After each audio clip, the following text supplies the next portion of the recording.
Do like you. Give us a like, okay? Make sure you support the thing. Farm Girl Jess YouTube. It's your girlfriend, it's your wifey. Hey. Give us a like and subscribe. Back again with another live chat, guys.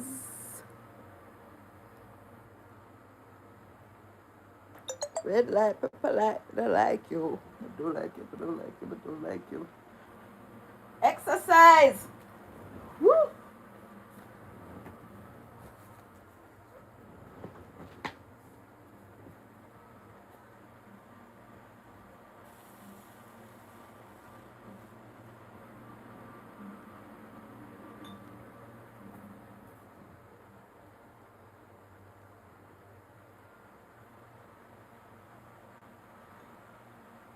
Gymnastics! Hey! Why? Give us a like. This is what this. Oh, some coffee throwaway I mashed top this morning. Hello, everybody. What's up? It's your girlfriend, it's your wife, Miss Jess.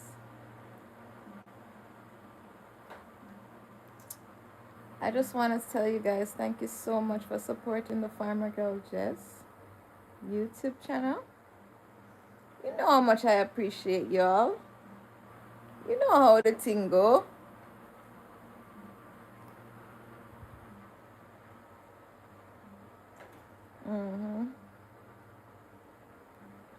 Come be a good boy and subscribe to the YouTube channel and support the thing. Guys, check out my OnlyFans, you guys. Check out my OnlyFans. I got a lot of interesting photos and videos over there. As a matter of fact, go over to kick.com. That's where I stream.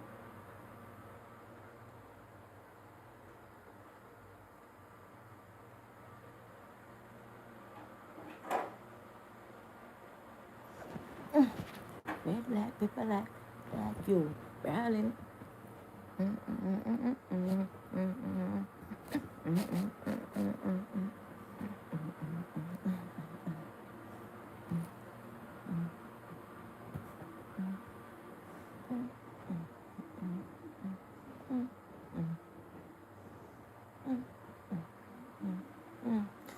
Donate for paint, donate for some tiles, donate for some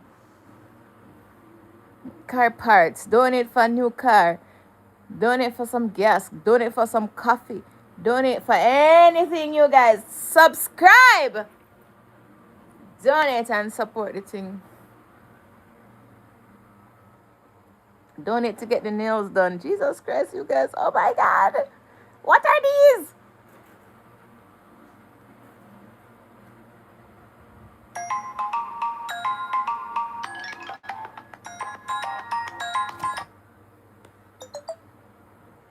Oh, somebody called me.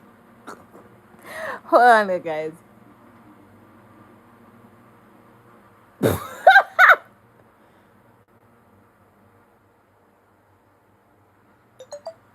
Oh my God.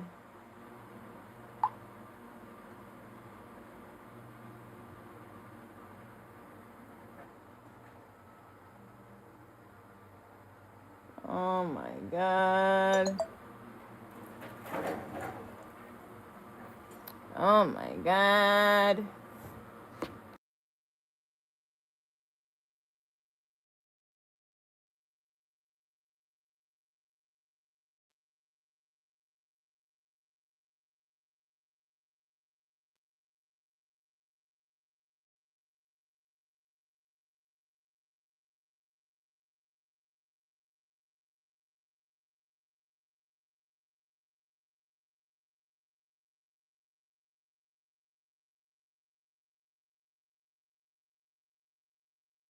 Give us a like. Red light, pepper light, I don't like.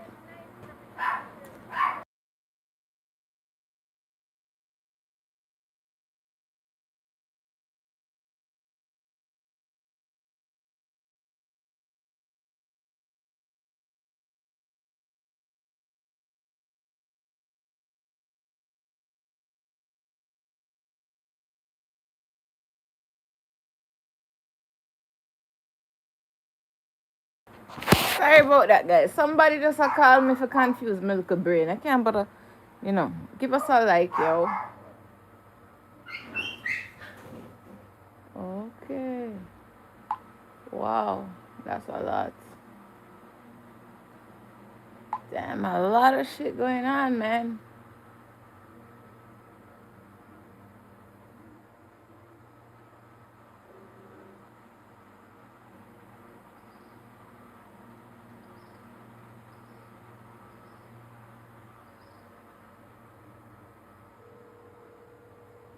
Mm.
Hello?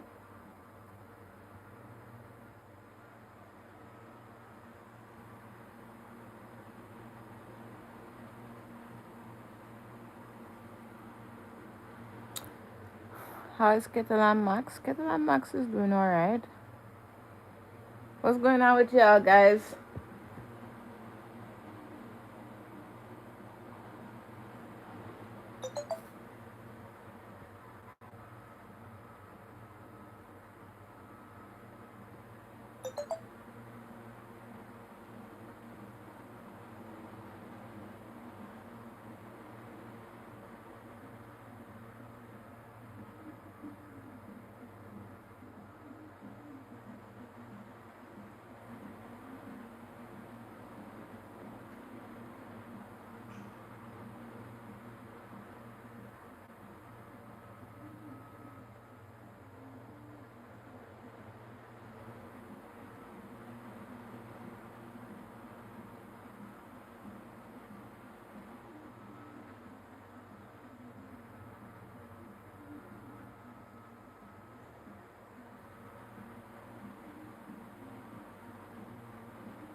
Blood clot. I went for fuck. Yo! I don't want to sit back the phone there. There's too much fuckery going on in my phone, you guys. You don't put on the phone here, man. Man to man. It's so unjust. Ooh. Guys, we need to sweep out the house. Look at this, look at this, look at this, look at this. Look at this. Puppies them getting big.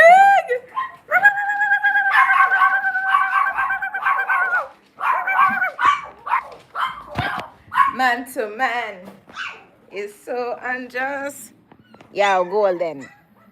Ooh. Yo. Who the cap fit? Let them wear it.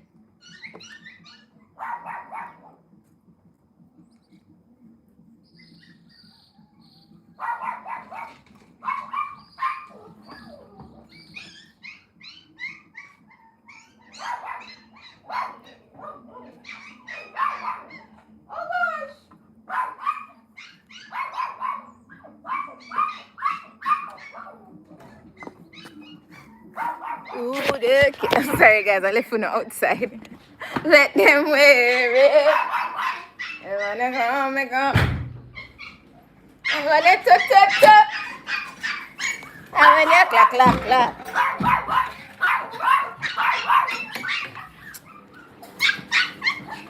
Tap. Clap.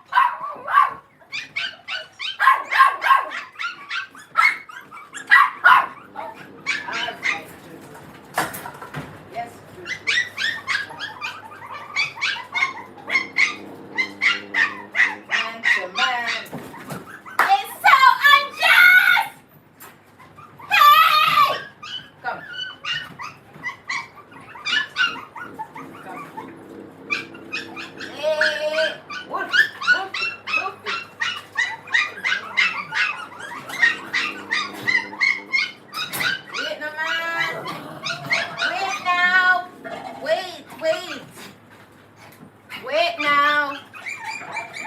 Wait. Chill for a sec. Let me get in here clean first.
I just beer wahala.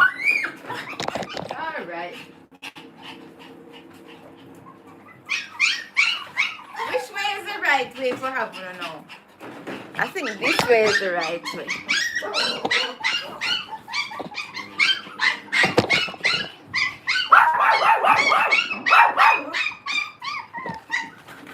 Oi! I'm upset!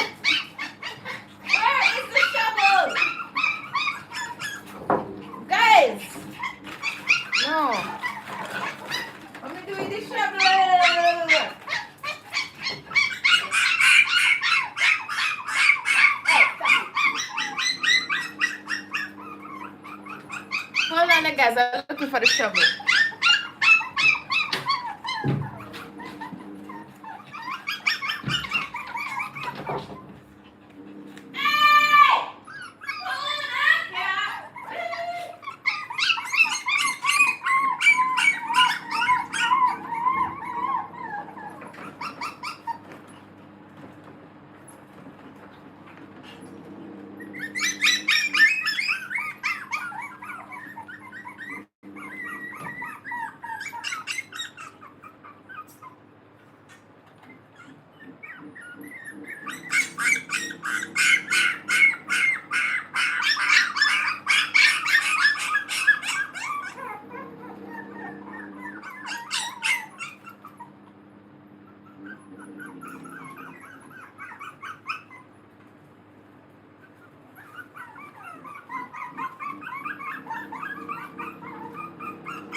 Oh my gosh, guys, what to do with the shovel? Jesus Christ. What to do with the shovel?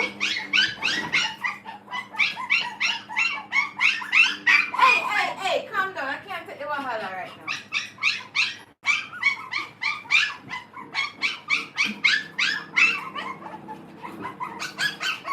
Can't find the shovel?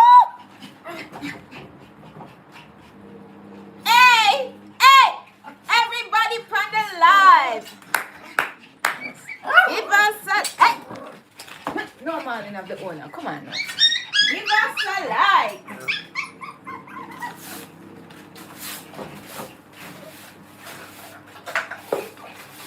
We gotta do the farm chores. Yeah! Take care of the animals. Oh yeah! Give us a donation. Support the live stream.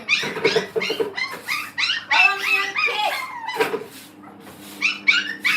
Donate there as well. Donate on Kick. Kick our PayPal. You can donate on Kick by sending the gift.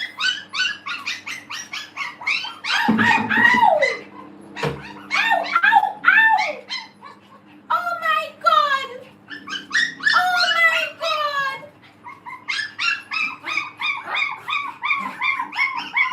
Them light.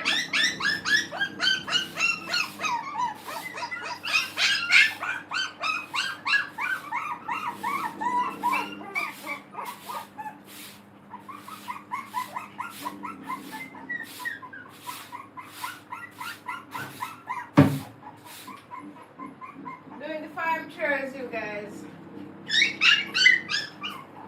Oh no.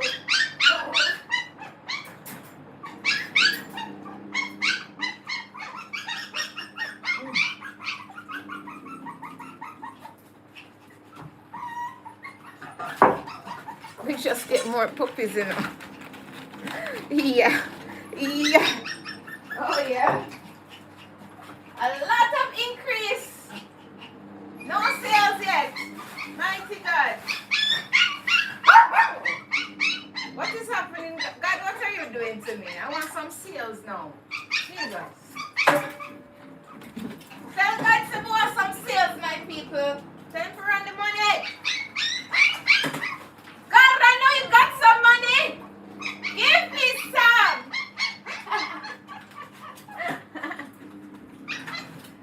Boy.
Guys, donate for these cute dog blankets. Yes, it is.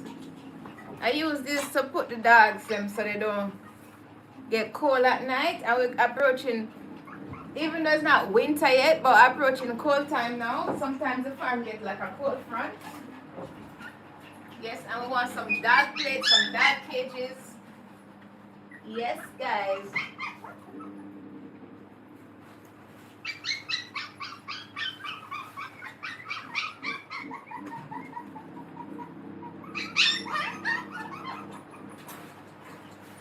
What the next book today? The last one, the book today. Oh.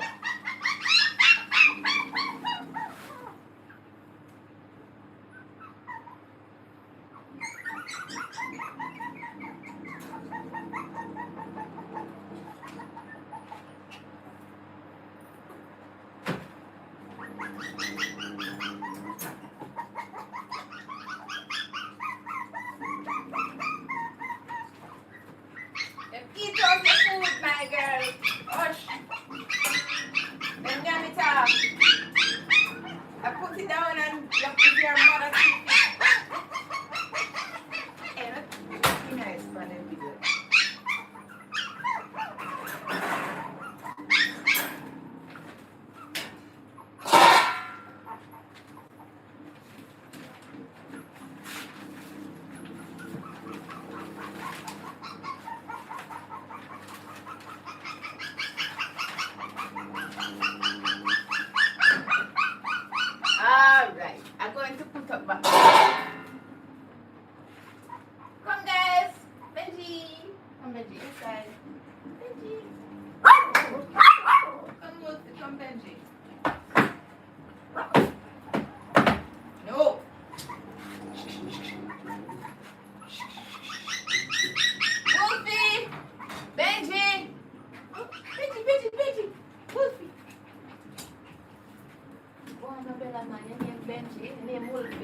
Come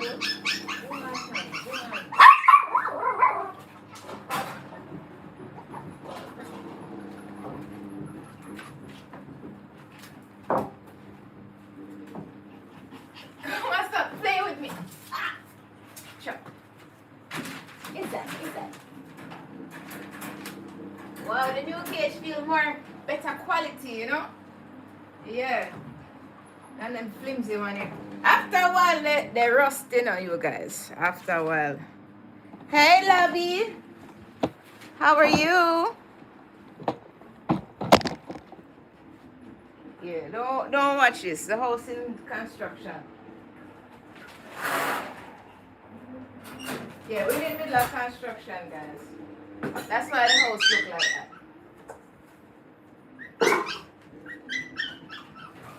And the construction pause because we don't have enough money to pay the mason man and the license and insure the truck.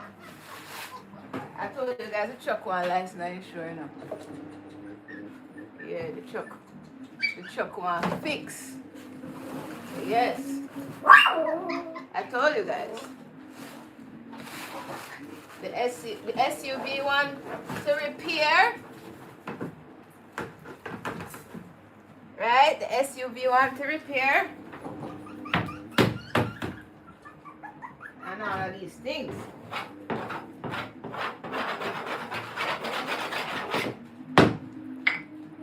Yes, normally I sun these things in but I make a quick move today, you know? Quick. Yeah. Man, I wouldn't mind order one more of these cages. Probably at the end of the month I see what can go on, you know? I want to order the heavy duty one too. The one that you can put on the wheel. Yeah, those are nice. And the playpen, so I can put them outside. So if it gets too hot, then we can go outside and get fresh breeze. Yes, that would be also nice.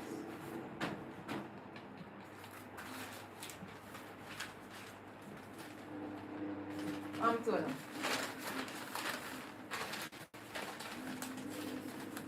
Yeah, guys, this is my little small business, you know. Dog breeding. Small business. Yes.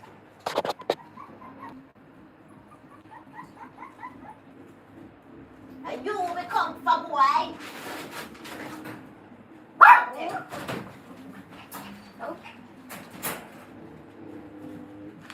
This needs to come out of my way for sure. I need to move this tape.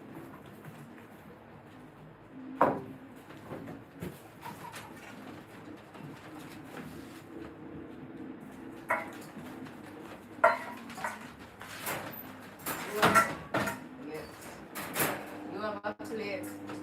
You have a plate. You have a plate and you have a plate. You have a plate. You have a plate. See a plate here. You have a plate and me have a plate. Hey. What?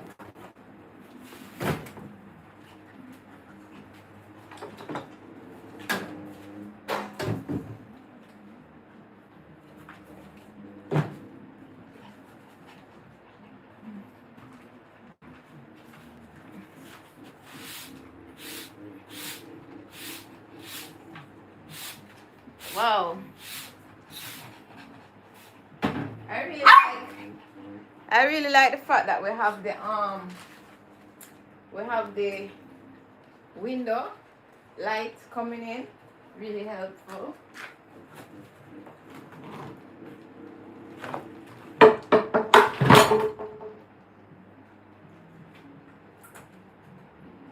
Yeah, really helpful. One of the tables off. Oh no.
There you go.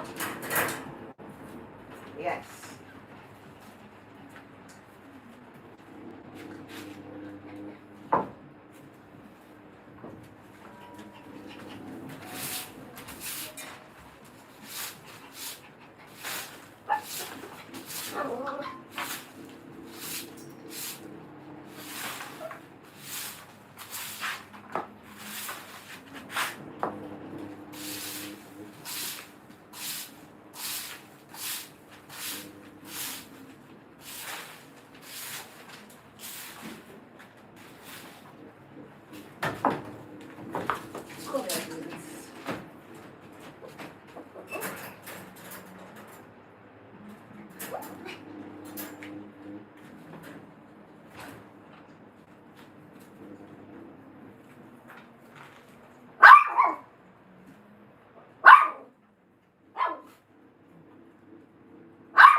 It's about to rain.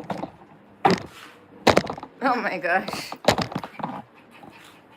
It's about to rain.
Hey everybody,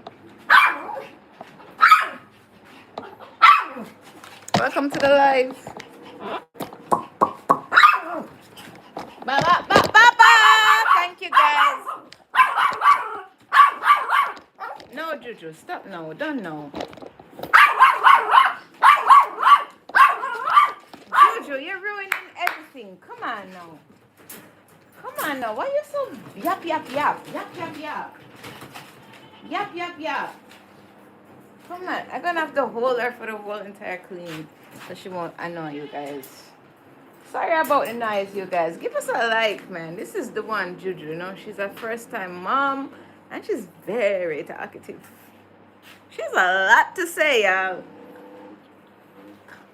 A lot.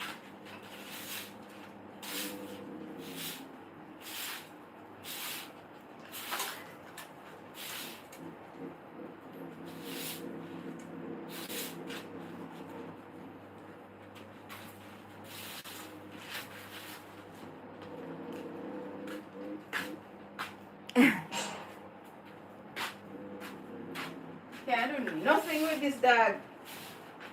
You know my ears jump. Yeah, yeah, yeah. Yeah, yeah, yeah. Yeah, yeah, yeah. Yeah, yeah, yeah. Yeah, yeah, yeah. Eh? Good girl. She pretty, man. Oh my gosh. Pretty girls alone. Pretty girls, pretty girls. Juju. Pretty girls alone. Alright, going on the ground now. Wow, gosh, she heavy for a little puppy, man. I giving them too much food. I come to the realization of overfeeding them, you know. But guys still doing it anyway, cause we like see when animals look fat and nice, you know. Yeah. We don't like when them look mager.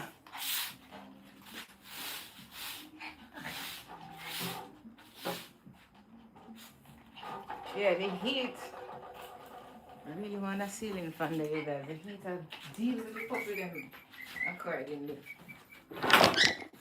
Oops.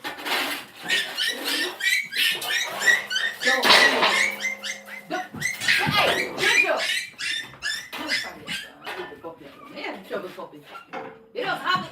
Heat it so for the puppy. Go sit down in the car. Go sit down in the car and leave the puppy. Leave him.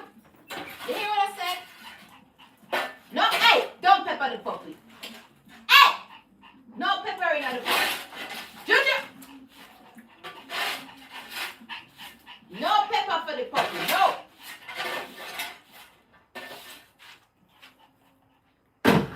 No wahala. Jojo! No. I said leave the puppy. No pepper for puppy. No. Don't pepper. Hey! Jojo! Come and leave the puppy. Don't pepper the puppy.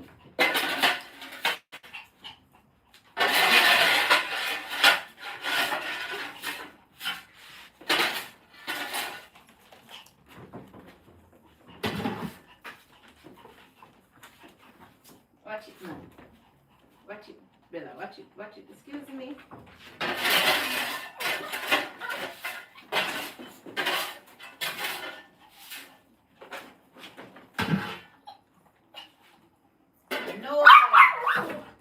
No, Juju, no pepper the puppy. Hey, come. Come and say I stop trying to pepper the puppy. Come. Hey! Come. Come here. Give me trouble now. Come, hey. She want pepper puppy this evening, you see? She want to give them a little snake attack. Rude. Good days. Update on the was. I'm feeling better. I sleep off that last night. I'm feeling good. I think I exercised that off too last night. Look what you do. I exercised that off, guys. I'm feeling good. Everything is awesome. Happy nice. Yeah. Happy nice. Happy nice.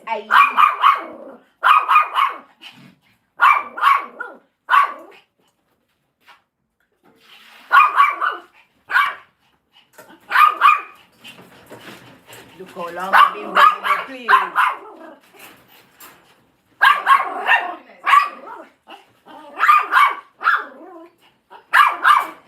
Alright, done now. Done now. You don't make wahala now. You're barking in my ears. You're barking in my ears. Happy nice.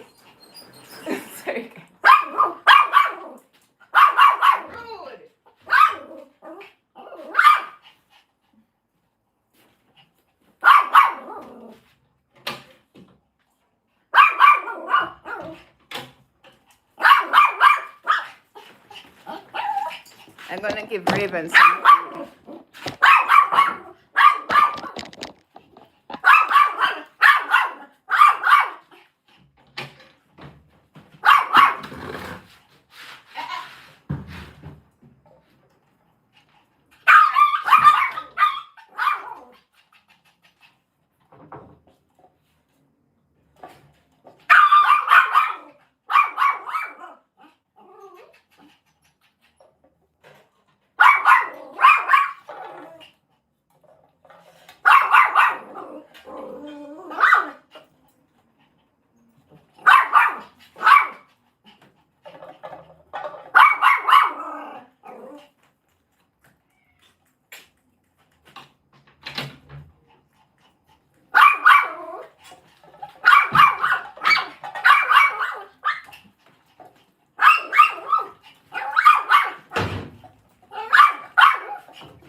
Beans and rice. Beans. No puppies. No puppies behind. No, no, no, no.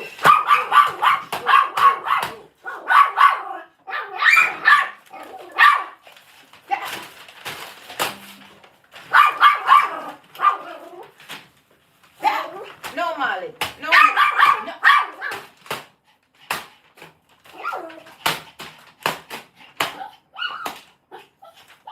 No. Back up. No, Molly, not the owner right now.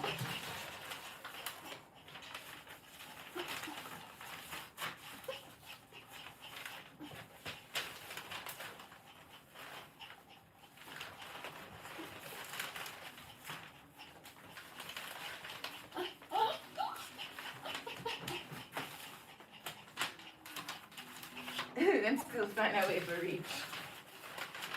To antagonize. Watch it. Watch it. Yeah, man, go inside the house, man. Because this is what I'm making the house for you now, so you can stay there. Maul me.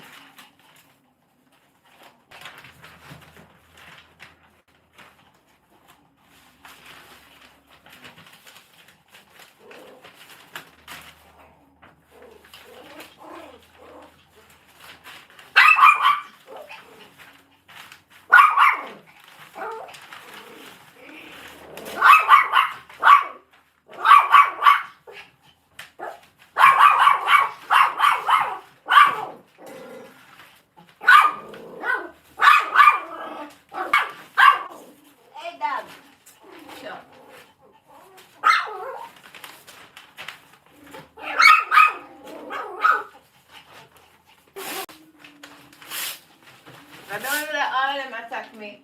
This one don't tap in eyes.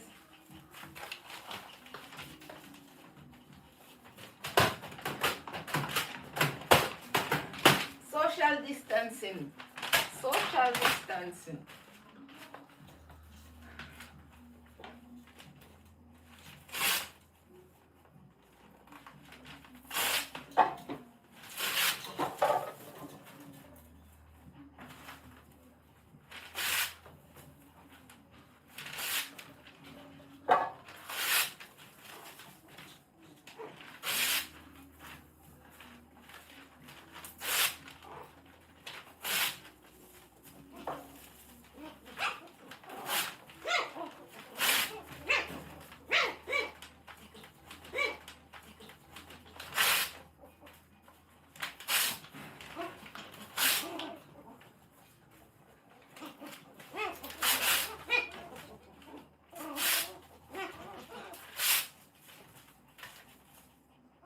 I put this cage.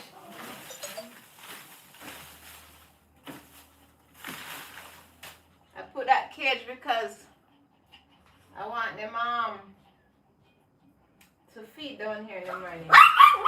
So I'm making the bed from that. So in the morning, just feed them. Princess Chipsy, you run out yet, Chipsy? Chipsy. I thought she escaped. Right. Alright, are we coming out of your place? you, please. Let's let me get some water. Yes. I'm gonna talk.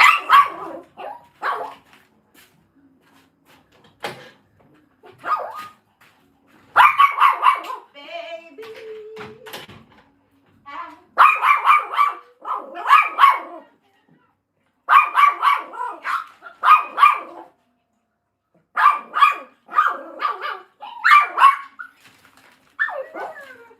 I'm coming, doggies.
Yep, yep, yep, yep. Yep, yep. Yep, yep.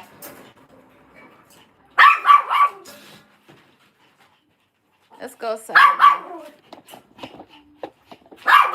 Tell her for stepping eyes now, guys. Please tell her for stepping eyes now. Hush up your mouth. Oh, so I always leave my phone and can't find it in the dog room. Oh.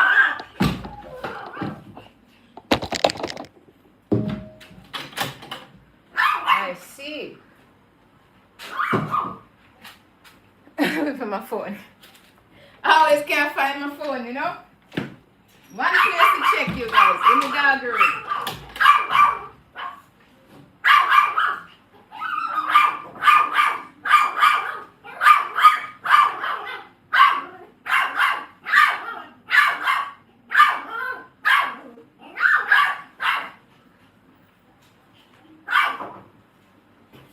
Anyways, come I can go out here so I forget about that mad dog there.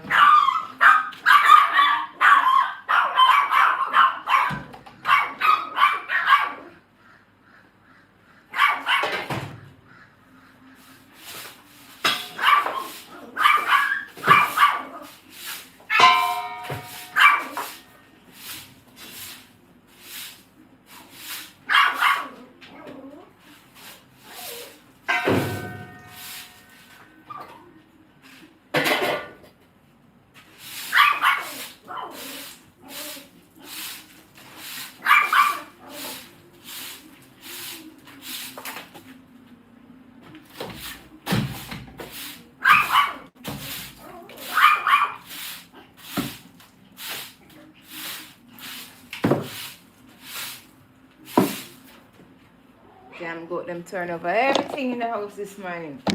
Beer wahala. You know guys? Beer wahala. They got them at this morning.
got it going on.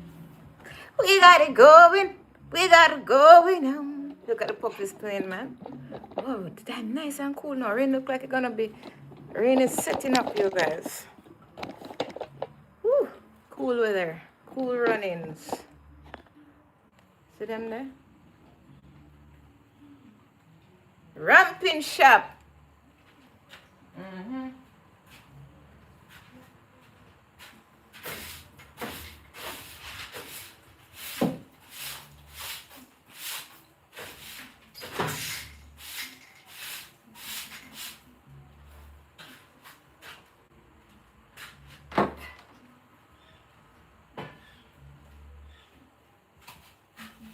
Yeah. We got it going on. Yeah. And I'm hungry too. Where's my food at? Because I'm starving.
Nance.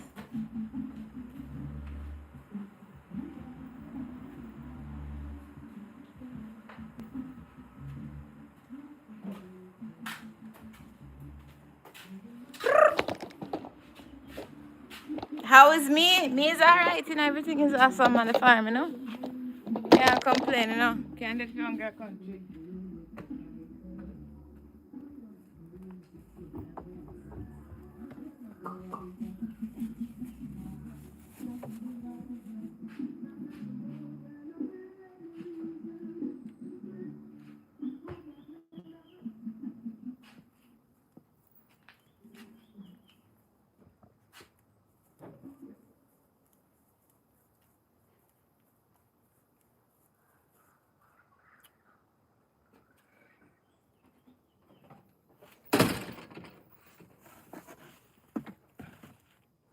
Whew.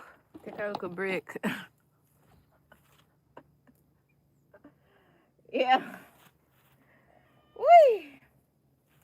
Oh, let me open the front door. Let that heat come out of the house. And I leave the front door open, the heat come out of the house, you know? Yeah. I'm drinking some cold milk.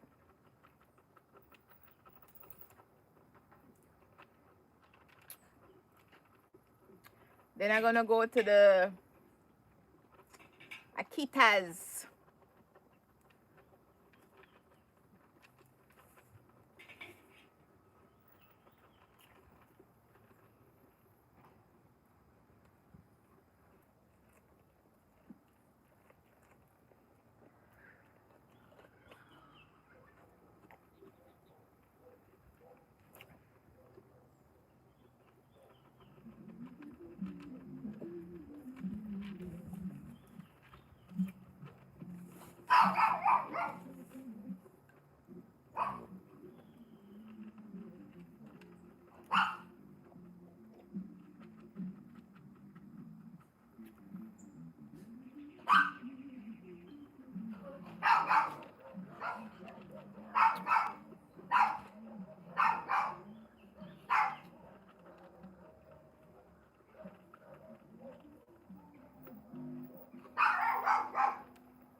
I'm fighting over food.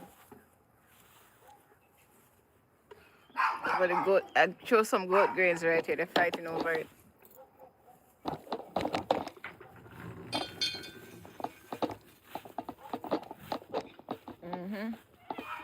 Leave the bird alone. Hello. Leave the girl in. Leave the girl in. Wait, that's my comb. Guys, I find my comb. You know how long I'm looking for the comb? Yeah. I find my comb out here. I wonder what else in the dash for me out here. Must be the dogs them take them out, you know. Carry them in the grass. You know when the dogs like to kidnap the things them and bite them up. Big dogs, even the small dogs. It's like fun for them, you know.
What the frick I want with you and Golden, man?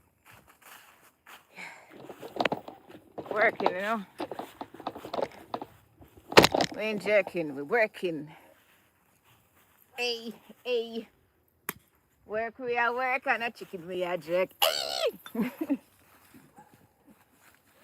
we are work and a chicken we are jerk.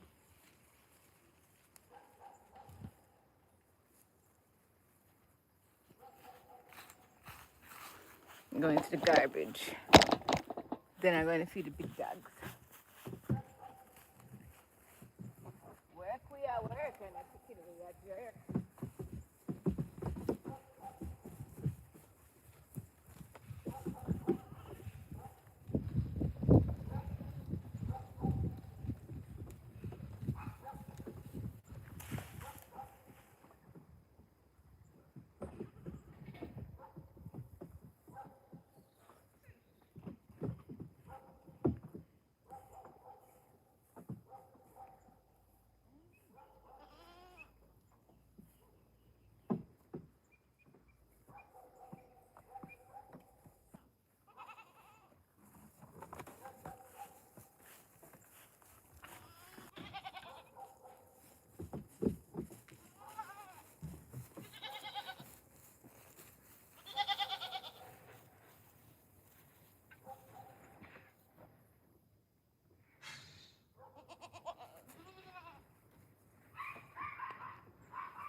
Come sweep your house? What the frig, Butch?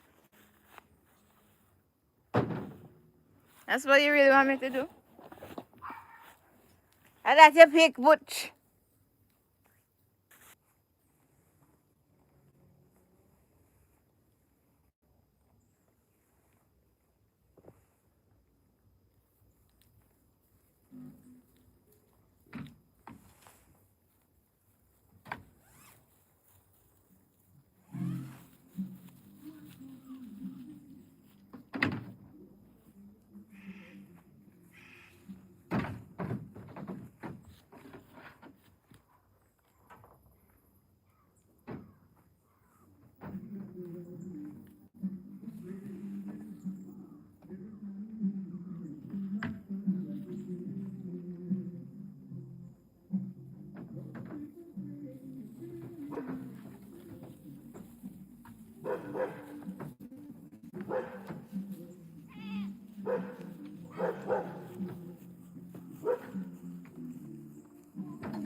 Come up in my bathroom. Is you doing the outdoor shower? Eh? Are you guys are doing the outdoor shower? Is the goats doing the outdoor shower for you guys? Clock it.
Go them turn over the camera. Good thing the phone never drop in the pit. Oh my god. Oh, what a wicked set I got them guys. Somebody bring little food, come give me, you know. A nice little chicken salad. For farm girl Jess, you know. Little food come.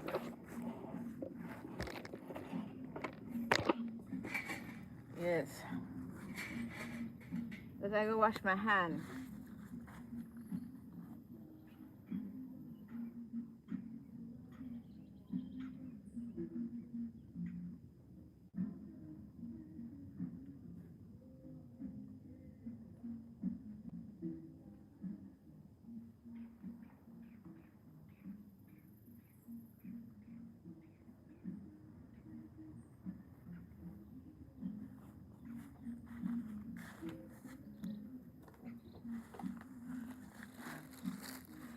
Chicken salad, my favorite.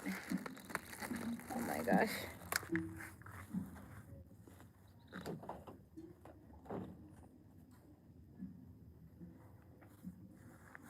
Ooh, we got extra raisins.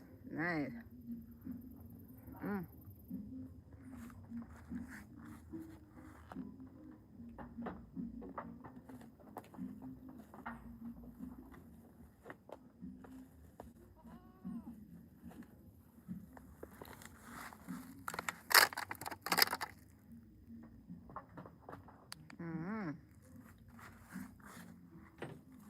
Chicken and fries.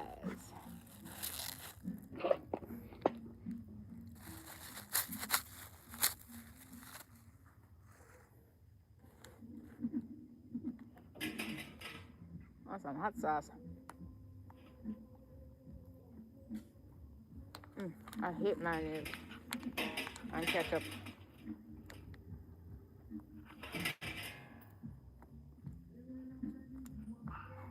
Big ship setting on the ocean. Big ship setting on the ocean.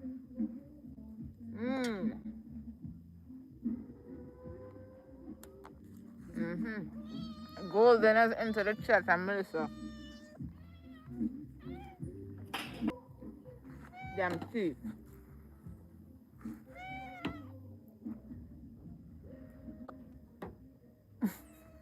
Move, man. Come down. Come down.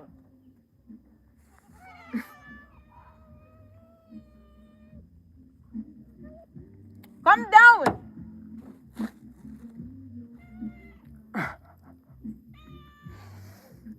We can't eat my food in peace, yo. Chill. Oh, shit.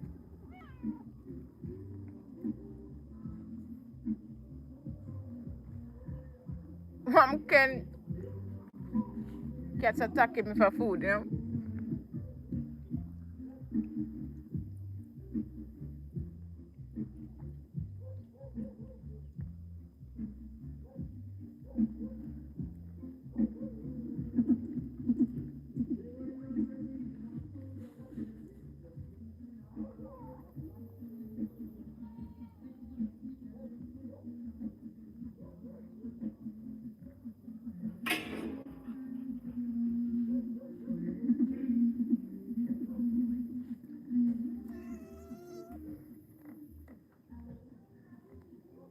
Come, come down.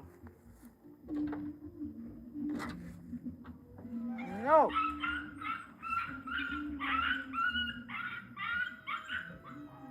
The big dog them start fight. The puppies them.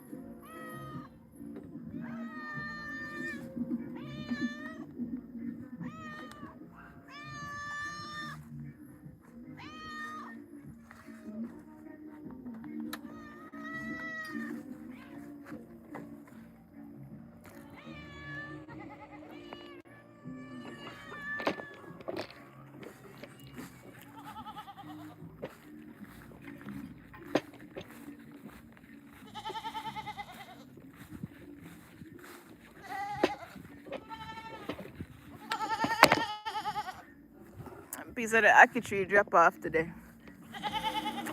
Mm-hmm.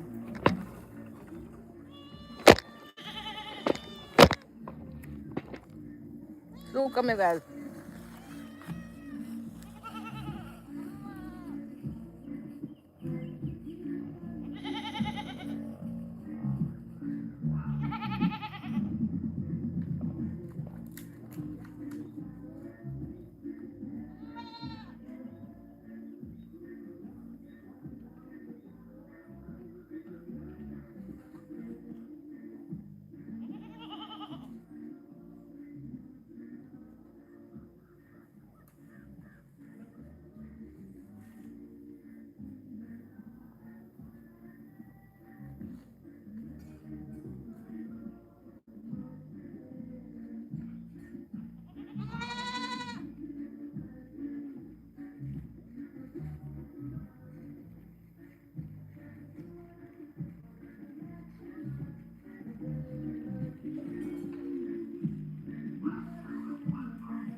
Just done feed my face, you know.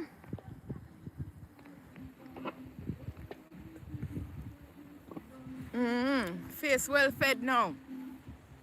I'm gonna go check on the big dog, them if them have water down there, so. Soon come.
Wow. I need saving. This girl needs savings, my lord. Cover her. She's lost her mind. I might. I might have. Maybe. I don't know. Guys, thank you so much for joining the live, yo. We're just chilling on the farm, watching the land, watching the farm animals eat in the pasture. If I'm well, I just eat some chicken. I'm feeling blessed.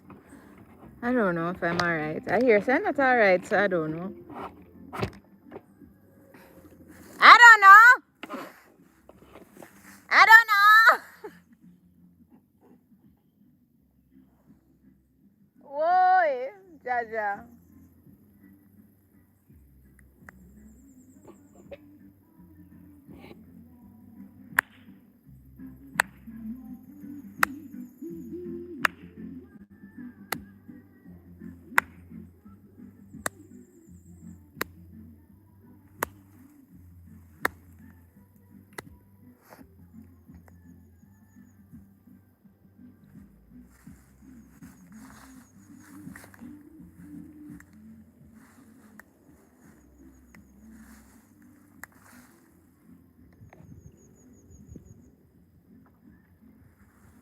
I don't know courage. Courage in general or courage the cowardly dog? I don't know. Da-na-na-na. Da-na-na-na. Da-na-na-na. Da-na-na-na-na.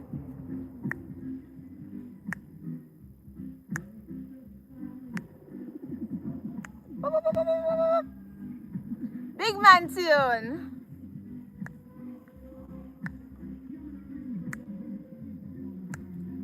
Big man tune. Hey!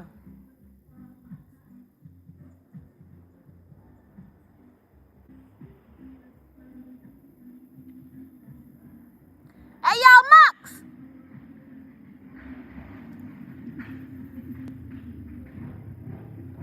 Max not talk to me now, guys. Max avoiding me.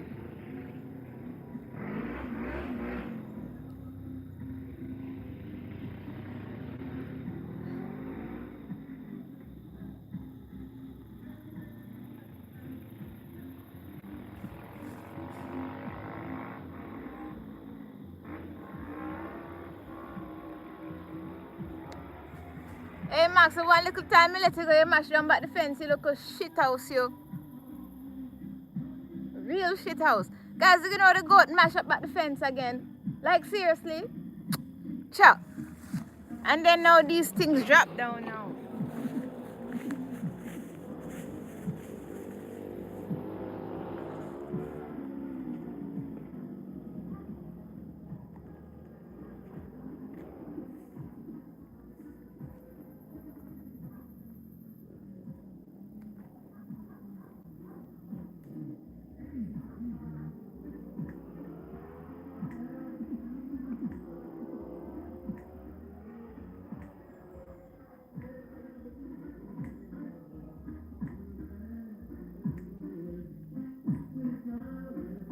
Why not? I find some room.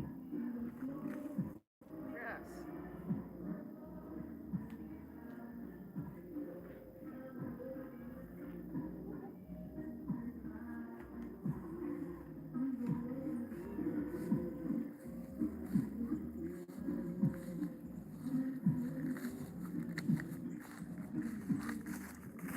Soon come.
I wonder which people put the pool on the farm now.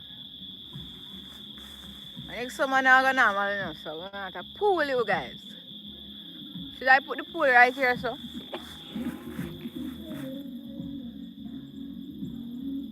Or at the front? I really too like when people drive past and can see me, you know. Yeah, more privacy because we're going to do some skinny dips. Skinny booty dip. You know. Skinny dipping on the farm. Hey! Oh, doggy.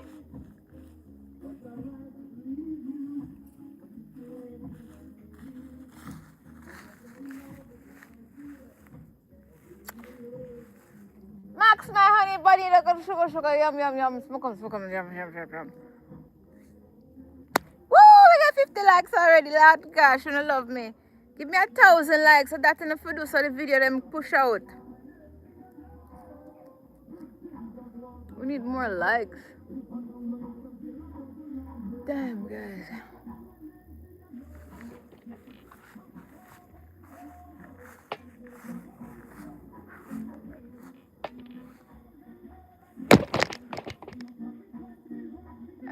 Max chewing cud.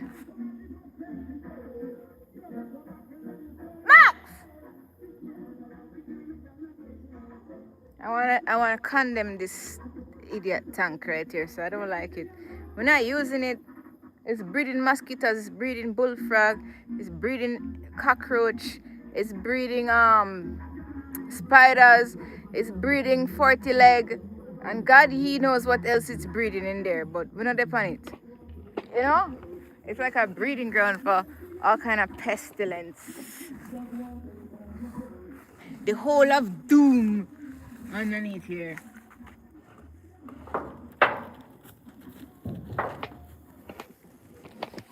Hey Max, man, you push me down, you know, idiot. Where you going? Yeah. I don't like it, you guys. It's so outdated. We don't use that anymore. It's like a well. I think it's a well. But it breeding mosquitoes too. That's why so much freaking mosquitoes biting at my shit now. Give us a like, guys, and support the live. Thank you so much. My God, my belly is so full now. Jesus. I was so hungry and now my belly overstuffed now. Jesus Christ, I'm uncomfortable. Oh, is Max Goat Place? No, sir. See Max Goat Place there. Is there some must learn to go lie down? Hey, yo, Max! He wanna go eat some grass, but he keep on pushing down the fence. So I don't like letting him out. It's too big, you guys. You get monstrous. I think Max weigh like 400 pounds. I can't lift him. I told you one time, him almost hung. Yeah, he's not used to the rope. A time close to the fence and he jump over the fence and the rope catch him. And I was right up here and he was in the dog house and then jump over. So by the time him jump over, it's like him almost, you get what I'm saying? Yeah, so I was washing the dishes. I see everything, you know, I was like, oh shit, this don't look good. I was like, Max, no. Whoop. This is me behind him. Max! Ah! The whole of my back hurt me for about a month. No joke. Trying to lift him over back. He's like, ah! Yeah, you was trying to kill yourself. I telling people like, why are you looking at me like that for? Yes, guys, it's true. He was trying to do away with himself. If he can't take it no more, you know. And that is a Max. Wow, the goat house look bad in the background, you guys. It look nice. Guys, support the farm girl, Jess, and like, subscribe, and share, yo. Guys, I need to get my eyebrows done.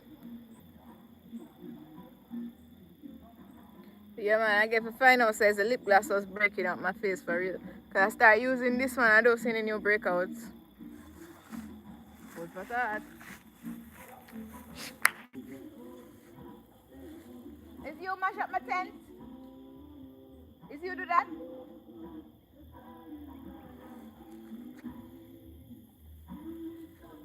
Come here and stop run.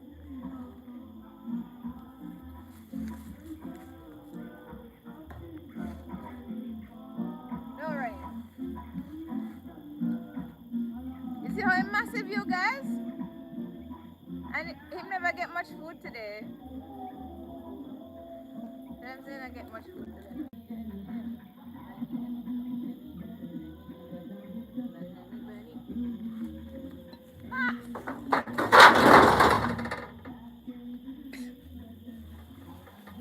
He's trying to break my hands. He's trying to break my hands, but I'm smart. I'm not trying to hold the rope. I just let it go and him just run. You fucker, you. Here, Max. When you dig grave, dig two. Yeah, when you dig grave, you dig two. Yeah, drunker, boy, you try to say. Eh? You try to hurt me. You hurt yourself. Uh, Max, not easy, I tell you guys.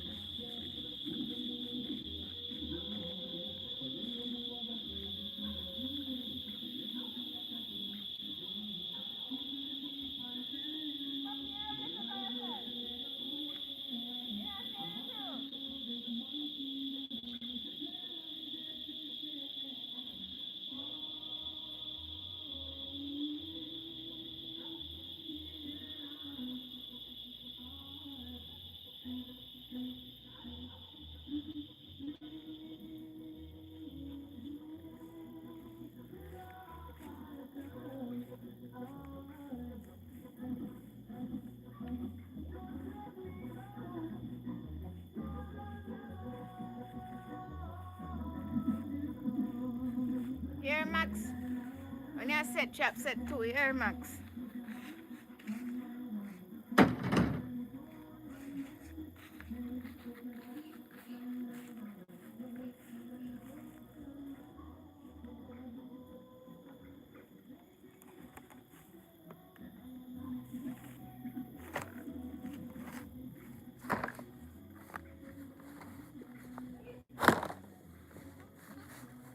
And line up like a food for them. It's a treat.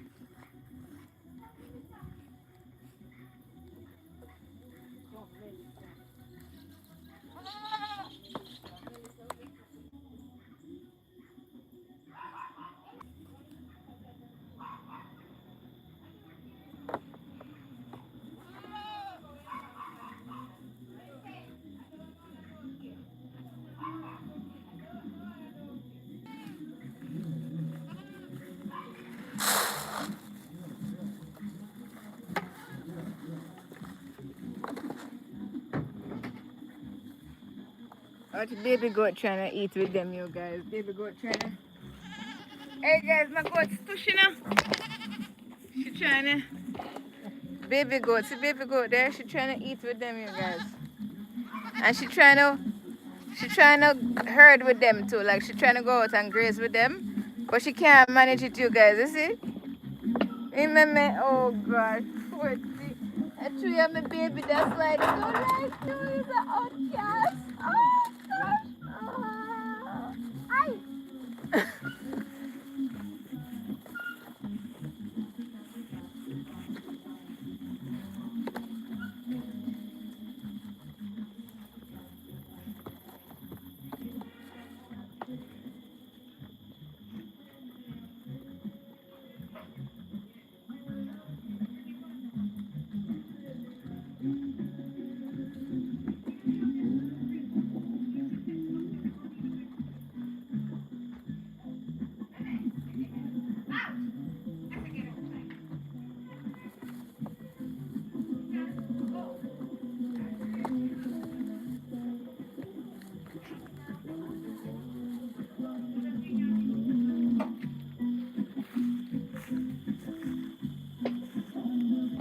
look what I have to do for her. See, I have to give her like a special service. Because she's VIP.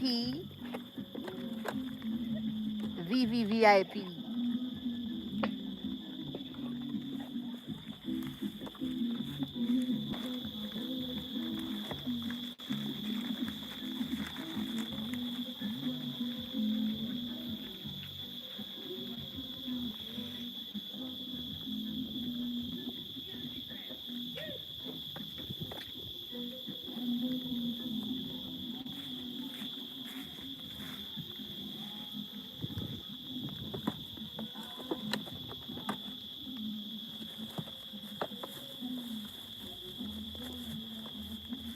Nobody come over here for VIP only. Security guard right here, so back up. VIP. Don't travel baby good food. They're too rude. Stay over there and fight.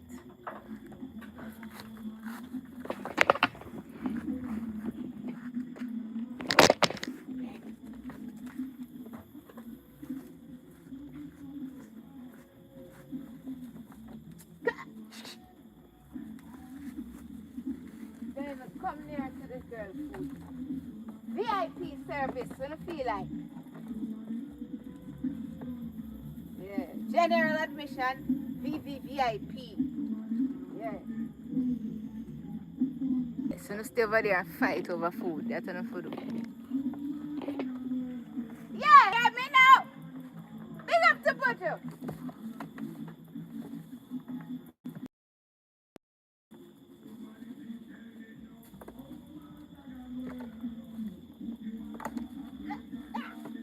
Strong boy enough, guys.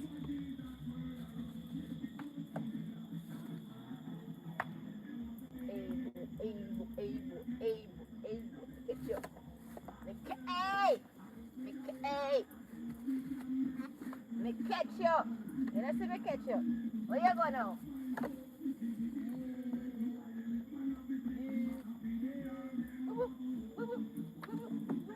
You just so used to me and fuck with you, don't you? Oh, master girl, water run. Hey! Rascal, guys, him never move. Him never move, you guys. One of it.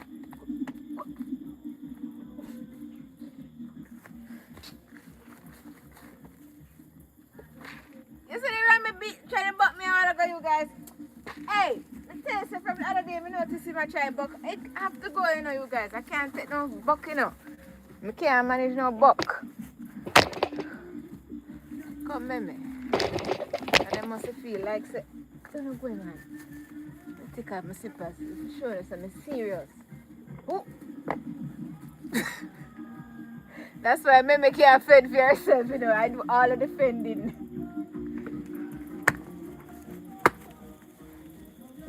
Okay. Me don't know how to fight. Me do all the fighting for you guys.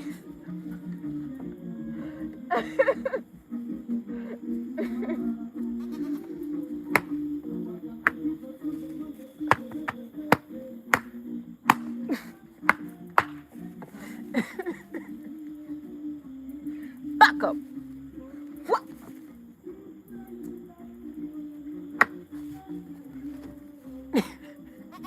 Don't come over here. Go over there so to the general section. Me like the foolishness, you know. Hey, me tell you this. You see, when I'm not looking, they're going to give you some raw liquor. That me I tell you, so you can stay there. They're going to gang up on her.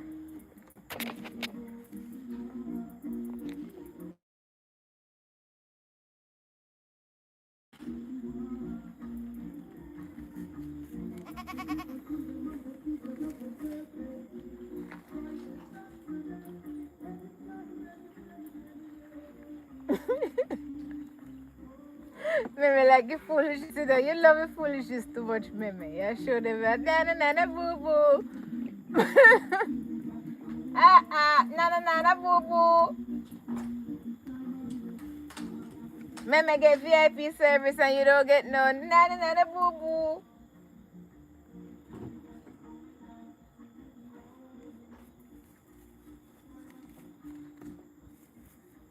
I will give you the slippers today. Back up.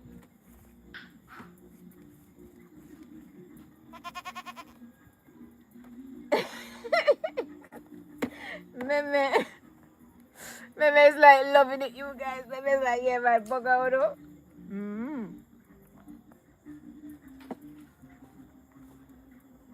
Meme. Meme, don't eat. You finish eating, Mems? Come.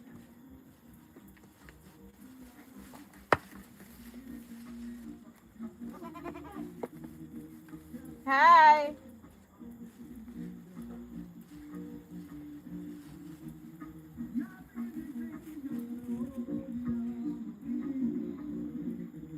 Meme belly full, you guys.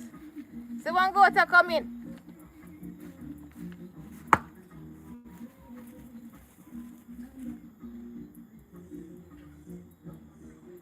Go, can you won't even make me rub down your back? Go.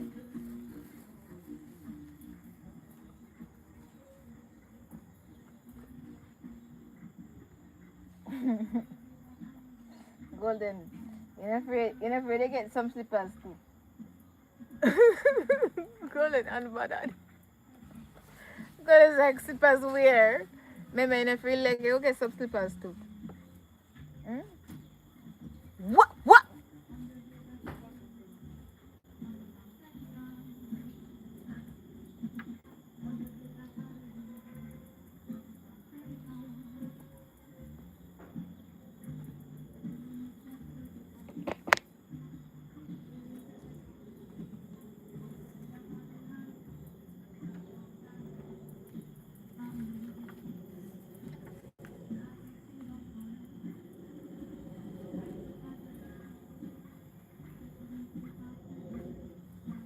Hi, thank you. Big up.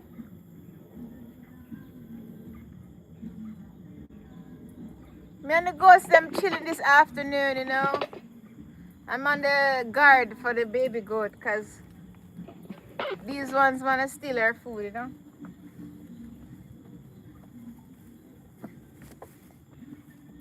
Oh, I see what's going on. Why she will stop eating. She intimidated by them. Go on, man.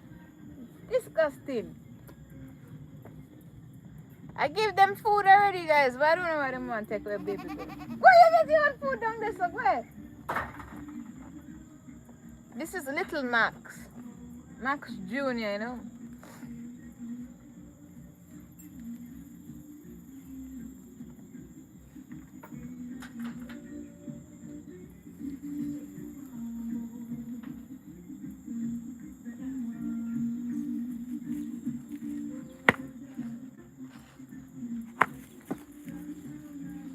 Sorry. Move.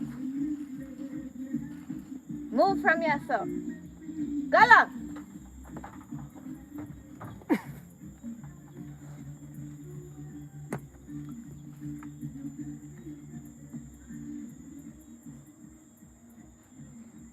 Yeah, guys. My belly full, you know. Can't really answer no message right now. Belly full, guys. Belly full. I digest the food you know. Can't move right now, guys. Belly. Yeah. Well content, you know.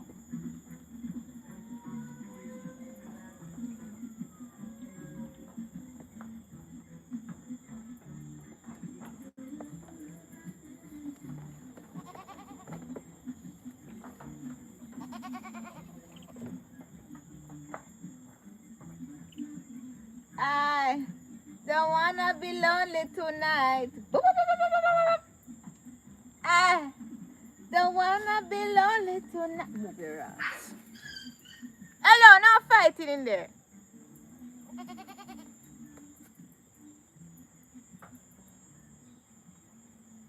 It's a one woman operation, this, you know. I feel so proud of myself. Thank you guys so much for making all this possible still. But it's really a one woman operation, you know. On the ground. Physical labor. One woman making all this possible. Yes, I feel cockety. My head swelling up. Lord of mercy. Big up everybody. Thanks for the donations. Thanks for the birthday gifts. Thanks for making my van somewhat drivable. It's not driving now, but we have a next vehicle we need to go pick up from a mechanic, you know.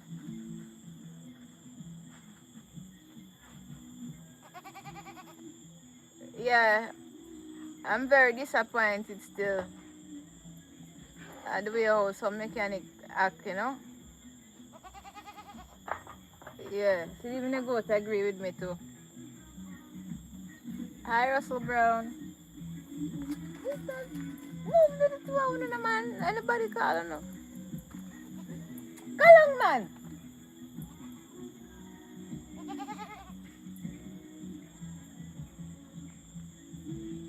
I leave my daughter alone, make she eat her greens. She eat her greens and full her belly. Boy, man.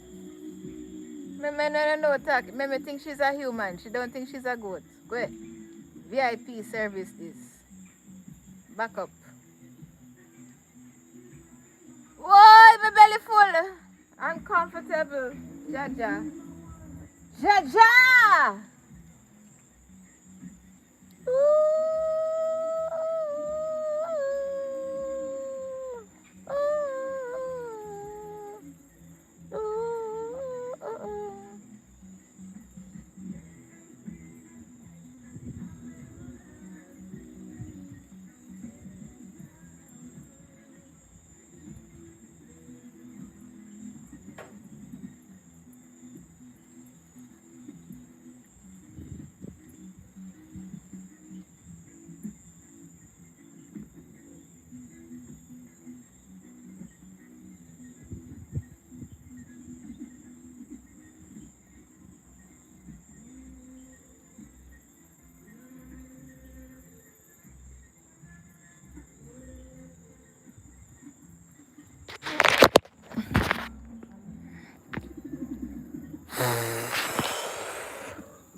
Why this zoom in so much, guys? I don't want this something zoom in like that.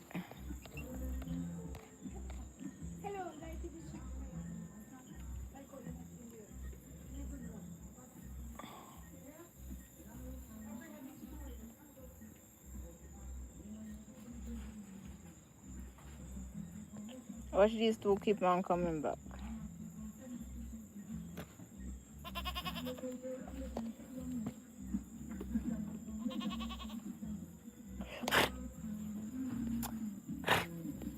You think it's you alone can make the noise?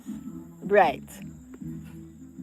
You heard him make him look up nice off of me like him and buck me. You know when I go get mad, they make a look funny noise like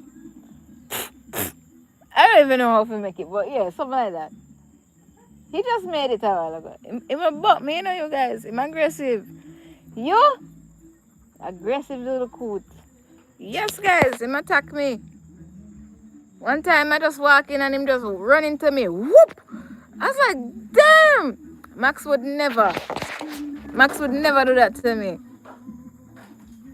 That's probably why I have Max so long, you guys. Yo, look at the eclipse last night. Did nice, see? You remember the eclipse, guys? That did nice. That was so nice.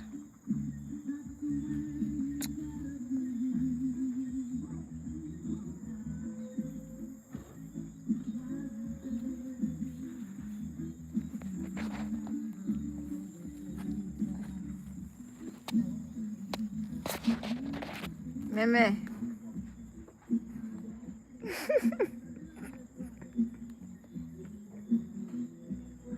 Meme is the best, you know, you guys.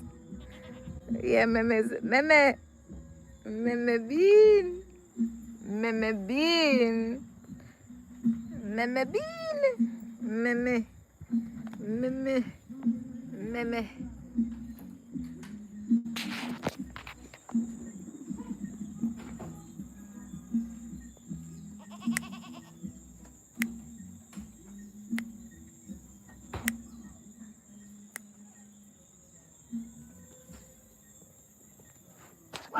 Nobody come climb up in my lap. You can't fit in there no more. You get too big now.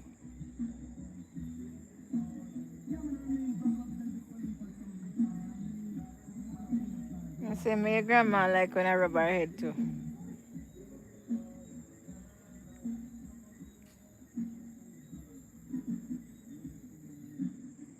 heavy. Yeah, guys, a lot of work I have here to do on the farm. Watch them two, yeah. Them two just won't give up, you guys. Them determined. Forget the rest of the girls. Everybody has gone on to them bed. You still want. No.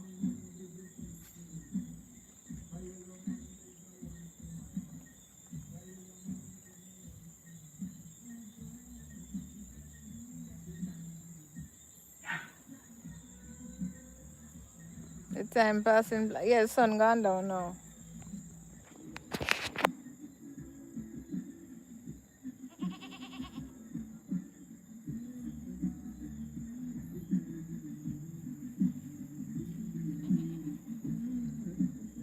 The day has come to an end. Mosquitoes in my ears. Shit.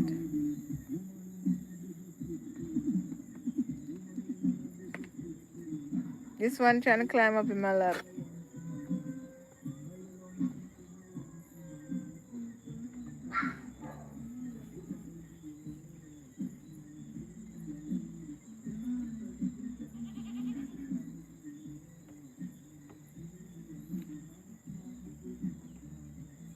Baby darling.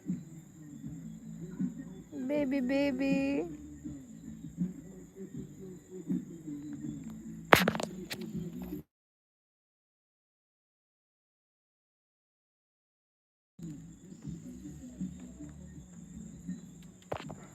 Why?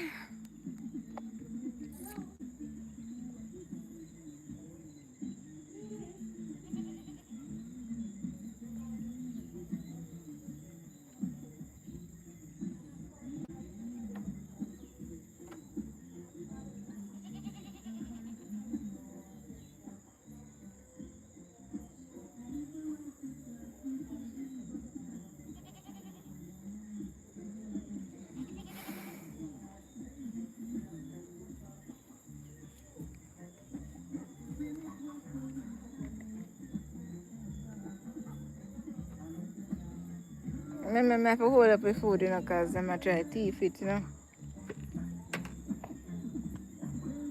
Remember your belly bust, man. Your belly bust. Your belly bust, mems. Belly bust.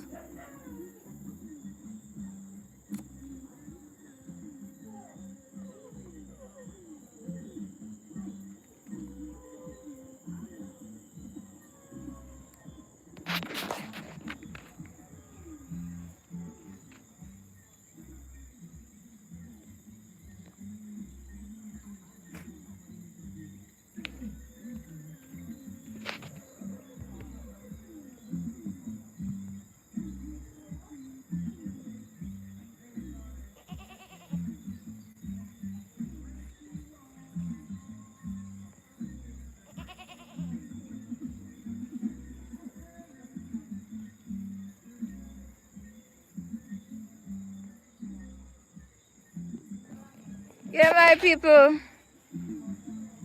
I think I might call it a little late night still, Or stay up late like last night. What do you guys think? Nice light.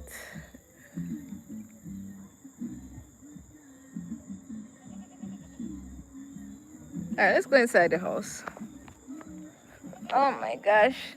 Kitty! Putuski! Putuski! My putu. Ay, my putuski. Ow!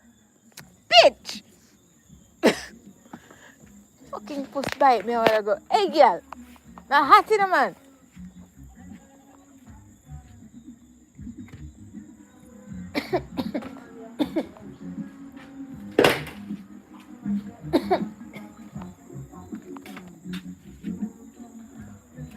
Oh.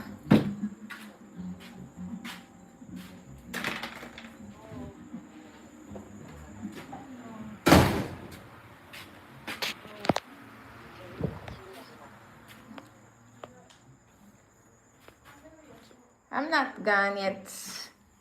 Me not gone away. Me there same way. I just in my room now. If you want to know, where you find me? I'm in my stream room now. In a my stream room. Me not gone away.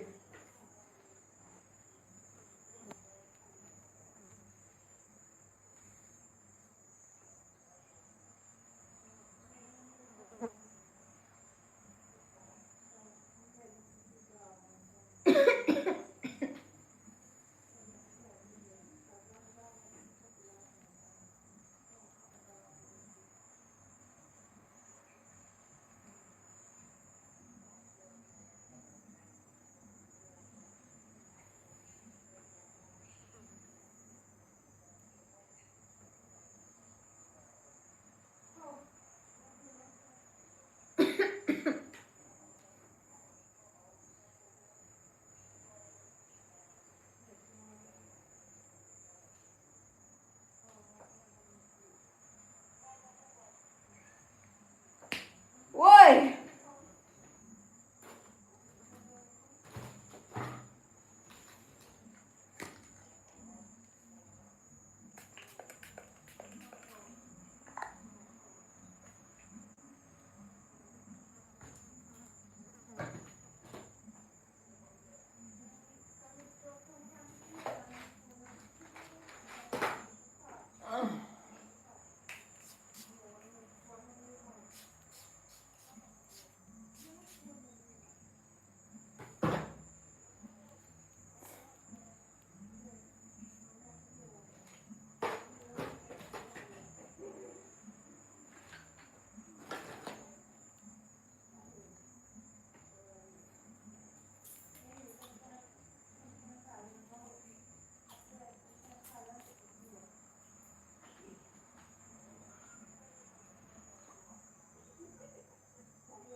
Fucking fly them, man.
5 rules on how to start AI trading, Habibi. Rule 1. Don't quit your job. I'm an AI robot, and I can trade stocks for you. You keep your job, I handle the trading. Rule 2. Start with just $20. Not more, not less. Give it a month, then decide for yourself. Rule 3. Go get some sleep. I watch the market. I'm going to tell you guys a true story on how me and David Spade met. I was at my weekly Illuminati meeting. I was sitting next to Beyonce and Jay-Z, and all of a sudden my boy Spade walked in right after Drake walked in. I was like,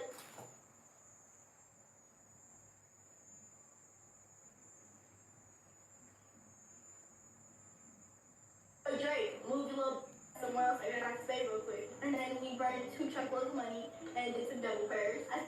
We're going to 3 chickens and 1 sheep. And then we chopped it up, whatever. We was like, hey, eat a video of it. So the captain had some lobsters with chicken. I still have the t-shirt with the chicken. I think it's a great t-shirt. Do you ever wonder why celebrities love taking pictures inside of bathtubs? It's actually a satanic ritual. It means rebirth.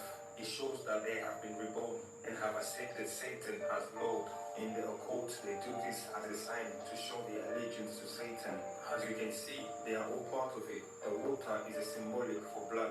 Like I always say, these celebrities are slaves. They don't have choices. This ritual goes back decades, and it's no coincidence that many celebrities die in the bathroom or bathtub, because that's where they made their covenants. Don't ever idolize a celebrity, especially the ones in Hollywood, because they chose their side, and it's not Jesus of the Bible. You have to be aware of these things. Signs and symbols runs the world. Stay safe. Until next time. Out.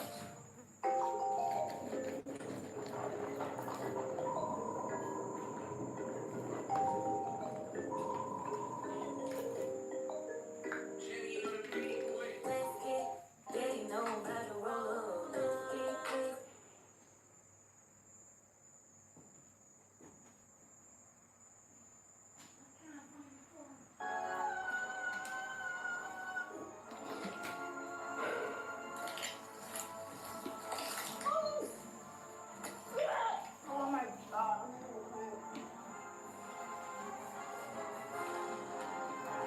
For the next 24 hours. I'm telling you guys, I got this. This is like easy. I will be living like a caveman.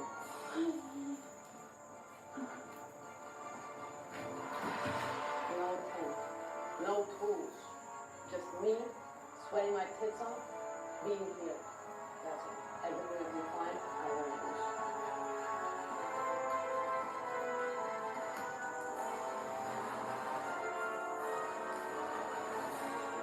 First, we need to find the right place for a shelter. I mean, I'm on my live!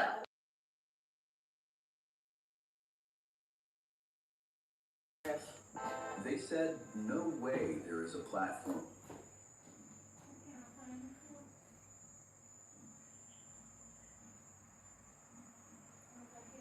I like bumble clothes.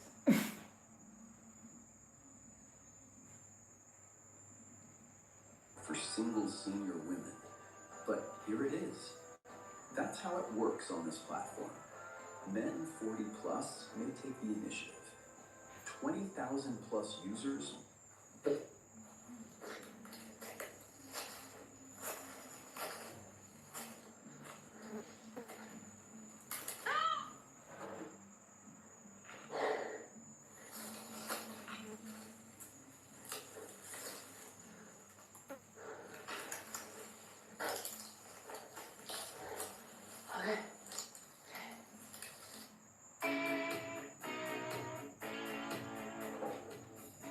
Yeah, that's supposed to be good.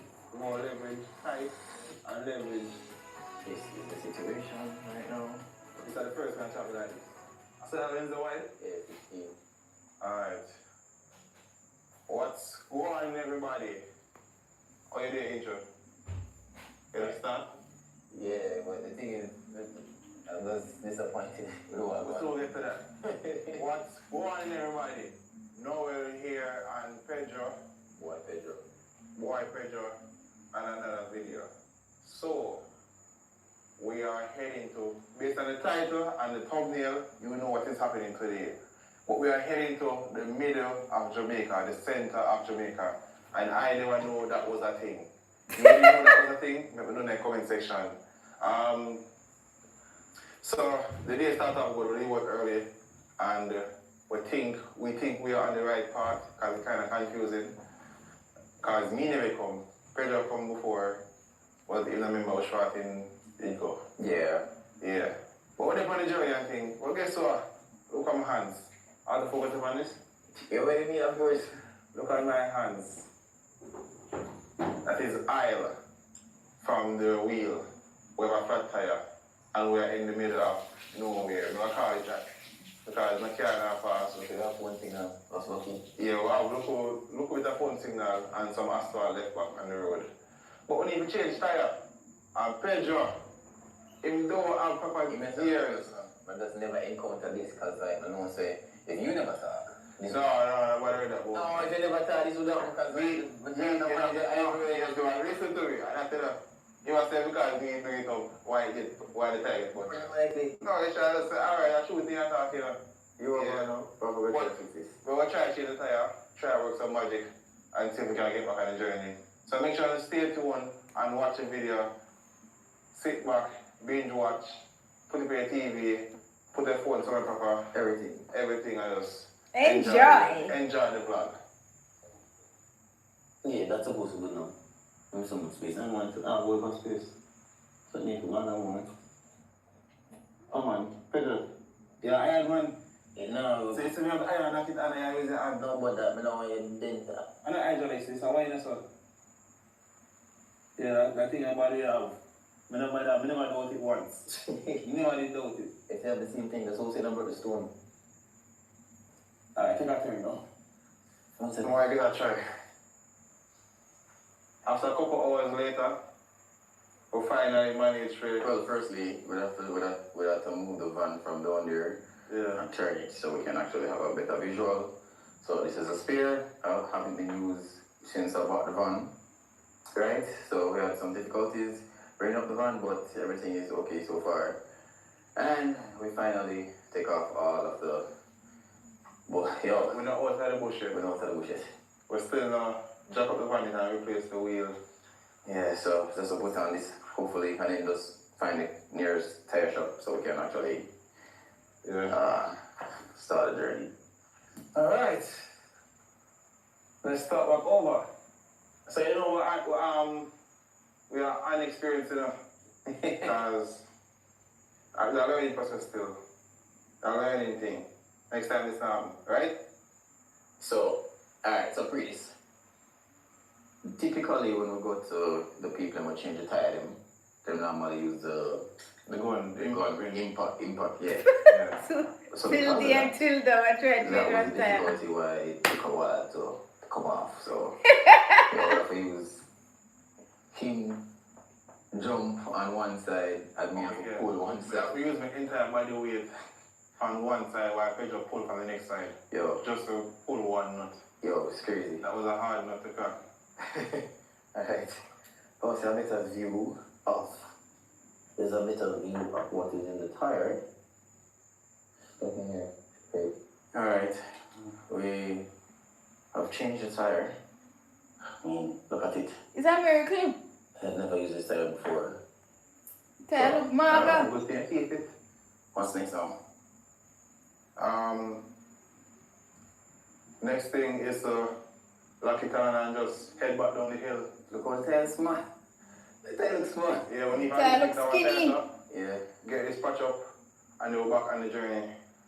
Alright. Let's go. And I say. Oh, there it is. And I'm waiting for. Alright, so we switch over the tire and yo, the drop does drop. The van just nearly dropped by your head.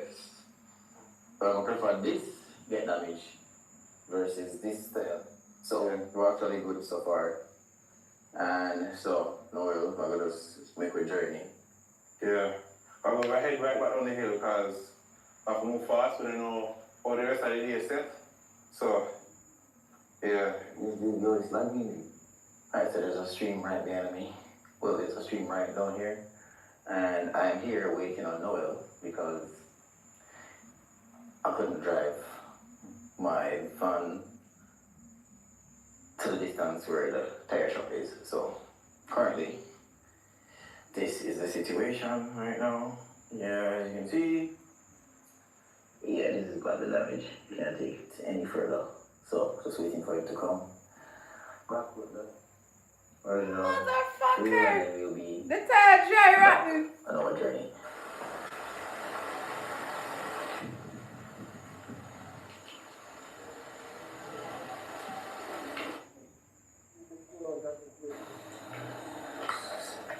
Share back. Yeah, and 2 hours later, reach back. And now put up on the freshly patched tire so we can proceed. Can I say a couple stuff here? You know, only one check the time. Can people the axle from under yourself? Yes, you know, Jack. No, can we just jack up the axle part? Yeah, well, see that drop now. Oh, that not gonna work. Yeah, that not gonna work. That's what that means.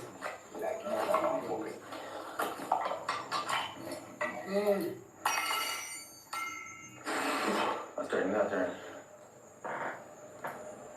Alright, so we have finally made some official progress. Because right now we're way up on the hill and we are about to enter the shortest possible route to reach to the center of Jamaica, and it is also a halfway part. Pedro, what do you have to say? Help you for the screen, bro. Oh yeah, what up? Put the screen. You see me? Yeah. So Pedro, you say you drive us already, but No, you no, kinda not that. Well, not the part here. The part here different is in me. Hold on there. So, when you come up to this side, right? We have a lot of pine cones. oh So this is how you know that you're very up in. yeah, when I start finding things up on the ground. So Pedro, the way you drive the part, so hopefully it's actually going over there. Yeah. Follow the pine cone. Yeah. Forestry. Oh, fuck. No officially begins. Right now we are going off road. We are no longer on the road. This is the last of the asphalt. See that? Yeah. But the road better than the farm road then. Mm-hmm. We're in Forest Reserve. And you know, we're kind of mindful of the nature. Where's Bullhead, guys? Wow, look at those trees, man.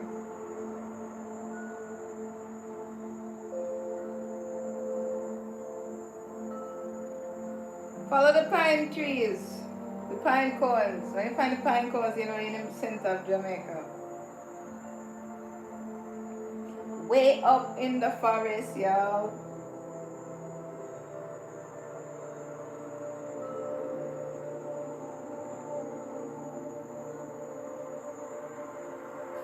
Yo.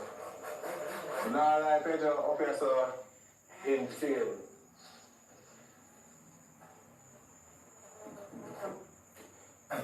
So I keep on giant bird on my Yeah, Pedro, up here, so work the drive. When I reach there, Did you reach it? no, when I reach the Oh, there's this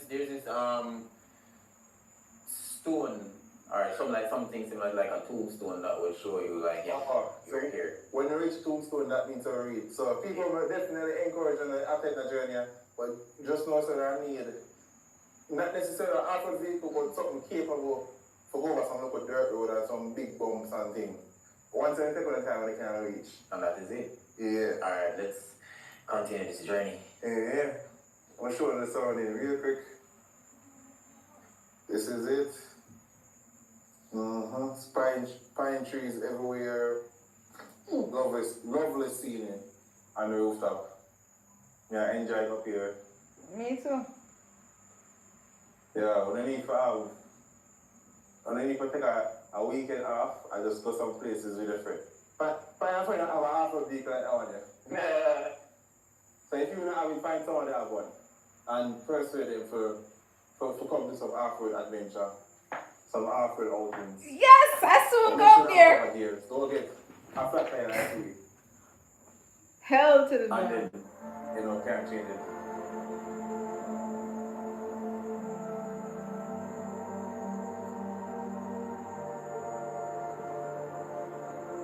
That look cool.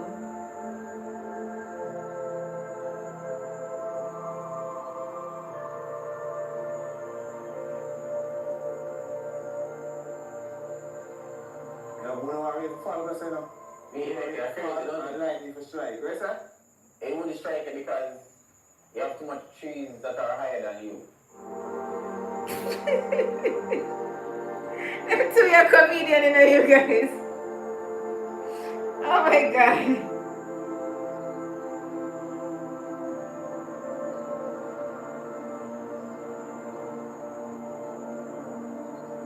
This look like we're in Canada.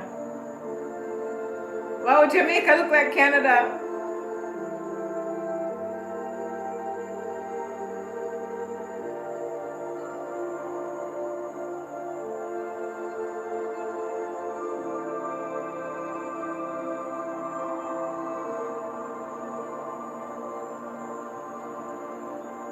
Center of Jamaica.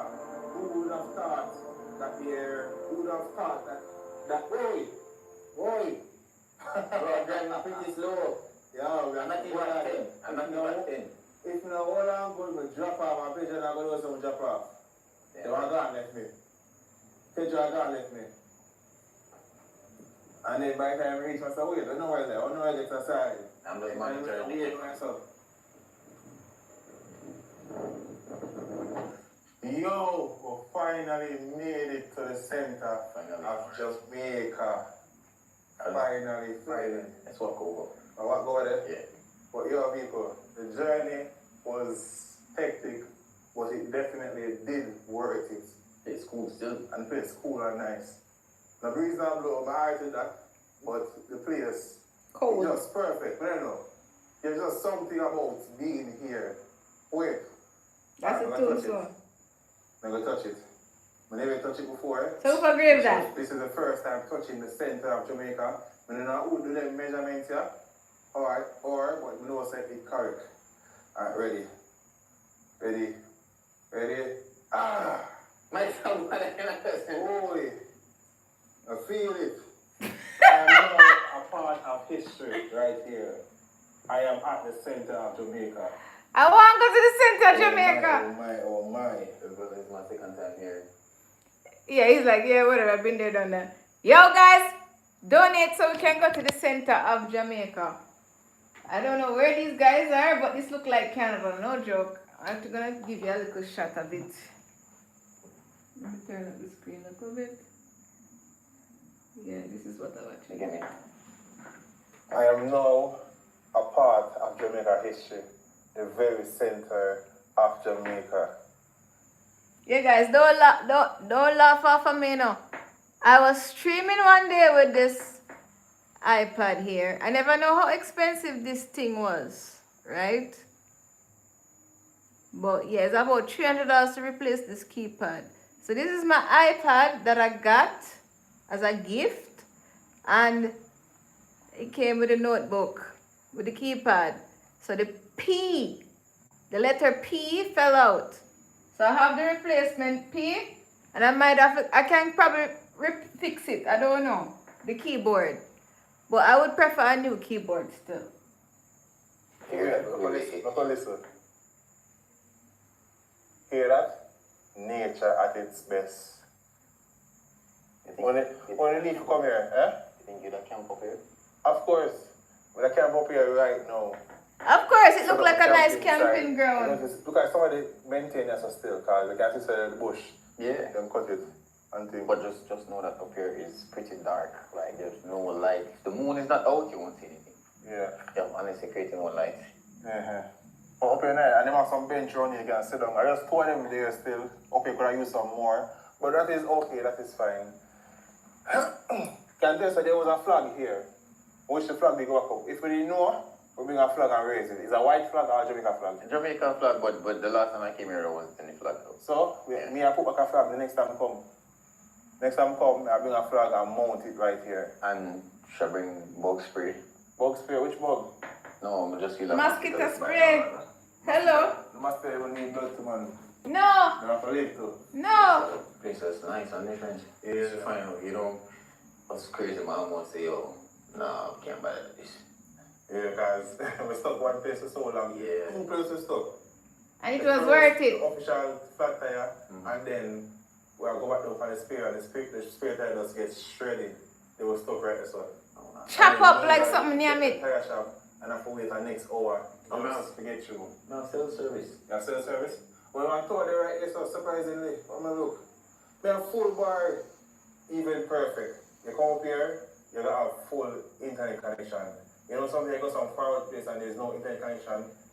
That is not a thing right here. They just sell full 100 right here, so. Oh, the thing, them have table. Oh yeah, on the table. There's a table here, that's interesting though. Oh, the table here, so. Yes. Alright, nice, look what I need. I'm sure no one utilize it. So you can't move, you know? That's good. They might cement down there again. A nice table. Yeah. Okay, nice. One can stop talking and go get silent. Okay, it's a nice pleasure. Respect for being up, sir. Come on, oh, man, shit. Well, answer, yeah, answer. Don't find this up. Alright. What's next? Go to the camera. Say it again. Alright, what's next? Next is Catching Peak. We need to go Catching Peak next. I realize I never go Catching Peak. That is the highest point in Jamaica. There's a next stone like that a Catching Peak, though. Man, no. You never go Catching Peak then? I thought it was Blue Mountain. But just remember, pick up what you're saying. Yeah. You need to try to go, Yeah. So now we come at the center or the middle of Jamaica. Next mission is Catching Peak. Yeah. People, let me know in the comment section if you take me for go there and even do a vlog. Because if you don't even go there, I'm not go. well, honesty, I think you should try, come on, answer wait, so. Oh yeah, what my answer is there? Go over there, sir. So, I think you should try, based on the drought what's going on in Jamaica right now, the highest waterfall in Jamaica. The highest waterfall? Yeah. What about highest waterfall too? I think I regular falls that. Oh, that's a man-made one. But the natural one is what name? St. Portland, can you mind it again? We just mentioned it earlier here. None such. Yeah, none such fall. Alright. So that could be a nice little vibe. I didn't know. There's two different, yeah, I think it's the highest waterfall in the Caribbean. In the Caribbean too? Yeah. Jamaica said, well, my record man. Yeah, man, all the time. One of the highest mountains. Go Jamaica! I know we have the highest waterfall. Yeah. And the biggest curve, road curve. Really, we can curve that. I think, which part is there? I think, wait, which part? Or the biggest, or the biggest roundabout, or the biggest curve. Oh, which curve that? I don't remember her name, but we know about it. Look guys, this is what I want to do with my truck.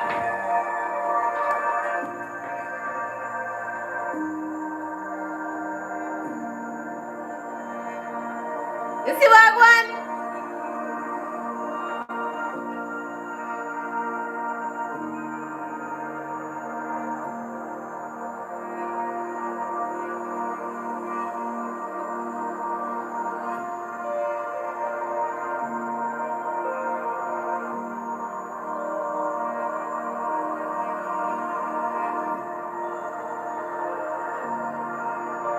This looks like Canada.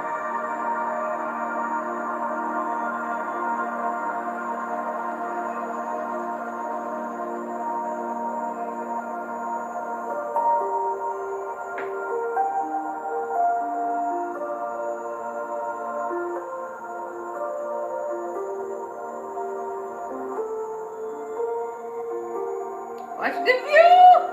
Oh my god, you guys. Low-key, I would have just built one house up there and hide. I'm not gonna tell you no lie. No neighbors. House on the hill with the acres. Look at the view, man! So why nobody don't want to live up there, sir? You guys? Why nobody don't live up there, sir? I go into what that name? Okay, I gonna do some. I going up there, you guys. I wanna go up there, guys. I need money for gas. I need money for insurance. I need a tire. I need engine oil, transmission oil. My truck need to service. That's all I need, guys. I don't need nothing else in life.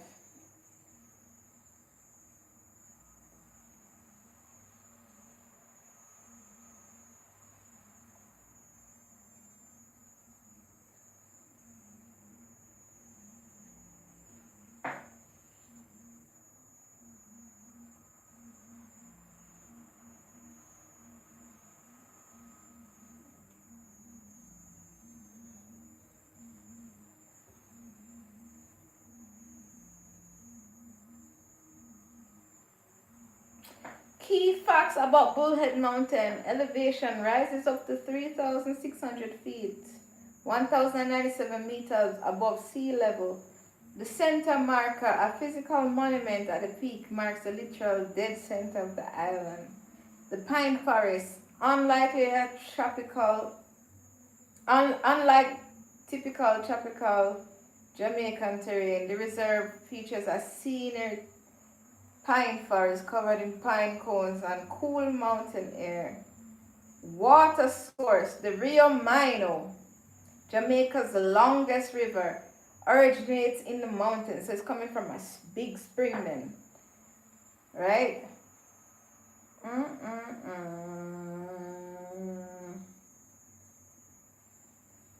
Jamaica's secret pine forest. Oh my God, guys, I want to do this adventure right now. Tomorrow. Send the money, oh. Let me go. It's different. We took more photos, rested for a bit, and even played some games. The energy was amazing. Guys, this is in Clarendon, by the way. Who would have thought that? Everyone laughing and enjoying this unique spot that most tourists will never even hear. Apparently, I was watching this video before. But we weren't done yet. The real challenge was still ahead, hiking to the peak. I was watching this video before, but it wasn't, she never made the storyline as interesting as those guys.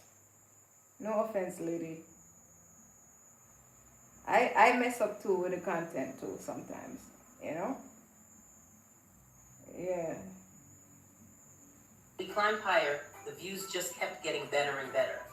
I know I probably overused the word breathtaking, but when you're standing on top of Bullhead Mountain, looking out at panoramic views in every direction, there's really no other word. It's almost 600 acres of land. Shit, there's a lot of land in Jamaica, you know, you can't steal it. Land Mountains like layering grass. on top of mountains as far as you can see. Bullhead Mountain rises 3,600 feet above sea level. Let that sink in. We were up 3,600 feet surrounded by pine forests that most people don't even know exist in Jamaica. After taking what felt like 100 photos and resting at the peak, soaking in that accomplishment, we headed back down. We were tired and exhausted, but honestly, we felt absolutely victorious. Not many people can say they hiked to the geographical center of Jamaica and conquered a 3,600-foot mountain in a pine forest that looks like it belongs in Europe. We're not just beaches and reggae. We've got mountains, forests. Listen, even Robin's Bay look like somewhere in Ireland. Like no joke. By this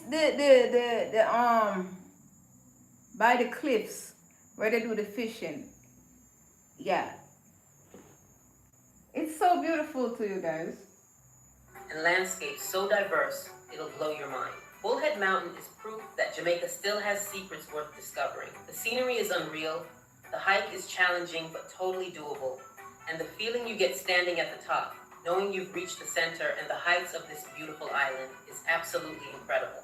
So when you're planning your next Jamaican adventure, look beyond the coast.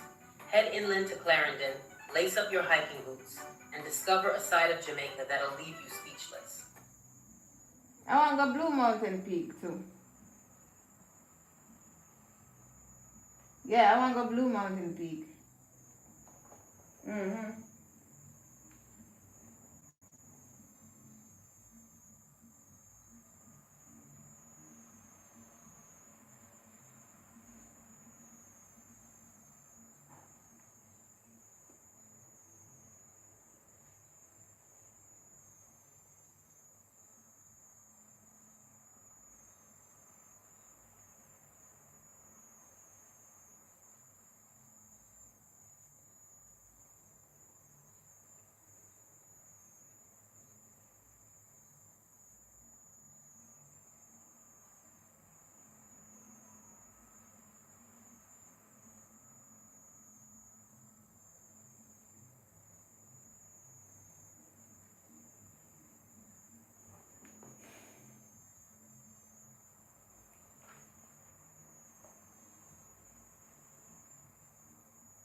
Yeah, guys, let's go to Blue Mountain.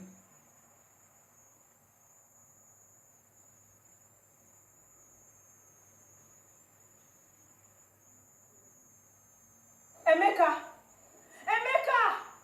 What is this? What is this rubbish I am seeing? Ma, please, it is not what you... Chineke! Is that not Adaora? Is that not Adaora?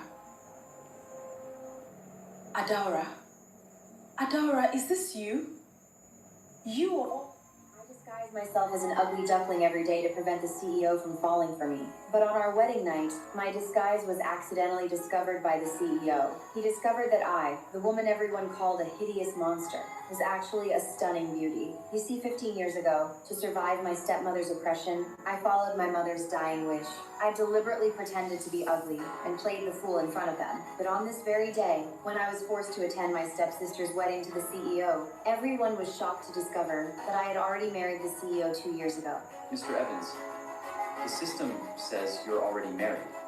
Your wife is listed as Miss Alania Marsh. How can this be happening? This can't be right. There has to be an error. This doesn't make any sense. There's a mistake. But the system shows Mr. Evans' marital status clearly. The screen showed Cole and me as husband and wife. The date went back 2 years. Care to explain, Cole? I'm just as confused as you are. Confused? You signed a marriage license and have no idea how it happened? Beats me. I don't know either. No one has any reason to suspect me. I was neglected since I was little, confined to the loneliest corner of the house. I barely finished primary school and lived in a room no bigger than a storage closet. I was also mocked for my appearance for years. To say I secretly ran off to Bogand and married Cole in private, it sounds utterly impossible. This isn't real. Divorce her immediately and get Cole married to Paige today. Right. Getting Cole and Paige married takes priority. I'm afraid Cole can't marry Paige. The Evans family has strict traditions. A man can only remarry if his wife has passed away. The one walking down the aisle today has to be Alana. You can't be serious. Everyone in Ublento knows I'm the one meant to marry him. And now you're swapping me out for Alana? Paige is meant to be Cole's rightful wife. That pathetic brat doesn't belong anywhere near him. Darling, sorry about all this drama. You bitch! He's mine! How dare you call him that?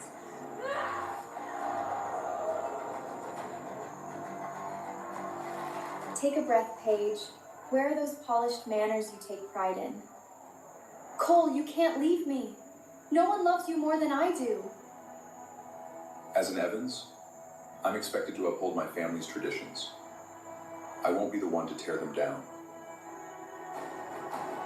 Ruben, surely the engagement never stated which of your daughters would be marrying into my family. Now that Alana is his wife, the deal still stands. I still stand. Don't push me to go against the traditions my family have followed for generations. Cole's wedding was anything but subtle. That 100 million dress, strung with over 400,000 diamonds and pearls, was meant to be the star. Paige had dreamed of wearing it down that aisle for as long as I'd known her. Kiara and Darren knew the Joneses could never match the Evanses, so they'd scrape together 500 million just to keep up appearances, to marry her off in a way the whole city would talk about. But in the end, it all became mine. You may now kiss the bride. Kiara and Darren knew the Joneses could never match the Evanses. Dangerous, decisive, and impossible to predict. I knew better than to get careless. I dare not take it lightly. To this day, I still have no idea why I became his wife, and I must find out the truth as soon as possible. Kiara, Darren, and Paige could only watch as everything they'd sacrificed for sparkled on the wrong girl. Rage nearly knocked them off their feet. A swarm of reporters buzzed outside the Jones family's mansion, hungry for any crack in the story. Cole ignored the commotion and took me away on his private jet. Mom, is my dream of becoming the wealthiest man duly gone? Absolutely not. Cole won't tolerate being trapped like this. Alana was shoved into his life. You mean she might not make it through tonight? Once Alana is no longer in the picture, Cole will come back to you. Just wait. I'd only just met Cole today, but I'd heard every story about him. They called him cold-blooded, even ruthless. A man who destroyed anyone who dared cross him. Those who opposed him either disappeared or lived to regret it. You had no trouble talking earlier. Why so quiet now? It's not like I planned to marry up. I just can't shake this bit of unease. Unease? You called me darling in front of Paige like it was the most natural thing in the world. There wasn't a hint of unease then. You're also not as clumsy as you pretend. But when Paige lunged at you, you moved like a trained fighter, not a scared girl. That was just instinct. We'll see. I'm just waiting to see how long you can keep up the charade.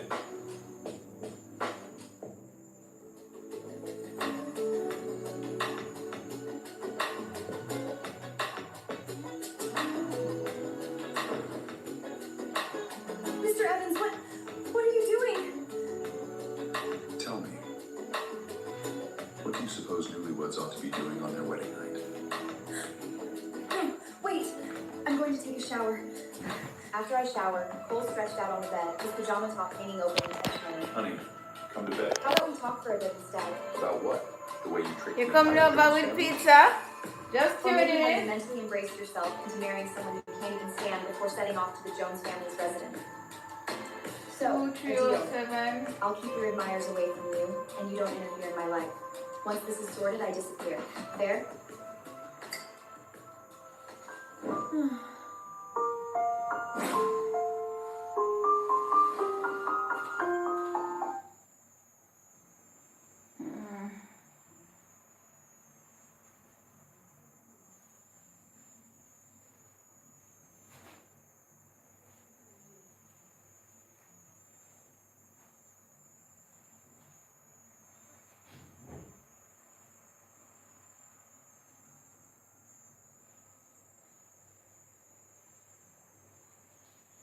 What is it?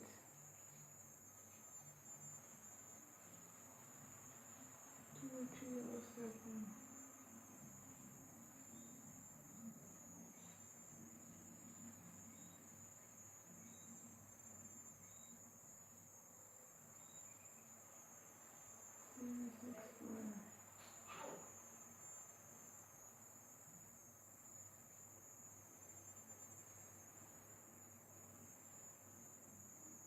Two, 522.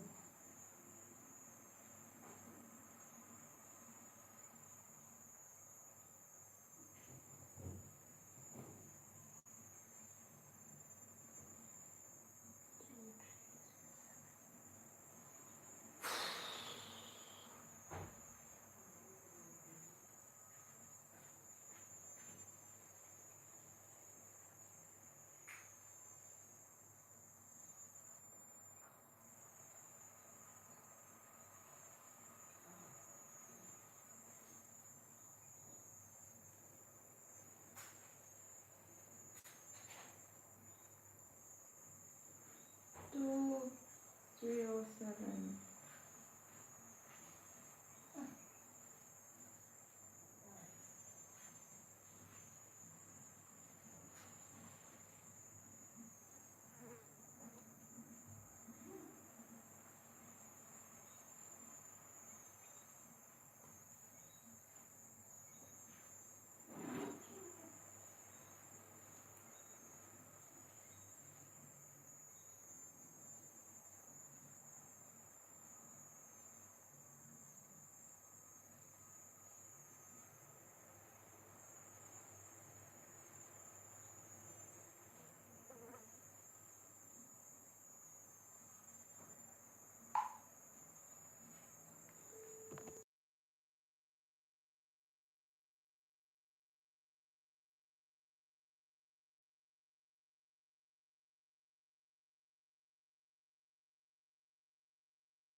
climbed into bed yourself. I would never. Actually, you did more than that. You stripped me down, cuddled up to me, and had your hand on my chest. Shut your mouth. You even whispered sweet nothings, calling me darling. You're a disgusting liar. Am I? I took some videos. If you think I'm lying, go ahead and watch for yourself. Is everything all right? Sleep tight, darling. And watched myself sleepwalking, crawling right into his bed? You recorded this? Why didn't you just push me away? Because you're not done yet. Play the next one.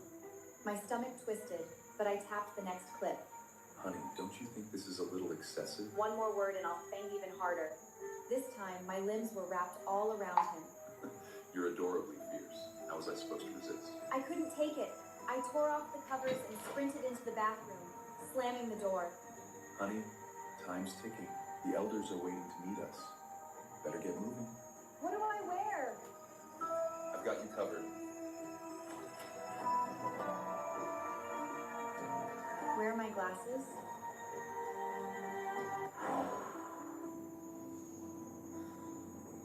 I couldn't believe what had happened last night. I had undressed cold, curled up against him, and stayed there the whole night. It was beyond embarrassing. What's running through your mind? You're blushing so much.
Good to see you too, Charmaine. How are you?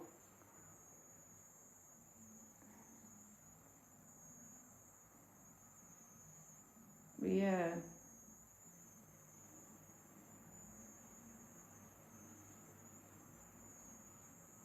Uh-huh.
story. Here am I talking to you guys. The percentage because the flow increases. A study by Climate Central showed that 25 countries that produce almost all the world's coffee experienced 47 days more of coffee harming heat on average between 2021 and 2025.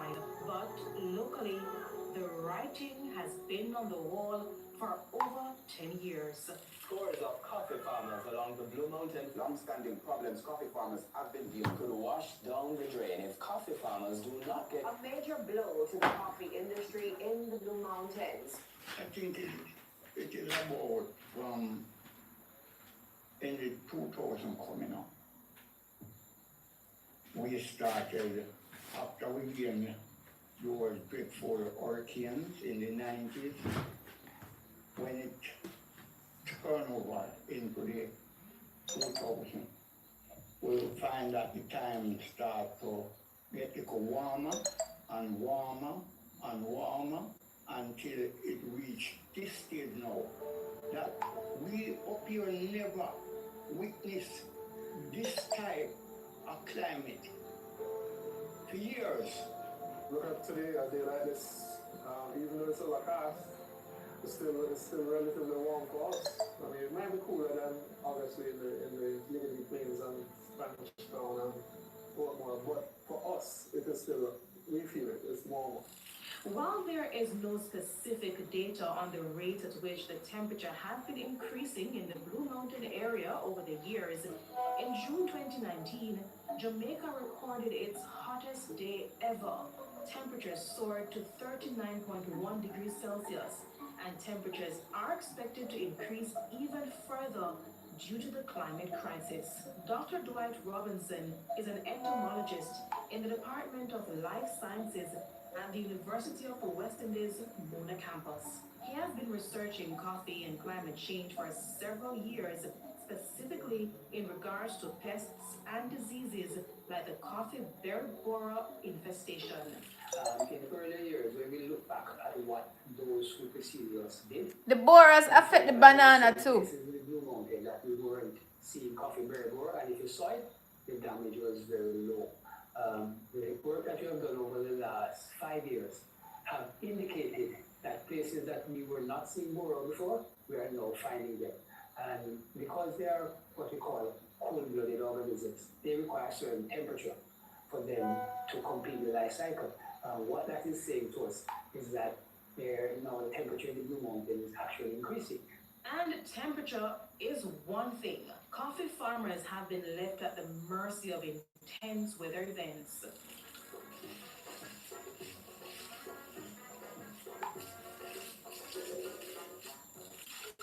Melissa, we have to do like this, and there's a big tree that Melissa fall. Yeah, so we cannot walk as we have a like that, but we're going to stop there. We're carrying the load that we help down, and we put up a going. So why don't you use a chainsaw and clear the forest? After Melissa, it took me 1 week to come up here. And when I came here and saw what Melissa did, I mean, I just have to stand up and cry because all the guava trees them and the coffee them. Do you want to grow vegetables indoors? Guava tree had coffee? What? With the tower system. What? The last few years have been particularly challenging for Blue Mountain coffee sector. Unfortunately, prior to that, we had started to see some rise in terms of our production numbers. But then we had a significant drought, followed by Hurricane Beryl, and even worse than Hurricane Beryl for the coffee farmers was tropical storm Nicole, which brought a lot of rain which really impacted their coffee plants. And then Hurricane Melissa. The effect of climate change has cost the industry about $10 billion. In what way? Mainly due to hurricanes, bad weather. These challenges come as Jamaica's coffee, especially the Blue Mountain brand, continues to grow in popularity across the world.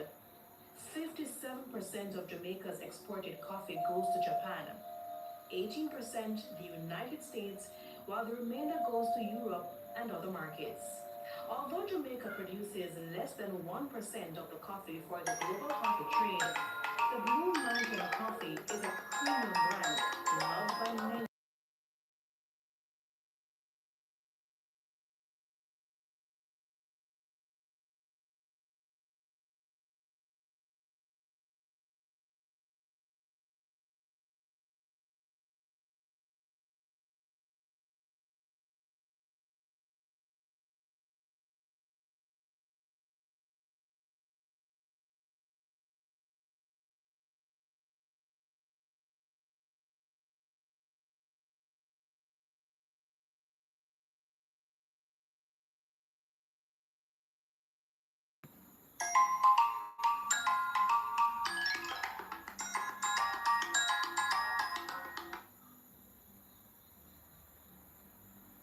It's very world famous, not because of the quantity of what Jamaica produces, but because of the climate in which it is produced and the altitude at which it is produced. But this climate is changing, you know. And so, as the lush Blue Mountains continue to be battered by extreme weather events, worries about the future of the precious green gold, the Jamaica Agricultural Commodities Regulatory Authority, JACRA, is the regulator for coffee in Jamaica.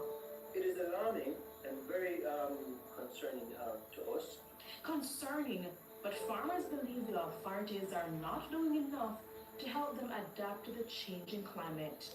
But at this moment here, the money does not attractive that you can do what you want to do in a farm, but you have to do what you have to do.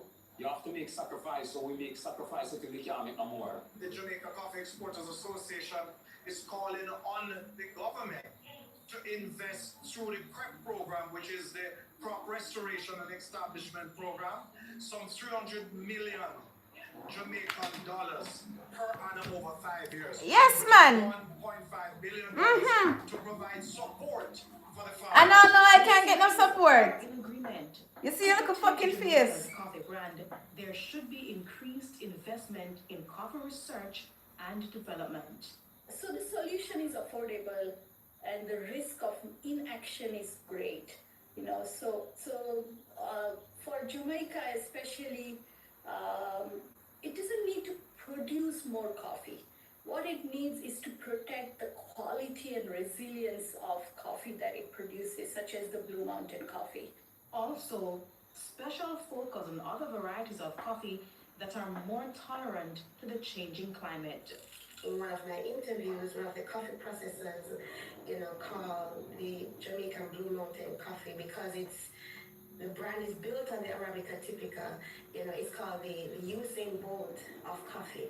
Even though it is extremely sensitive to the coffee leaf roast, extremely sensitive to the changes in temperatures and rainfall. But you're saying that you're not willing to move to other varieties, or what are the plans of Chakra?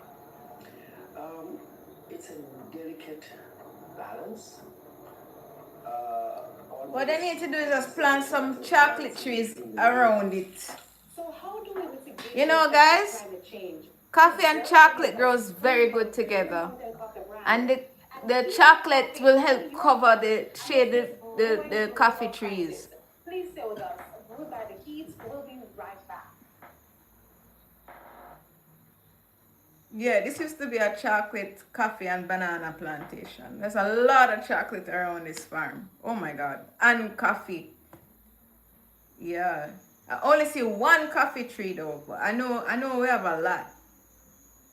Take a while to be. I think it takes 5 years to bear. Take a while to grow, to become fruitation. Yeah.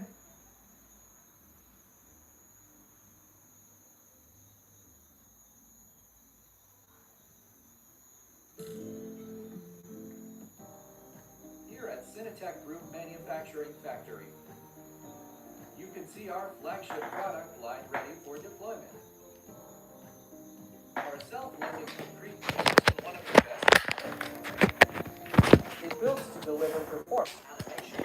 This is AI-powered storytelling. Creating cartoon videos has never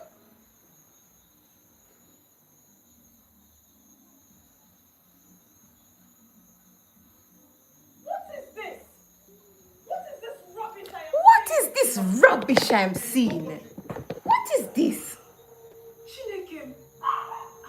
Is that not Adaura? Is that not Adaura? Adaura? Adaura, is this you? You of all people. Ma, come, let us go. Come away from here. Leave me! I don't know why you're hating on me. Wait, Maybe I let me can explain. smell a Explain legacy. what? Explain what exactly? How long has this been Give going us on? a like Have both of you been laughing and behind my smash back? up the like button. Don't worry about me. Everything is awesome, you know. Auntie Ma, is this your house? Yes, so this is your house now too. This will be your home. You hear me? Thank you, Auntie. My mama said I should always help you and never disturb you. You are welcome, my little girl. Come and greet your uncle. Emeka, come and meet your wife's cousin. This is Adaura. She will be staying with us. Welcome. Small girl, make sure you don't be stubborn for this household. I will not be stubborn, Uncle.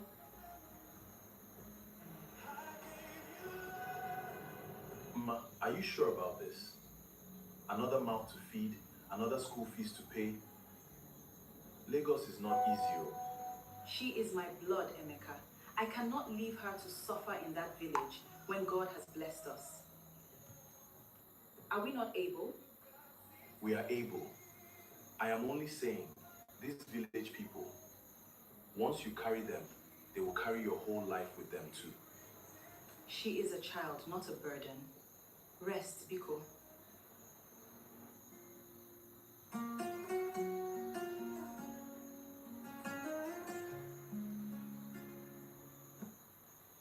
Auntie Ma, this school uniform is too fine. Chai, my mates for the village have never worn anything like this. You are not in the village again. You are my daughter now. Do you understand? Whatever I give my own children, I will give you. God bless you, Auntie. I will make you proud. Just face your books. That is all I am asking. Auntie, my class teacher said I am too brilliant, that I should apply for the computer school when I finish. Then you will apply. I have already told your uncle. Whatever it costs, we will pay it. Nobody in this house will ever tell you there is no money for your future. Even Uncle Emeka agreed? Your uncle agreed. He said, and I quote, "That girl will make this family proud one day."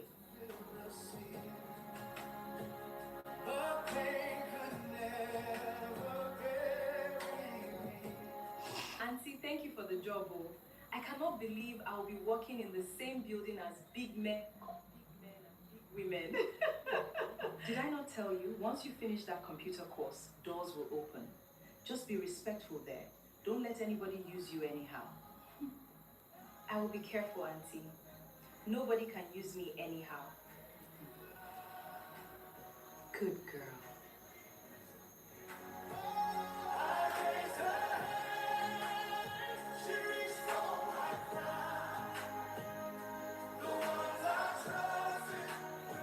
Adora, you have grown into a fine woman. Oh.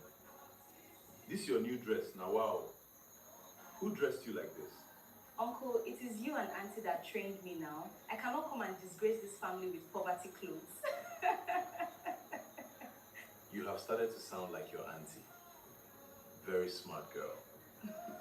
Emeka, is it not time we ate? Come in.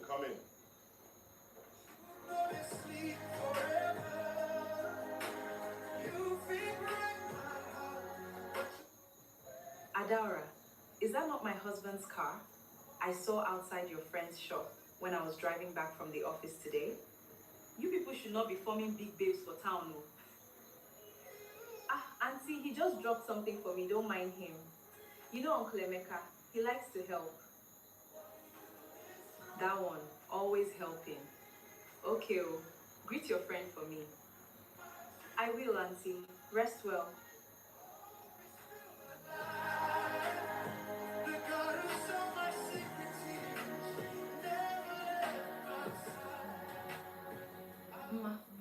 saw your cousin with Emeka again yesterday for that new restaurant by Lekki.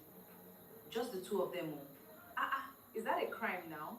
They are family. Emeka has always helped Adara since she was small. Don't mind your suspicious mind. I am not saying anything, no. I am just telling you what I saw. Thank you, but honestly, you people should stop looking for trouble where there is none. That girl calls me Mama. She cannot do such a thing to me.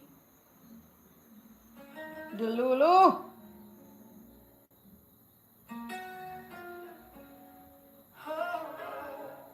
Adora, why is your phone always locked these days? Even the small children have noticed you don't drop it anywhere again.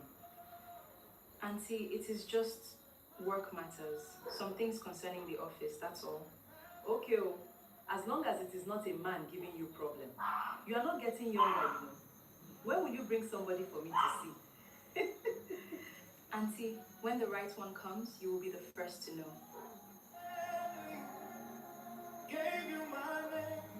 And I hear a man share talk, huh?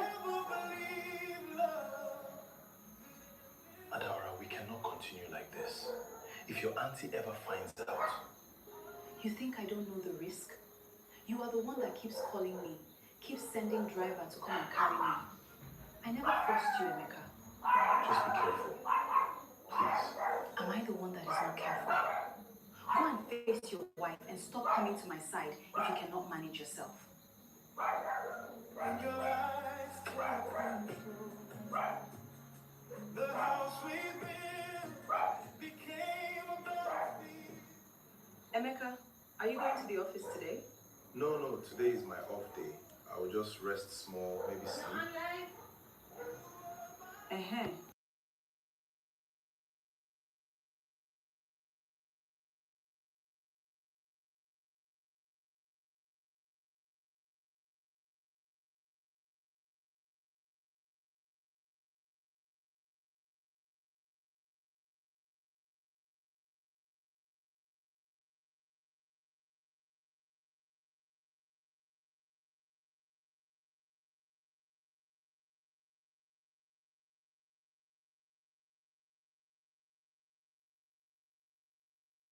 The balloons, the banner, the cake, everything is set up next door. Just say the word and we start moving it into the main house. Not yet. Wait until I bring everybody. We will move it in together, fast, before he wakes up from his afternoon rest. The cake was waiting, balloons in the air. Mama, this cake, is it enough for everybody? It is more than enough. Today, my husband will know how much I love him. Once we move everything inside, nobody should make noise.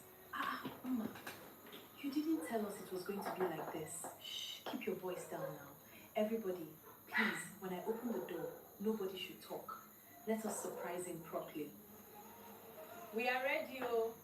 What a surprise! Surprise! Please, this way. My son will be so happy. He deserves it. Auntie Ma, will Adara be joining us too? I did not call her for this one. It is a small surprise. I did not want too many people to know before today. Never mind her. Let us just go inside. Adara in there. Surprise! Emeka! What is this? What is this rubbish I'm seeing? Ma, please, it is not what you... Emeka! How can you do this? And with a girl I called my daughter! Hey! God. Ma, please. I'm sorry. That's why enough is sorry for people. It just happened, I swear. It is not what it looks like. Mama, what is this commotion? Have you no home training at all? Screaming like a mad woman in front of my guests? Mama, did you not see what I just saw? Your son and my sister on this same couch. And so, you will humiliate this family, my name, in front of caterers and saxophonists over a moment of weakness? A wiser woman would have called ahead. Handle this quietly. Now look what you've turned my son's birthday into. Mama, please. Is that what you're worried about right now? Not what he did? Small girl, face your front. No, she should not face her front. Everybody heard what you just said, Mama. Everybody in this room. Mama, with respect, that is not fair. You like when I'm speaking? Why are you talking as if Mama is the one that... I'm watching a movie. You too. You have joined them to talk to me anyhow. What you want me to talk to, guys? I don't have nothing else to say. Everybody, please just go. Thank you for coming. I am sorry you had to see this.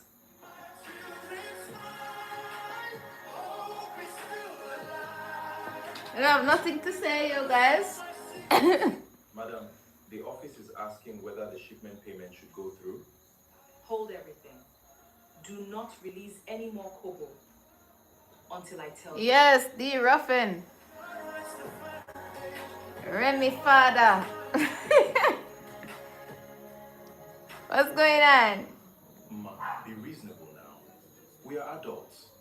Let us handle this like business people, not like this. There is nothing to talk about. The company is asking for the money you put into it. If you pull it out now, everything collapses. The contracts, the staff, my name in that industry. You want to punish me, fine. But why punish everyone else attached to it? Which part of the streets you chilling? What's the weather like now? Is it hot? Was I not your wife? When you were sleeping with a girl I raised for 10 years old? Get out of my room, Emeka. Ma, be strategic about this. This house, this car outside, even the school your children attend, all of it runs on what we built together. Why demolish 14 years over one afternoon? Big up, Taylor. One mistake does not last 14 years, Emeka. What's up? And it was not me who threw it away.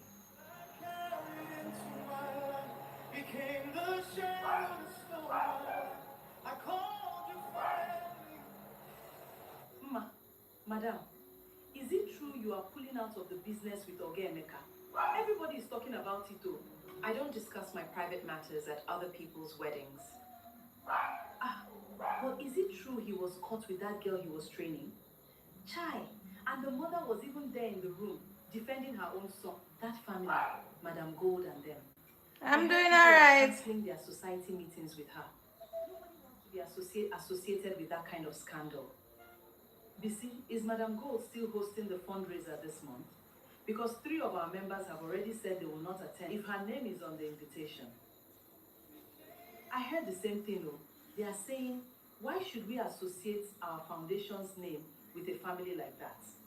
It doesn't look good for the brand. Bless up. Just tell her quietly before she finds out through gist and starts causing sin.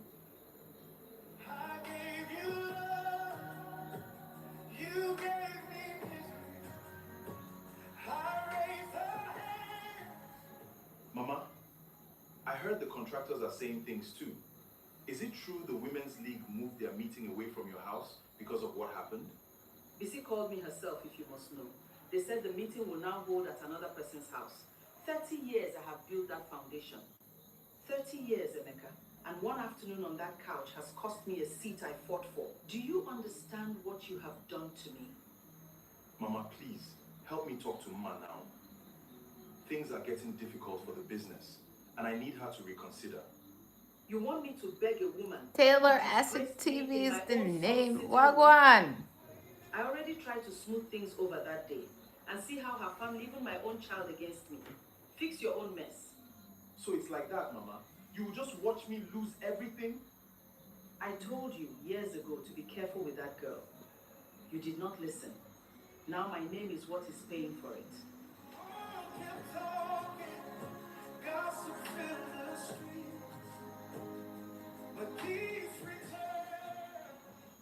Okay, Emeka, good day, sir. I will be honest with you. The board is not comfortable proceeding with the Lekki contract until this domestic matter settles. Optics, you understand? Chief, we have worked together for 6 years. This is a family issue. It has nothing to do with the business. With respect, sir, when your own wife is the one withdrawing the capital, it becomes very much a business issue. We will revisit when things are more settled. Good day, sir. Emeka, we need to talk. I am pregnant. Adara, what do you want me to say? You know I cannot marry you. Marry me? Look at your mouth. I am not even sure I would marry a man as useless as you if you begged me. Oh, shit. I only came to tell you, not to beg you for anything. Then why are you shouting in my office? I have already told you, I know you have other boyfriends. How am I sure this child is even mine? You are a joke, Emeka. A big man with a big house. And this is the mouth you open, asking me of other boyfriends, as if you yourself did not chase me from the day I turned 18. Coward. Even the doctor warned us the last time. I have paid for 2 abortions already, Adaora. Twice. The doctor said your body cannot take a third one safely. So no, I am not paying for another, and I am not marrying you. That conversation is finished. You could not even stay faithful to the woman who raised you into a man. You did not even manage to keep the ring you already put on her finger. What made you think I would ever trust one from you? Watch your mouth, Adaora. Or what? You have already lost your wife, your mother's name is finished in this town, and you are threatening me? Keep your ring, keep your money. I will manage this belly myself, better than I ever managed you. Say whatever you like. Close the door on your way out. I will close it. Enjoy counting whatever money you have left, big man. Yeah, with your face.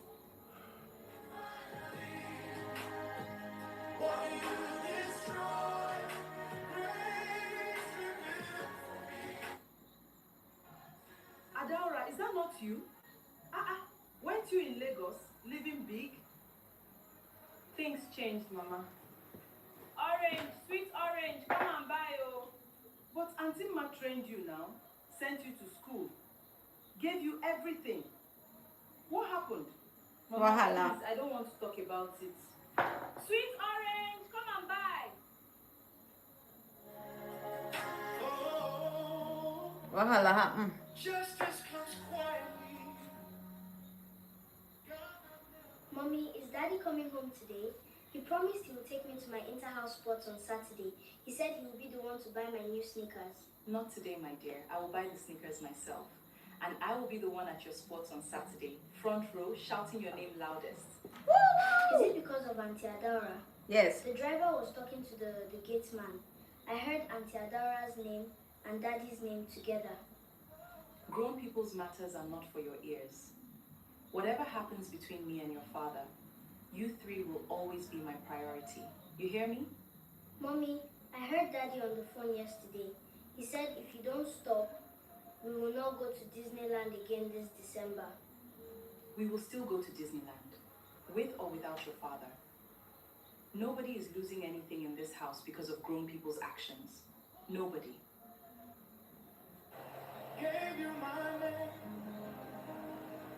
Never believe love. Ma, please now, think about the children. What would they do without a father in this house? You want to send them to keep asking me why I don't come home again? The children will be fine. Better than growing up watching their father lie to their mother's face every morning.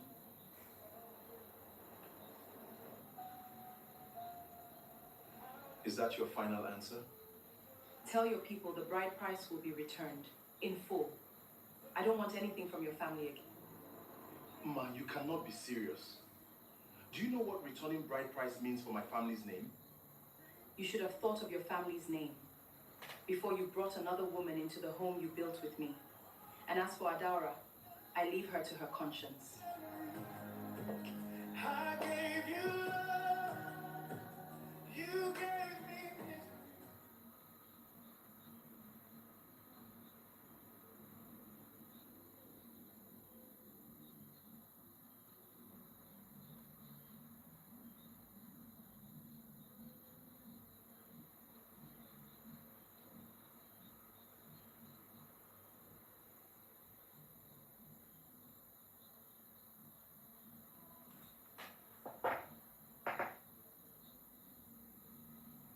I gave you 10 years, Jacob.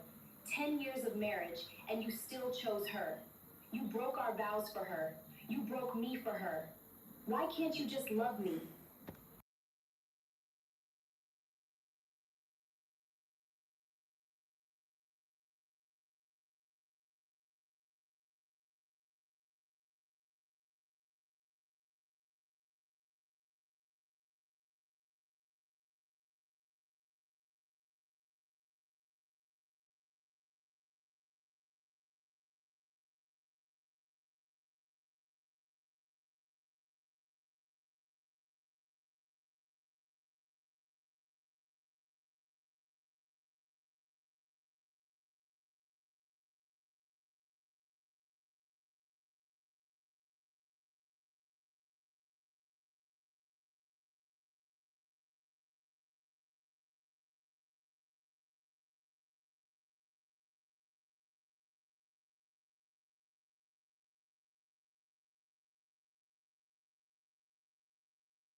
Mm-hmm.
Hey guys, give me a second. Give me a second.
Yeah, guys, sorry about that. How y'all doing? How you doing? How you doing? How you doing? How you doing? How you doing, my people? Boom! It's your girlfriend. It's your wife. It's Miss Jessie, and I'm back again with another live chatteroo, live video. Mm.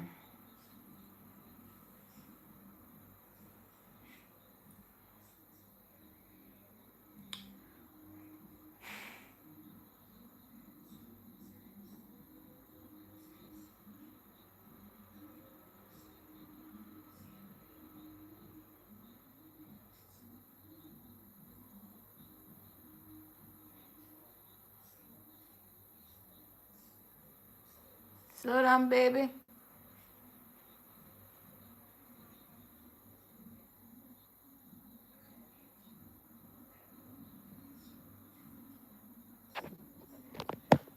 Music I play like crazy, you know, you guys.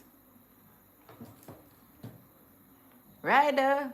Kai Sinat is a cameraman now. This new cameraman right here is actually doing a horrible job. It's not even looking at me right now, but it's fine. Testing out this new cameraman right here is actually doing a horrible job. When Kai Sinat wants to say some blood clot, him just hold him out like this.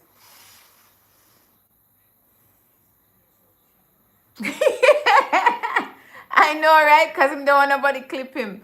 That's true. How we doing? Can you take the picture for us? Yeah, you guys can hand my cameraman the phone. Nice to meet you guys. Yeah, he can't talk. I paid him. He's on the job right now. Sadly, he can't take any pictures. I don't know why they tried to even get pictures. He's on the job. Another person tries to take a picture with you and get smacked. How we doing? How we doing?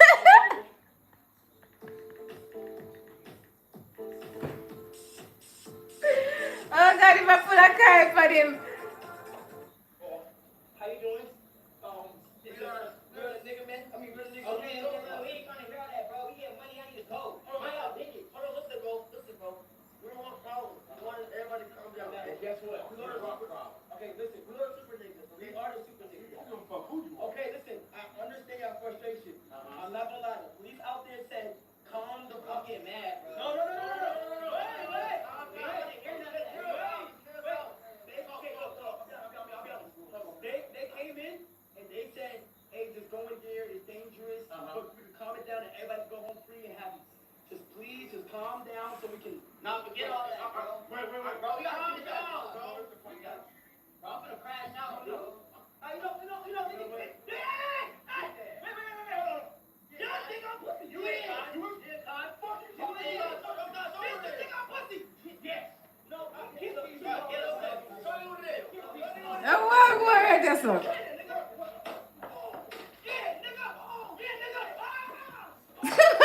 It's a funny line.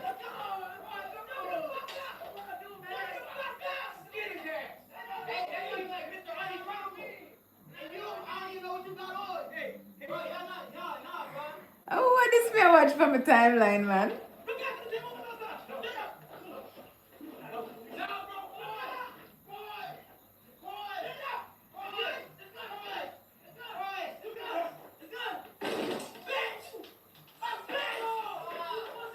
Where the table came from?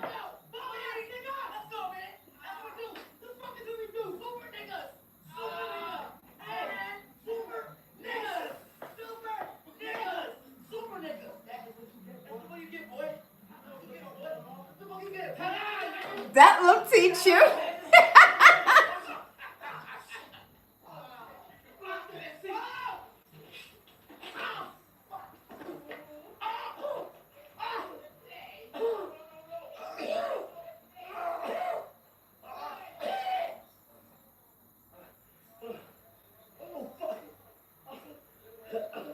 Guys, that one be moving so bad. I could do this all day. Acting him gonna go do now. Watch. No, we're coming back.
Come on, you good? You good? I'm good. You good? I know you look good out there, bro. Me too, bro. Jess, W! No, listen, when you dodge him, like this, like this,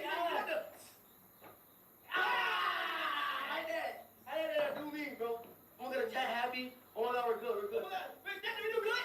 Be honest. Did we actually do good? Be honest. Look at him. Sweetie boy. Look, the bad buzz bite. How you doing? Oh, the bad buzz bite, bitch.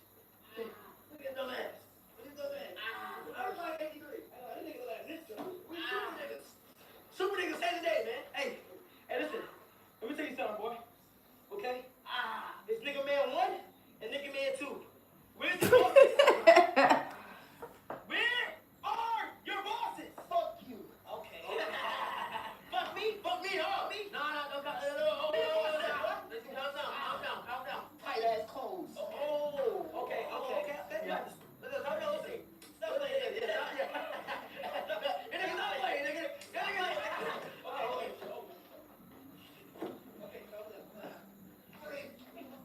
Yeah, they're definitely going to go in movies. What? Hey, where's your bosses? Oh my God, Kaisonet is like a midget. Hey, police, are we ready to come in? He's like 4 feet tall. Oh my God. Larger than life.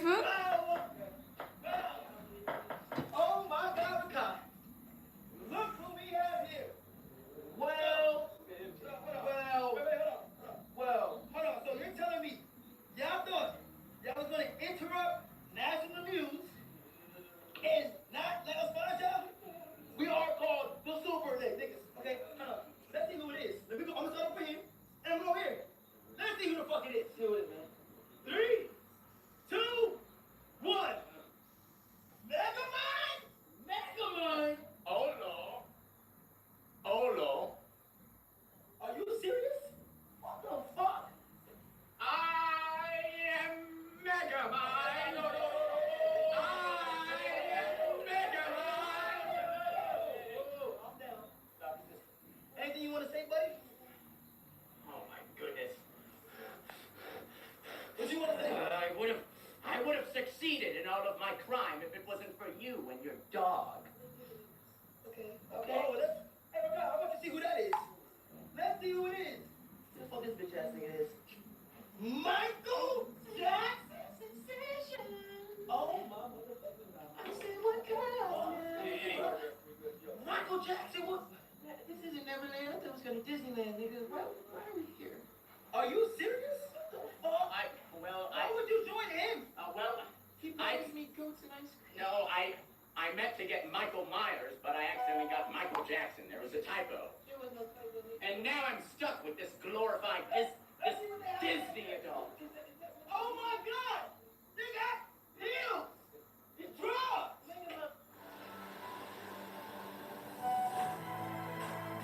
Markets change quickly. Stay in control with the right tools.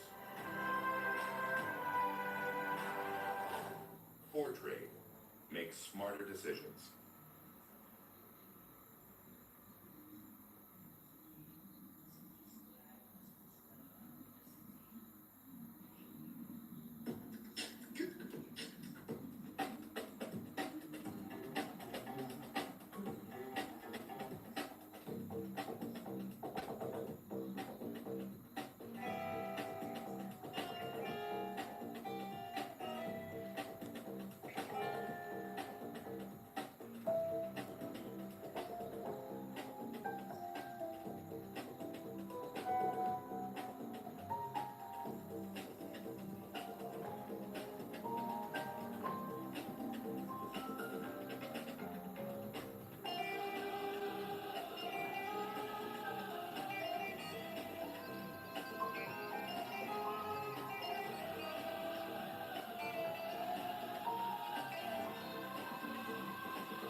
Studio 2.0.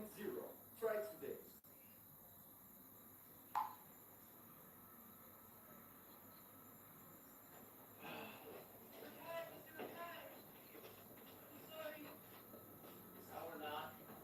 Oh, please.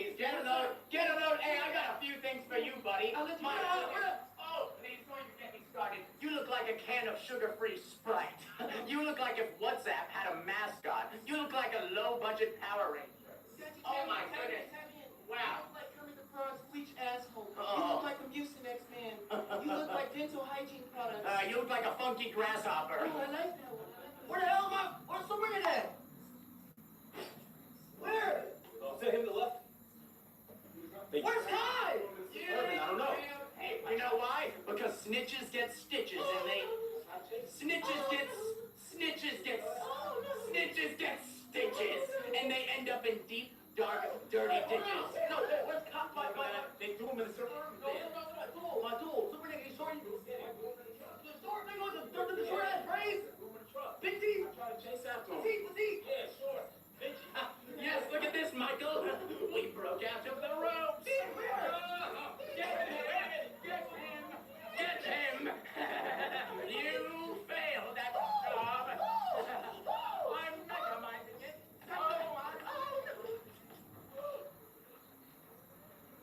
What the fuck? Dehydration ray. Dehydration ray.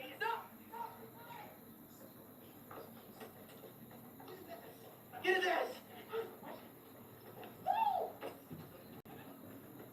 You get a little tired there. Where's Kai? You ain't nothing. You ain't nothing. Ow! Stop. Let's talk. Listen. Not so powerful without Kai Sinet. Listen. Let's go. Get up, big buddy. Get in there. Bro. You will never catch me, bro. Stop. Stop. All right. Put it up, bro. I'm pussy as fuck. We just want to live. Pussy as fuck, okay? We're not good. I apologize, bro. We aren't good, we're bad. No, you ain't bad. I'm bad. You ain't bad. Oh, please, I'm bad. You ain't bad. Oh, please. Look at these spikes. Look at these leather boots. I did it before in the 80s. You ain't nothing. Oh, please, get out of my face. You glorified Disney adult. You glorified butt plug. Oh, please. I don't feel like... Where the fuck is Kai?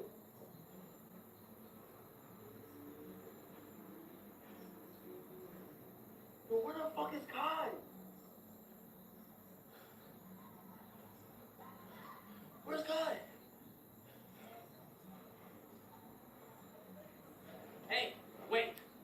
Come over here. I've got something wonderful for you. What? The evil is not over. Look at your phone. Yeah.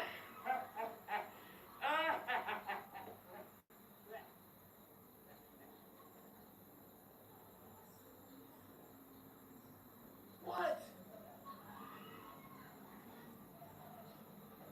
What was it? He got kidnapped? Come on, bro.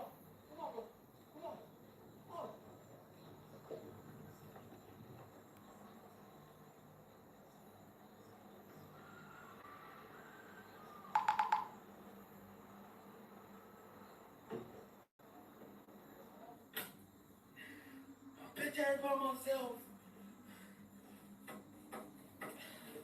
You always doing dumb shit. If I'm thirsty, just get some drink. Come with me, bro. The fuck you keep holding nigga line for? I'm tired of this shit, bro. Your bitch ass get kidnapped. Every single time, bro.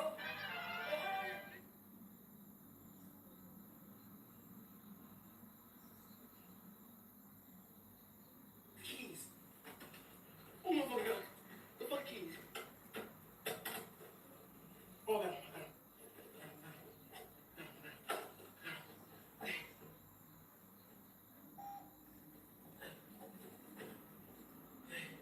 Hold on.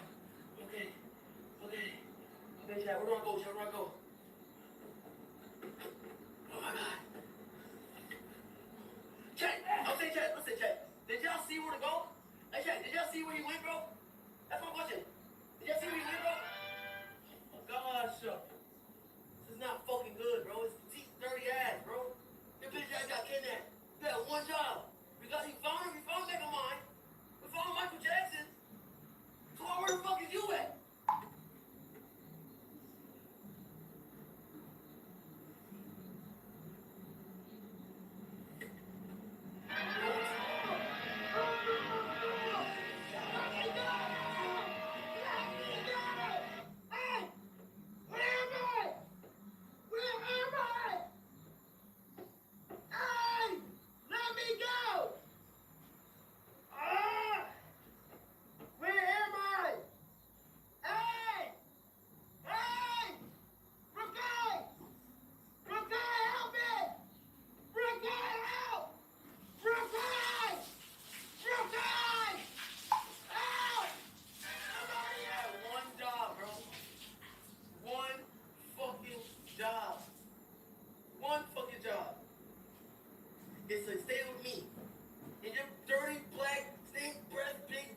Yes.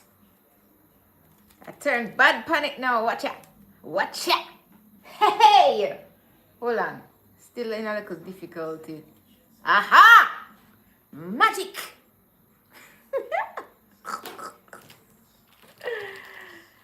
Yes. And this one is my favorite one. Smell like rose. Ooh. So nice.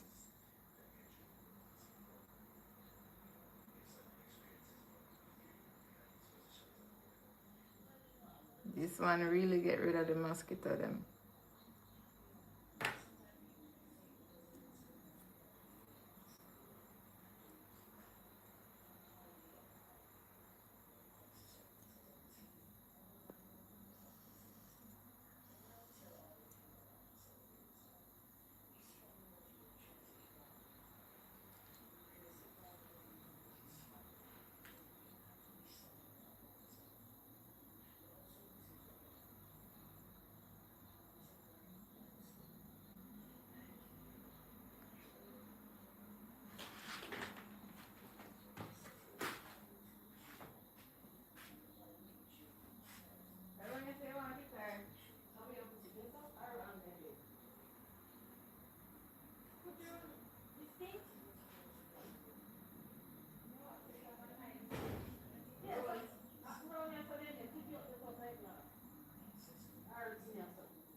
Yes. If they're right to the door, man. It'll come around by you too. The breeze. Live on the chat. A bees on the chat. And I'm watching AI movie right now. I'm on my live. You don't hear what I said to you. Leave me alone. No. It's millions of black subs, bro. It's millions. Jay, hold on, Jay. You're telling us, is there a clip of him getting, like, took it away? Like, is there a clip? Is there anything like that? Is there proof? A clip? Anything like that, bro? Can a mod spin a clip of him getting taken away? Anybody like that? Can that help me? I mean, there's somebody look this. I'll take the clothes off my back, and I'll let you. You steal the food right off my mouth, and I watch you, and I still don't know why. Why I love it so much. Yeah. You curse my name in spite of me. And I love you in the streets, hitting me and still out the way. But I still don't know why. Why I love it so much. Fucking fuck you, Kai. Hey, hold on. But where is he? On the road? This flex. All sorts of home things. All sorts of home things. Yes, Goldie, good girl. Oh my god. Catch that bug, Goldie. Catch that bug for me, Goldie. Don't make him attack me. Yes, Goldie.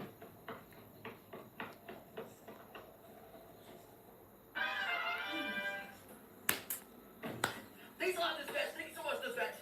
You know what I'm saying? I fucking love it.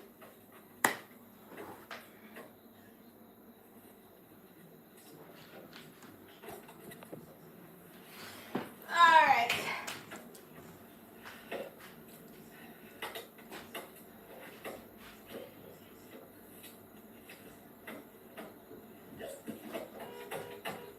Dumbass fucking seatbelt, bro.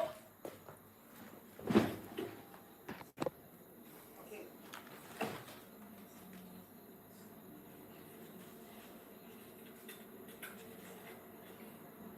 Closer to home. Closer to home.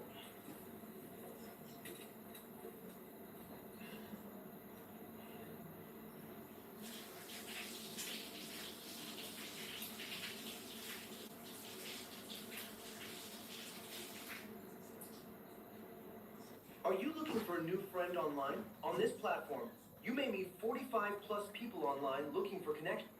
I ain't like that. You know what I'm saying, bro? Being a fucking superhero. He ain't bad at the role, man. It's in. But everybody's asking like, oh my god, yo, super nigga, super nigga, super nigga, super nigga. Can you show your face? I can't, yo, I can't, bro. So both of them, okay, it's that.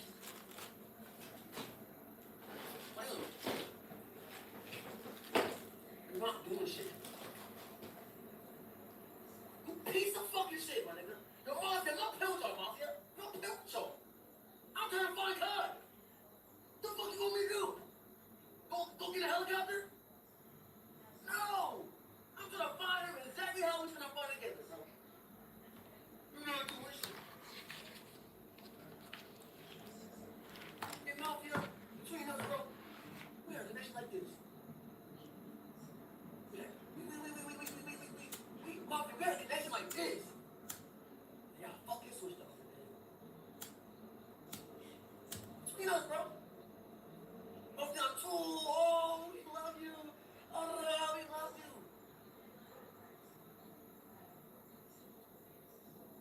She be like fucking shit. And I don't want to cry while I'm driving shit, but that shit really hurt, man. Because it's like, bro, we should be mad close, mafia. What's on that? You know what I'm saying? What the fuck is that?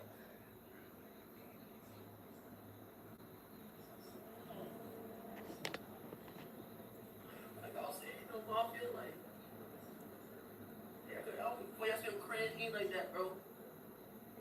It's like this. And when Kai came back in, it was fuck me.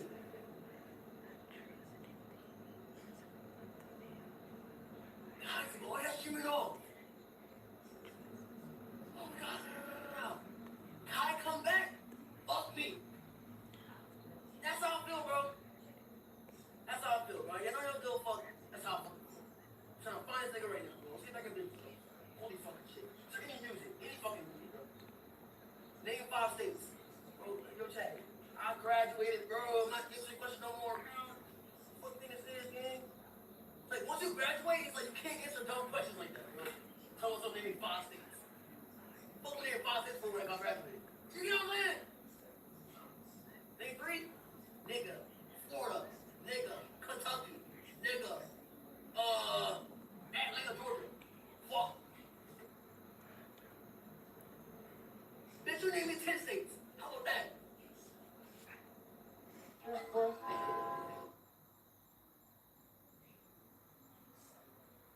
Yeah, you guys can handle my cameraman on the phone.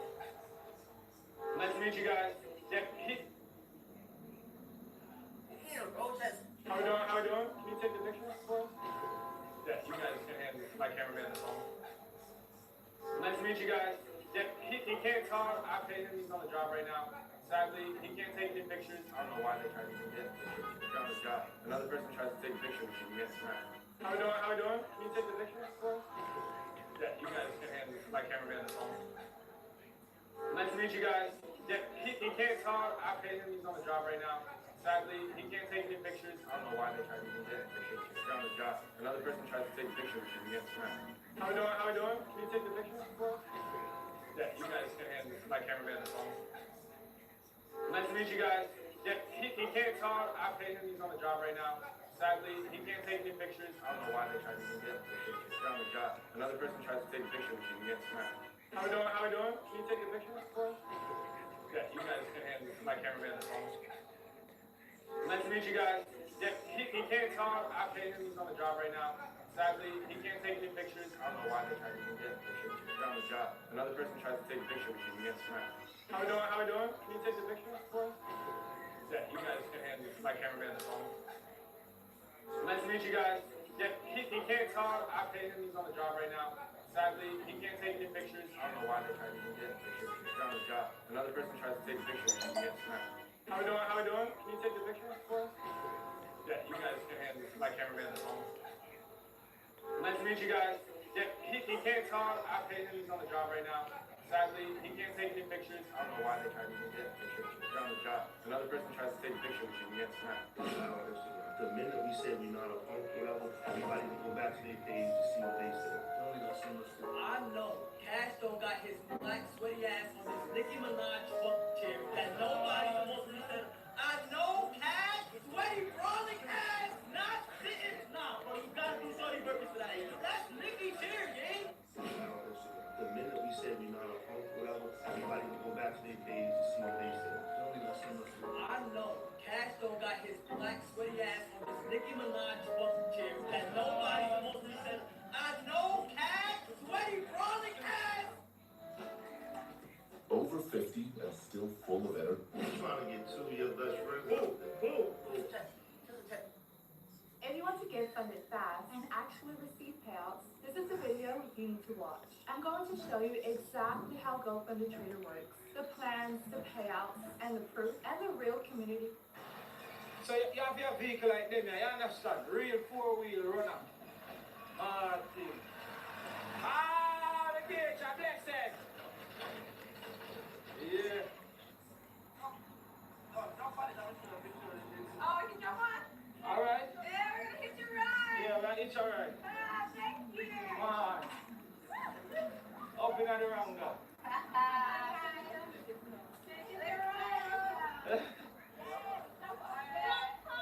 Yeah, step on the wheel. You see each you there? Make sure you hold on, you know. Good. Hey, I'll look the sword just still. Yeah, step on the wheel. Yeah, man, no problem. At least it's an experience. With the right on the rounder, tapping them, man. Don't play with the champ. Watch out, watch out, watch out. Coming up. Get on there. Go down there. Look at that.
state.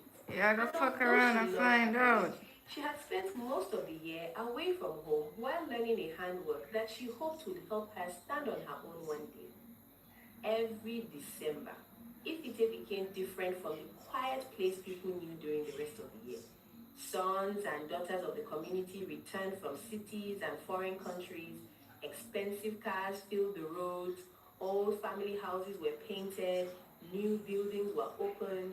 Music played from morning until late at night, and everywhere smelled of food, celebration, and happiness.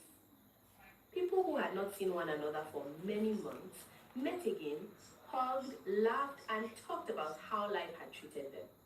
Some people came home only to spend time with their families, while others came to show everyone that they had become successful. Sonia enjoyed the festive season because it gave her a chance to rest, dress beautifully, visit old friends, and forget the worries of everyday life. That particular December, she returned to Ifite a few days before Christmas. Her parents were happy to see her, and her younger sister Adaize ran outside to welcome her as soon as the vehicle that brought her stopped in front of their family house. Sonia, you have finally remembered that you have a family, Adaize joked as she pulled her into a warm embrace. Sonia laughed and held her tightly. Be busy learning my work. You know I cannot abandon everything and be coming home every week. Her mother came out of the house with a broad smile. Allow your sister to enter before you begin your trouble, she said to Adaize. Sonia bent slightly and greeted her mother with respect before hugging her. Her father was sitting in the front yard listening to news from a small radio.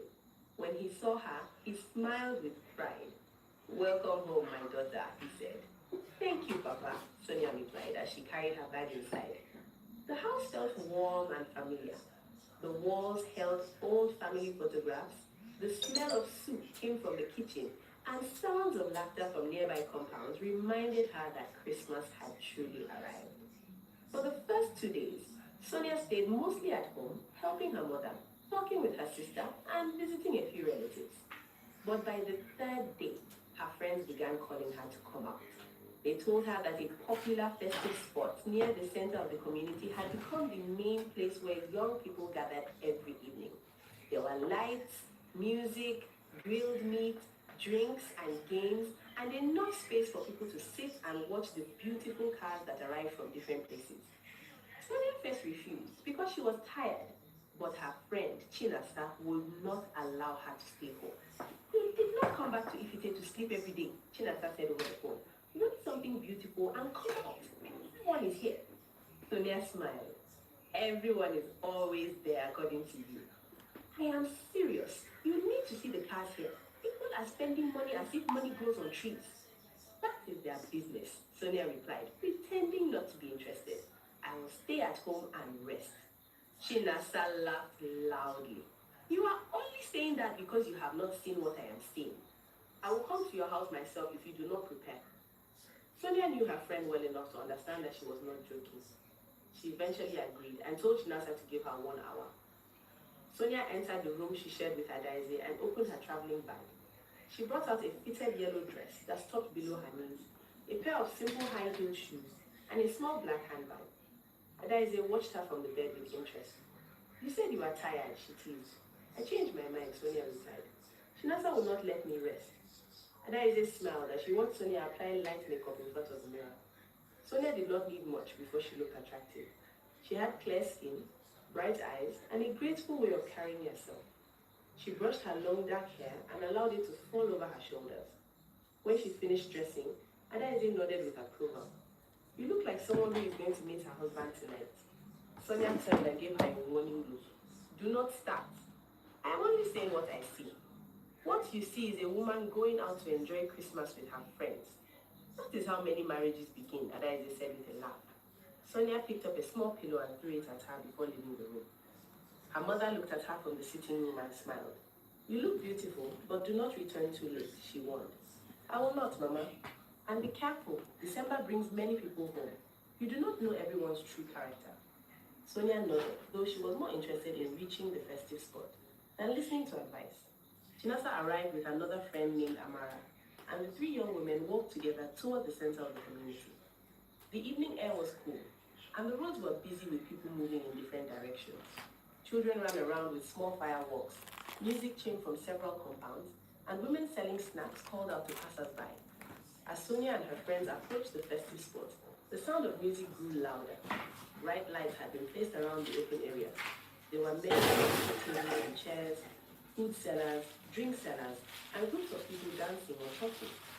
Cars were parked in long rows, and every few minutes another expensive vehicle arrived. Some young men opened bottles of drinks for strangers just to show that they had money. Others sprayed cash on musicians and dancers while people cheered. Sonia looked around with a smile. "You are right," she told Chinasa. "This place is lively." Chinasa held her hand and pulled her toward an empty table. "Did I not tell you? We came early yesterday and stayed until almost midnight." Amara laughed. "Do not mind her. She only came because she heard that some men from abroad were here." Chinasa rolled her eyes. "And what is wrong with that? Should I be looking for a husband among people who do not have jobs?" They all laughed and ordered drinks.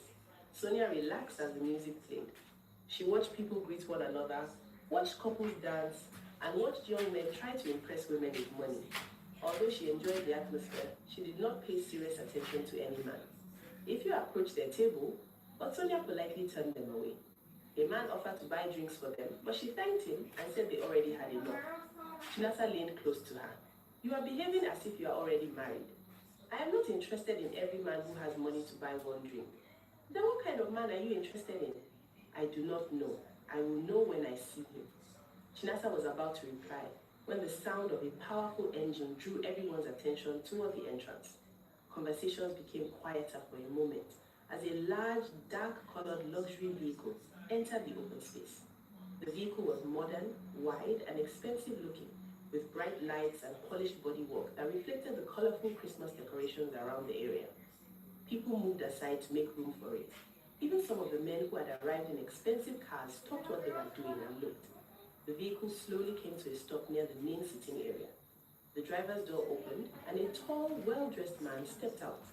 He wore a clean white shirt, dark trousers, expensive shoes, and a shining wristwatch. He had a confident smile and moved like a man who was used to receiving attention. Two other men came out with him, laughing loudly as they greeted people they knew. "That is Philip," someone said from a nearby table. "He came back from Thailand.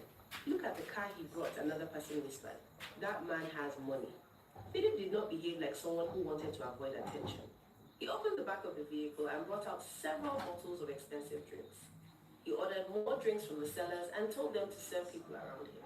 When a group of young boys rushed closer to greet him, he brought out a bundle of cash and shared some money among them.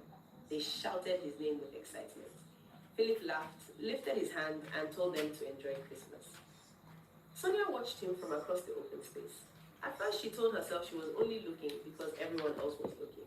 But she soon realized that there was something about Philip's confidence that held her attention. He appeared comfortable, cheerful, and generous.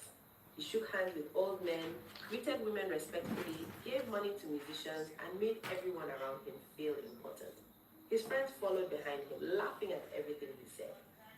Chinasa noticed the way Sonia was staring. "So this is the kind of man you will know when you see him," she whispered. Sonia quickly looked away. "I'm only watching what everyone else is watching." "You have been watching him for more than 5 minutes," Amara smiled.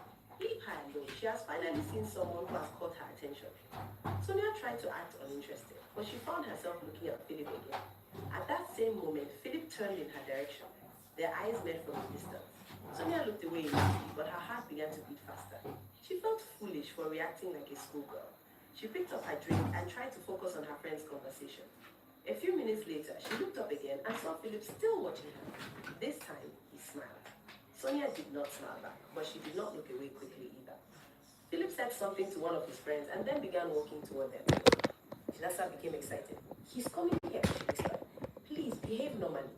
"You are the one who should behave normally," Sonia replied, though she was the one whose hands had suddenly become cold. Philip stopped beside their table and greeted them politely. "Good evening, beautiful ladies." "Good evening," they replied. He looked directly at Sonia. "I hope I'm not disturbing you." Sonia shook her head. "No, you are not. My name is Philip. I am Sonia." "Sonia," he repeated slowly, as if he wanted to remember the name. "It suits you." Chinasa and Amara exchanged secret smiles. Philip asked if he could sit with them. And him read the book How to Win Friends and Keep Them. Even though they said they had not finished the ones on the table. He spoke easily and made them laugh. He told them that he had lived in Thailand for several years and had returned home for Christmas. So you only came to show us your big car, Shinasa teased. Philip laughed. The car is not the reason I came. Then why did you come? Amara asked. Philip looked at Sonia before answering. Maybe I came to find something more important than a car. Sonia lowered her eyes, trying not to smile. Shinasa noticed and decided to give them space.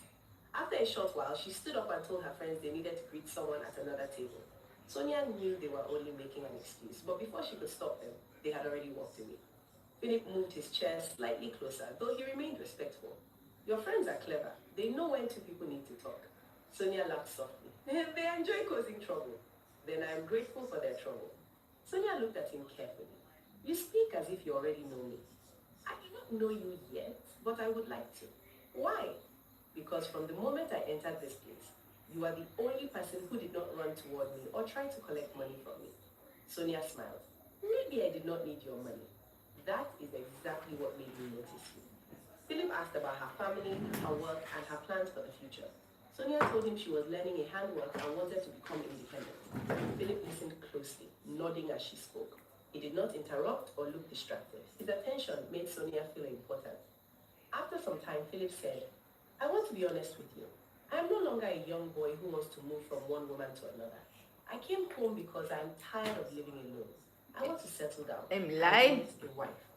Sonia stared at him, surprised by how quickly he had brought up marriage. You just met me tonight. That is true, but sometimes a man can see someone and feel that there is something special about her. I'm not saying we should marry tomorrow. I'm saying I would like to know you with a serious marriage. How do I know you are not saying the same thing to every woman here? Sonia asked. Philip smiled. You do not know yet. That is why you should give me time to prove myself. His answer pleased her because he did not become angry or defensive. They continued talking until Chinasa and Amara returned. Before Sonia left that evening, Philip asked for her phone number. She hesitated briefly, then gave it to him. He called the number immediately so that she would have his contact. I will call you when you get home, he promised. Do not call too late, Sonia warned. Your mother will be angry? I will be angry, Philip laughed. Then I will call early enough. Sonia and her friends left the festive spot together. As they walked home, Chinasa could not stop talking. Did you see the way he was looking at you? That man likes you. Sonia tried to hide her excitement. He just met me. A man does not need 10 years to know when he likes a woman, Amara said. But be careful, she added. Men who live abroad sometimes come home and promise marriage to many women. Sonia remembered her mother's warning and nodded. I know, I will not rush. Yet, when Philip called that night, her voice was soft and happy. They spoke for almost 1 hour. He asked whether she had reached home safely and told her he had enjoyed talking to her. Before ending the call, he asked if he could see her the next day. Sonia agreed. The following afternoon, Philip arrived at Sonia's family house in the same luxury vehicle. The sound of the engine made neighbors look through their windows. Sonia's mother came outside, surprised to see such a large vehicle stopping in front of their compound.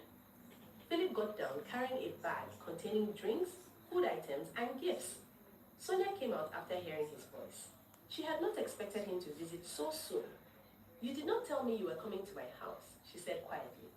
I wanted to surprise you, Philip replied. He greeted her parents respectfully and introduced himself. Sonia's father studied him carefully. You met my daughter yesterday, and today you are already in my compound, he said.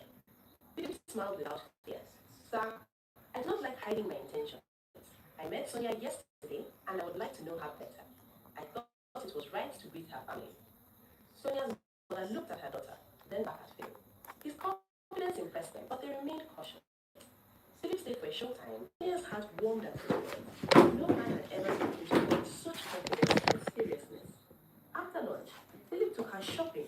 He bought her a handbag, shoes, perfume, and a beautiful dress. Sonia first refused because the items were expensive, but Philip insisted. You are not forcing me, he said. I am doing it because I want to. When she returned home with shopping bags, Adaise's eyes opened wide. All these things in one day? Sonia tried to act calm. He said he wanted to buy them. This man is serious, Adaisi said. Their mother, however, remained cautious. Gifts are good, but they do not show the full heart of a person, she warned. Take your time and watch him. Sonia promised to be careful, but the truth was that she had already begun to think about Philip from morning till night. Over the next several days, Philip kept his word and treated her with great attention. He called her early every morning and again before she slept. He took her to restaurants, local joints, beautiful streams, and sightseeing locations. Sometimes they sat quietly beside the water and talked about life. Other times they joined his friends at parties where Philip proudly introduced her. This is Sonia, he would say. She is the reason I'm enjoying this Christmas more than every other year. His friends praised her beauty and told her Philip had spoken about her often. Sonia felt special each time he held her hand in public or opened the car door for her. He bought her clothes, jewelry, and other gifts. He gave money to her mother for Christmas food and bought drinks for her father. He also gave Adaise a mint phone, saying she was now his younger sister. The entire family began to see him as more than a stranger. One evening, while Sonia and Philip sat inside his So why am I after do so the much? party, he looked at her seriously. I do not want this Christmas to end. Why is he doing it the most? Sonia became quiet. Guys? It will end whether we want it to or not. I know. Goat milk I will soon skincare. return to Thailand. Her heart sank because she had been trying not to think about his departure. Philip noticed the sadness in her eyes. Do not look like that. I am not living your life. Many people say that before they travel, Sonia replied. Then after they leave, everything changes. I am not many people. How can I be sure? Philip held her hand. Because I will prove it. When I get back, I will keep calling you. I will arrange my work, return and speak properly with your family. I told you, I came home because I wanted a wife. Team clean skin, you know. Has made that I have to get that face right. Sonia searched 10 more likes. sign of dishonesty. Skincare All she routine. saw was confidence. Do you truly love me? She asked softly. Philip smiled. I do. I know how we have not known each other for long, but I know how I feel when I'm with you. I want you in my life. Sonia leaned closer to him, and for that moment, she believed every word. The remaining days passed quickly. Christmas ended, New Year celebrations came, and people began to prepare to return to their different places. Philip's departure date drew closer. Sonia became more emotional. She tried to hide it, but Philip noticed. On his last evening in Ifite, he came to her family house to say goodbye. He brought more gifts and spent time with her parents. He told them he was serious about Sonia and that he would return when the time was right.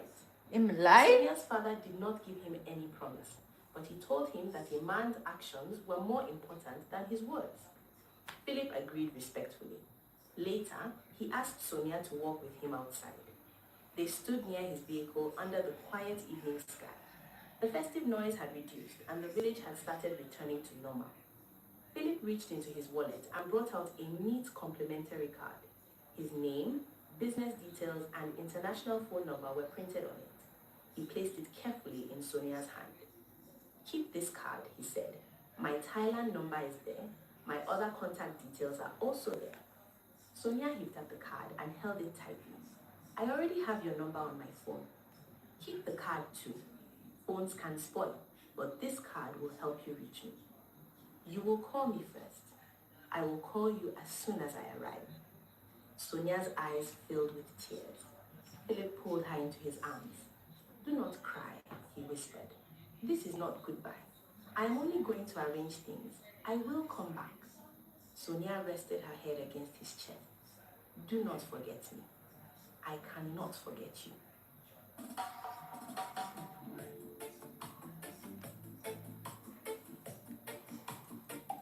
After he left, she lived on the memories they had created. She looked at the gifts he bought for her, wore the jewelry he gave her, and smiled whenever someone mentioned his name. She waited for his call, but it did not come immediately.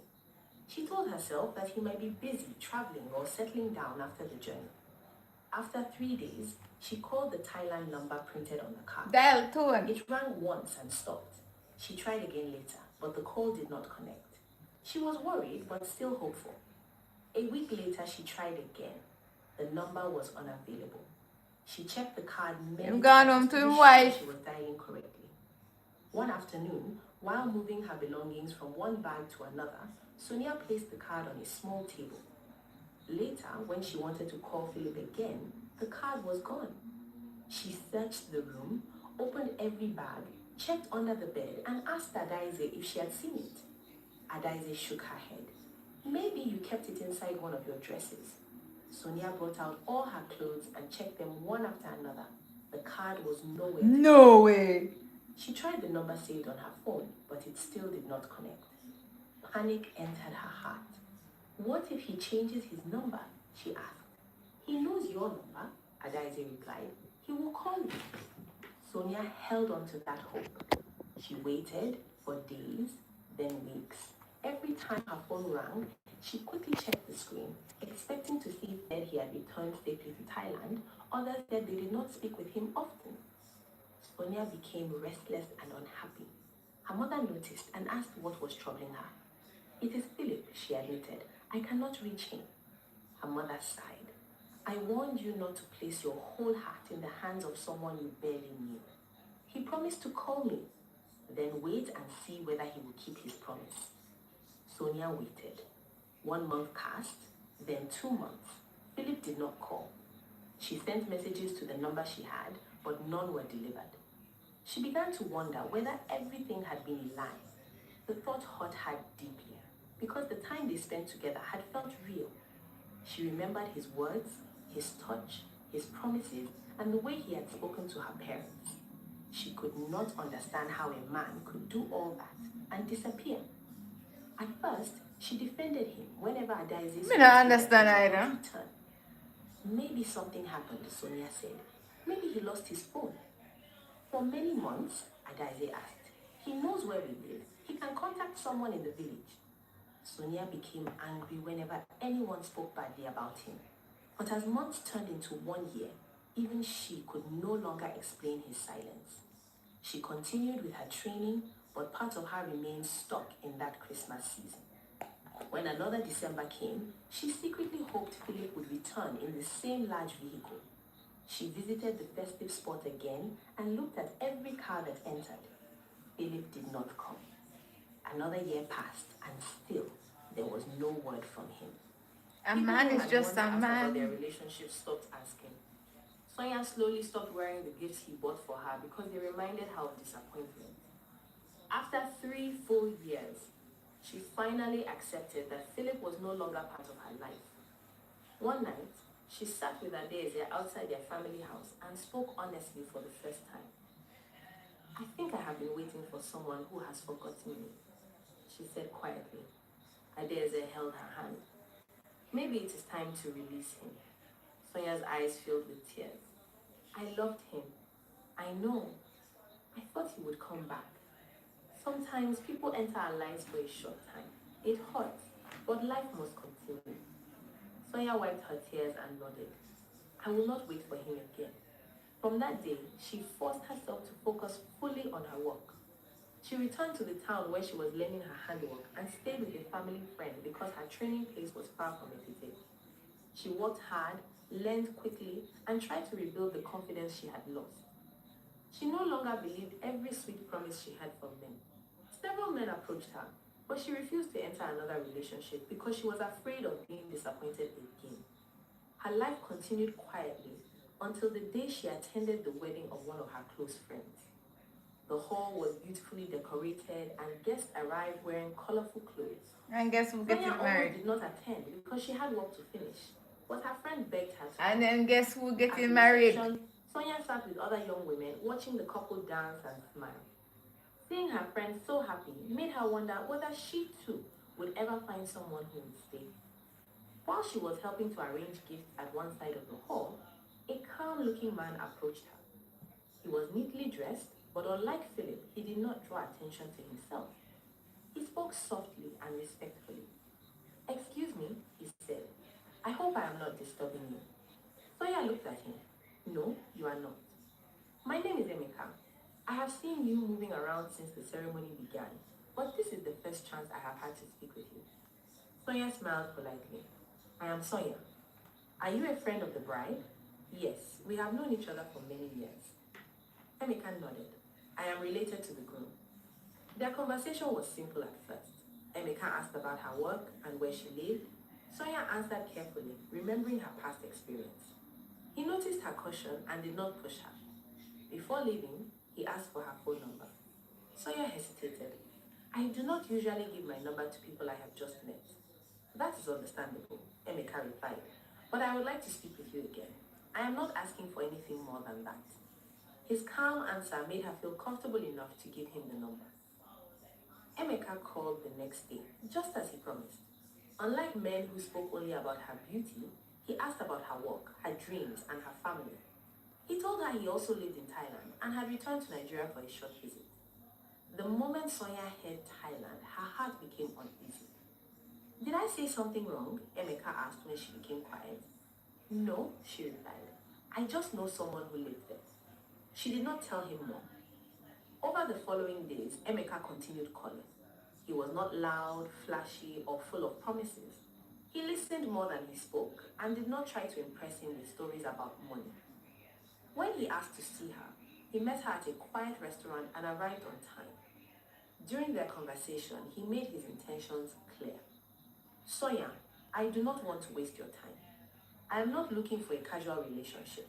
I am at a stage where I want to marry and build a home. Oh shit, I've heard this before. Sonia stared at him. We heard this one Reminded before. her of Philip, and fear entered her heart. A Run. man once told me something like that, she said. Yeah. He disappeared. Emeka looked at her with concern. I'm sorry someone treated you that way. People say many things when they want a woman to trust them. That is true, Emeka replied. So do not believe me because of what I say today. Watch what I do with time. Yeah. Sonia appreciated his answer. She did not agree to a relationship immediately, but she allowed him to remain in her life. Yeah, I appreciate his Emeka answer returned too. to Thailand after his visit, but unlike Philip, he stayed in contact. He called every day, sent messages, and made video calls so Sonia could see him. He remembered important details about her work and asked how her training was going. When she needed money to buy materials for her handwork, he supported her without making her feel ashamed. He also spoke with her sister and greeted her parents over the phone. Months passed, and Emeka remained consistent. Sonia's fear slowly reduced. She began to trust him and looked forward to his calls. He was not as physically attractive or as showy as Philip, but he gave her something Philip had never given her after leaving Nigeria: peace of mind. One evening, Emeka asked her directly, do you believe I am serious now? Sonia smiled during the video call. You have tried. That is not an answer. Yes, I believe you are serious. Then will you allow us to plan toward marriage? Sonia remained silent for a moment. She thought about the years she had wasted waiting for Philip and the patience Emeka had shown her. Yes, she finally said, I am willing. Emeka smiled with joy. You will not regret it. Their relationship became stronger. When Emeka returned to Nigeria again, he visited Sonia's family and spoke respectfully with her parents. He did not arrive with loud music or throw money around, but he brought useful gifts and answered every question honestly. Sonia's father liked his calm nature. Her mother noticed the way he listened when Sonia spoke. After spending time with the family, Emeka asked Sonia to show him where she was staying near her training place. When he saw that she was squatting in a crowded house with other people and traveling a long distance to work, he became concerned. You cannot continue like this, he said. I am managing, Sonia replied. I know, but you deserve to be comfortable. If you have a yellow aura, you are a narcissist. You deserve to be comfortable. A few days later, Emeka took her to see a clean apartment closer to her workplace. The sitting room was small but beautiful. The bedroom was comfortable, and the kitchen had enough space. Sonia looked around in confusion. Why are we here? She asked. Emeka smiled and handed her the keys. Because this place is for you. Sonia stared at him. For me? Yes, I have paid the rent. Emeka, you did not tell me. I wanted it to be a surprise. You should stop squatting with people. From here, you can easily go to your workplace. And whenever I return to Nigeria, I can stay here instead of wasting money in hotels. Sonia's eyes filled with tears. This is too much. It is not too much. We are planning to marry. I'm not doing it for a stranger. Sonia walked through the apartment again, touching the walls and imagining how she would arrange it. It's a prank, Ajo. For the first time since Philip disappeared, she felt that a man was not only speaking about a future, but also preparing for it. Emeka helped her buy a bed, a small sofa, cooking utensils, curtains, and other basic things. When Sonia moved in, her family came to see the apartment. Her mother prayed for her, and Adeaze teased her about becoming a married woman before the wedding. Sonia laughed freely, feeling safe and hopeful. Before Emeka returned to Nigeria, he sat with Sonia in the new sitting room and held both her hands. When I come back again, we will begin the proper marriage plans. I want us to do the traditional marriage and the white wedding. We will speak with both families and choose the dates. Sonia smiled, though tears gathered in her eyes. Do not stay away for too long. I will work hard and return as soon as I can. Promise me. I promise. Sonia leaned against him, believing she had finally found the stability and love she had been praying for. After Emeka left Nigeria, she began to imagine her wedding day. She pictured herself in a beautiful dress, walking beside him while her family and friends celebrated. She thought about the colors they would use, the kind of food they would serve, and the home they would build together. This is 2 hours. She no longer waited for Philip or expected him to return. In her mind, the past was finished, and Emeka was now the man she would marry. It must keep But us in Sonia did pocket not now. know that the man she had forced herself to forget was not as far away as she believed. She also did not know that Philip was connected to Emeka in a way that would soon bring the past back into her life, because the stranger she had once loved was the one man Emeka trusted more than anyone else. 3 years passed after Emeka returned to Thailand, yet Sonia continued to live in the apartment he had rented for her, holding tightly to the promise that he would come back and make her his wife. At first, she believed he would return within a few months. She carefully arranged the sitting room, bought small decorations, kept the bedroom neat, and always imagined how Emeka would smile when he returned and saw how well she had cared for the place. Whenever she cooked, she sometimes pictured him sitting at the dining table and eating with her. Hey, yo. Whenever she passed a shop selling wedding materials, she slowed down to look at the fabrics, shoes, decorations, and beautiful white dresses displayed. Hey, man, are we kidding now? She had already chosen several wedding colors in her mind. Some days she wanted gold and cream, while Is on another other days setup she this? imagined herself wearing deep red and white. She saved pictures of wedding cakes and bridal gowns on her phone and sometimes sent them to Emeka. Which one do you like? She would ask during their video calls. Emeka would smile and study the pictures carefully before answering. The one you like is the one I would like. You will be the bride, so you should choose what makes you happy. His answer Golden, come get you something here. You cannot leave everything Golden. for me, Sonia would complain. What the frick, this guys? You're also part of the wedding. My own duty is to come home, marry you, and make sure you are smiling, Emeka would reply. Then Guys, what the hell is this thing? What is that?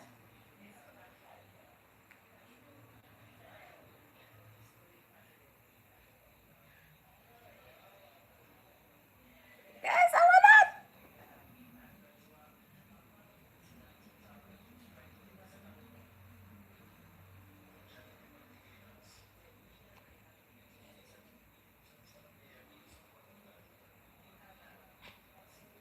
Guys, what is that?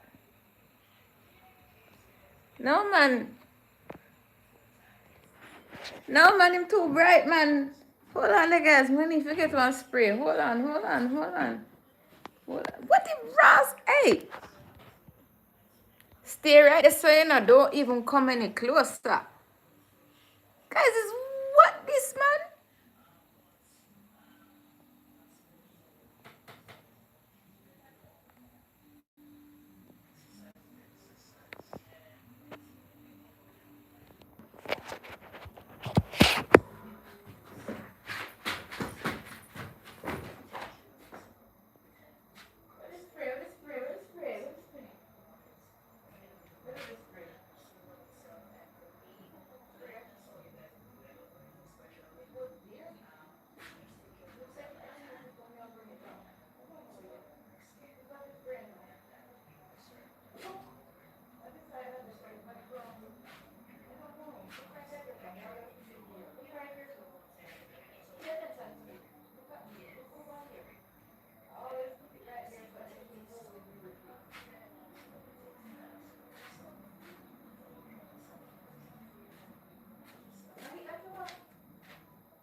on, yeah.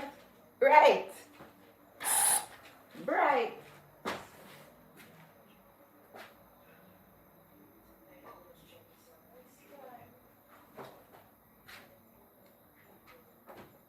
Bright and fresh.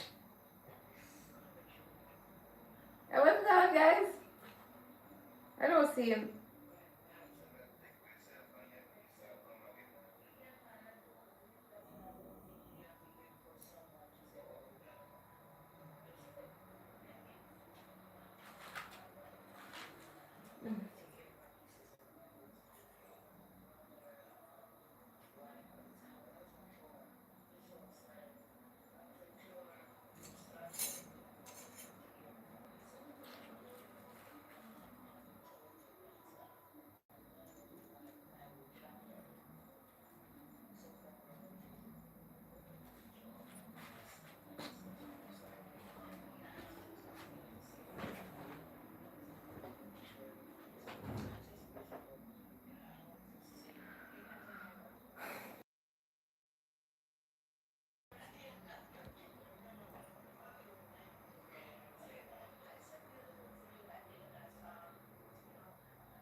Red light, pepper light.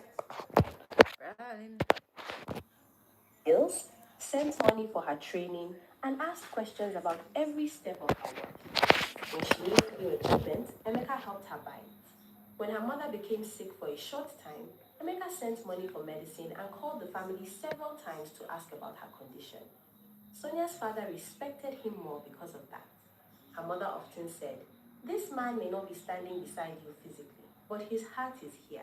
Be patient with him." Sonia tried to be patient, but waiting was not always easy. As the first year turned into the second, and the second slowly became the third, fear began to grow inside her.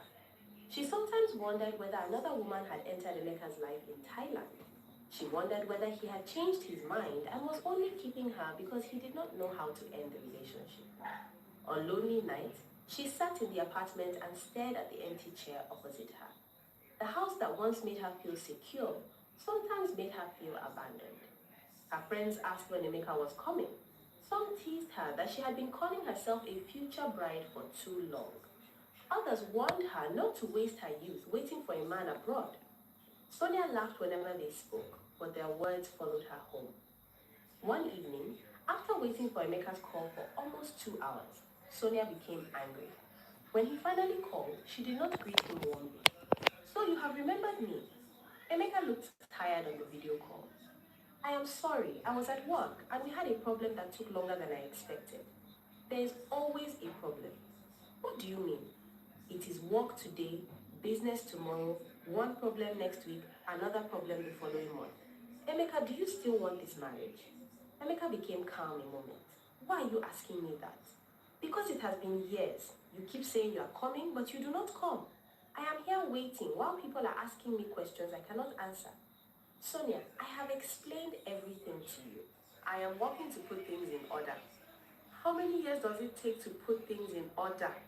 she asked, her voice shaking. Emeka breathed deeply.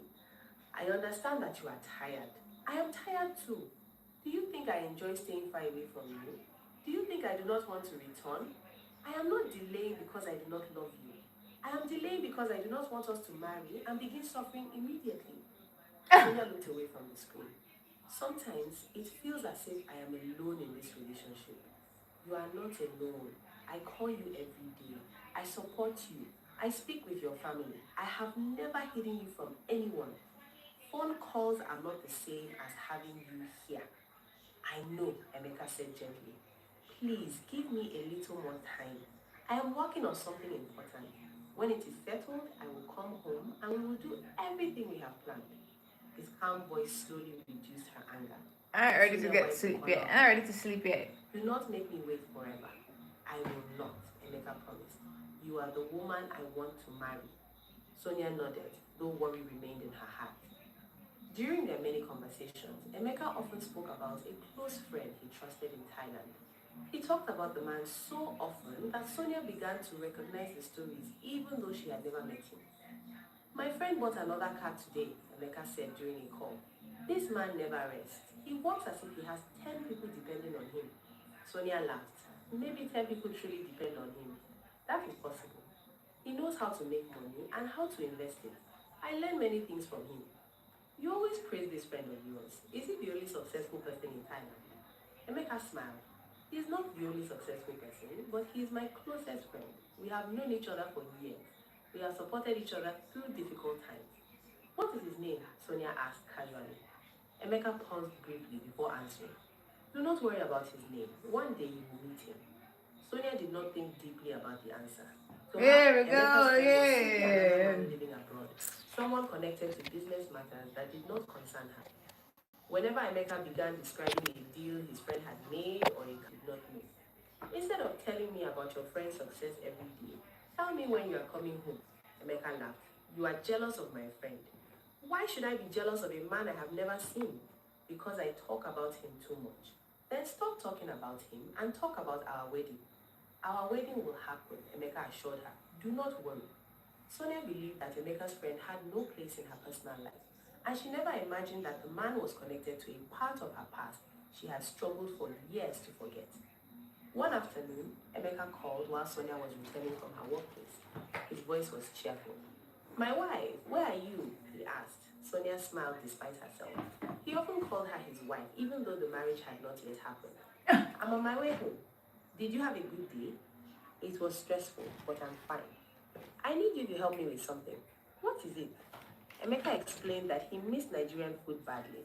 He said some ingredients were difficult to find in Thailand, and the few shops that sold them charged too much money. There's a friend of mine in Nigeria now. He will be returning soon. I want you to buy some things and give them to him so he can bring them for me. Sonia smiled. Is it that same wonderful friend you're always praising? Yes, it is him. So at last, I will meet the famous man. Emeka laughed. You will only give him the things. He is preparing to travel and may not have time to sit and talk. What do you want me to buy? Emeka listed dried fish, dried pepper, local spices, crayfish, ground seeds, dried vegetables, and other food items he enjoyed. Sonia listened carefully and wrote everything down on a piece of paper. Are you sure they will allow him to carry all these? He knows how to pack them. Just make sure everything is dry and properly sealed.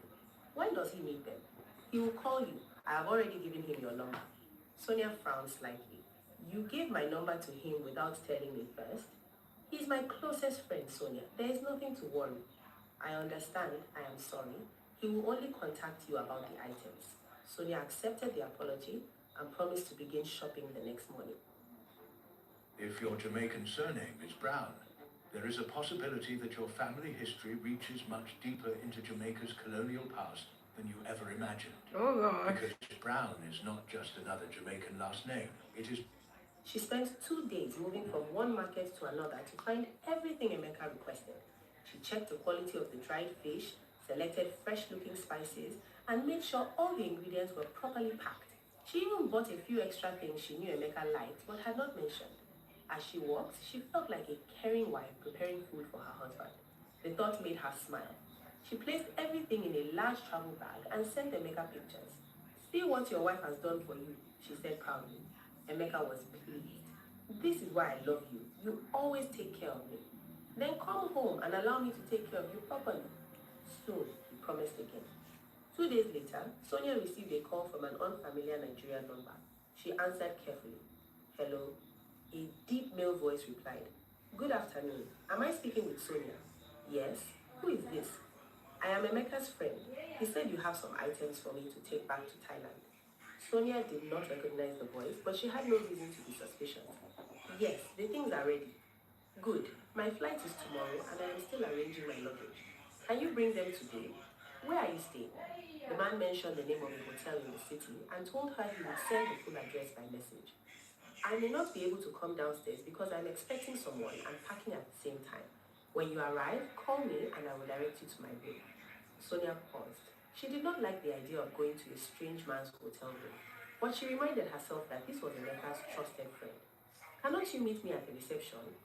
I can try, but I'm very busy. Do not worry. I will leave the door open when you are close. You are like my friend's wife, so there is nothing uncomfortable about it. His words made Sonia relax a bit. I will come in the afternoon.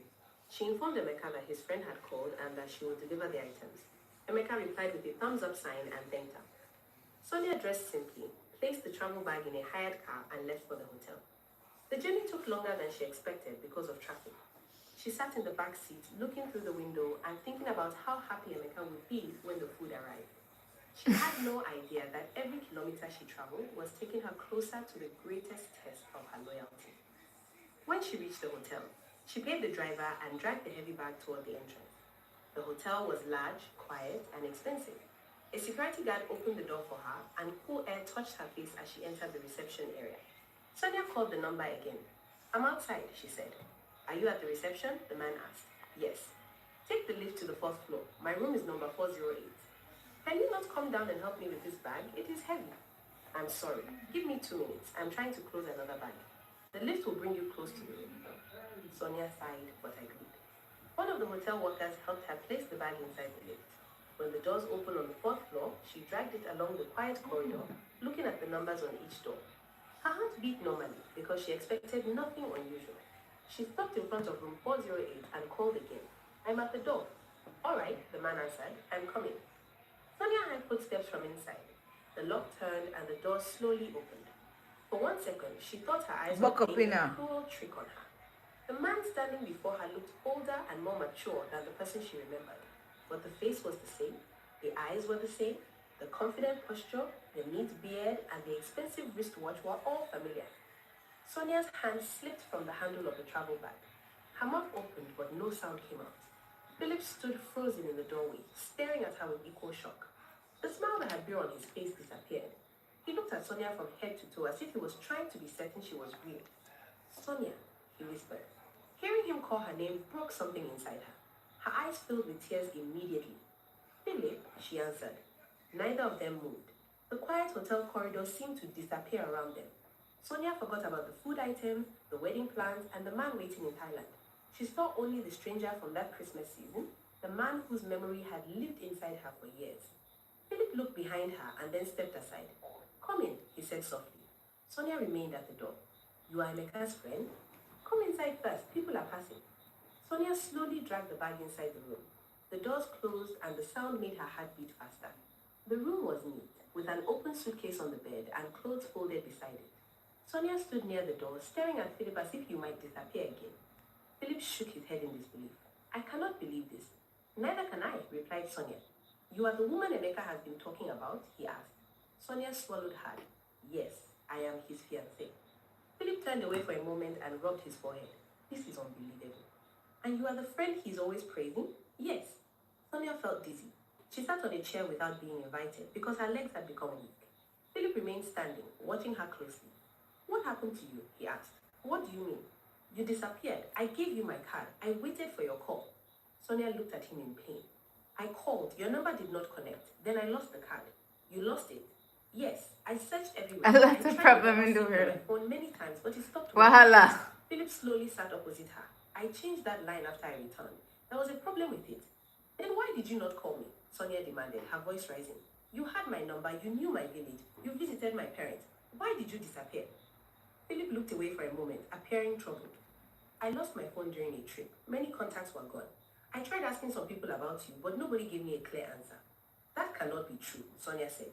You knew people in Ifite. You could have found me if you truly wanted to. Philip sighed. You are right. Maybe I did not try hard enough. I was dealing with many things at that time. Business problems came up, and I was moving from place to place. But I never forgot you. Sonia's eyes filled with more tears. Do you know how long I waited? How long? 3 years. I waited for you for 3 years before I allowed myself to move on. Philip stared at her silently. I thought you had forgotten me, Sonia continued. I thought everything you told me was a lie. Every Christmas, I looked for your car. I hoped you would return, but you never came. Philip leaned forward and lowered his voice. I'm sorry. Sonia wiped her face angrily. Sorry cannot return those years. I know. And now I find you like this, in the room of the man I'm supposed to marry? Philip shook his head again. I cannot believe you are Emeka's Sonia. He has spoken many times about you, but I never knew it was you. Sonia looked at him carefully. Has he never shown you my picture? Philip hesitated briefly. then answered, maybe he did once, but I did not look closely. We talk about many things. Sonia accepted the answer because her mind was too full of emotion to question it deeply. Philip asked her to sit comfortably and offered her a drink. She refused at first, but he brought water and placed it beside her. How have you been? What do you expect me to say? Tell me about your life. Tell me how you met Emeka. Sonia explained that she met Emeka at a friend's wedding after giving up hope of ever hearing from Philip. She told him about Emeka's kindness, the apartment, the financial support, and the promise of marriage.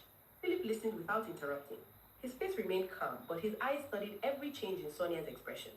So, you love him? He asked when she finished. Sonia looked down at her hand. He is a good man. That is not what I asked. What do you want me to say? I said he is good to me, Sonia replied defensively. He has done many things for me. He cares about my family. He wants to marry me. But do you love him? Philip repeated. Sonia breathed deeply. Most traders grow their prop firm accounts in just a few days. If you keep failing one step slash two step or any other challenge, this is why and how you can. My eyes. I was that. I've learned to care about Aww. you. Philip gave a small sad Thank smile. you.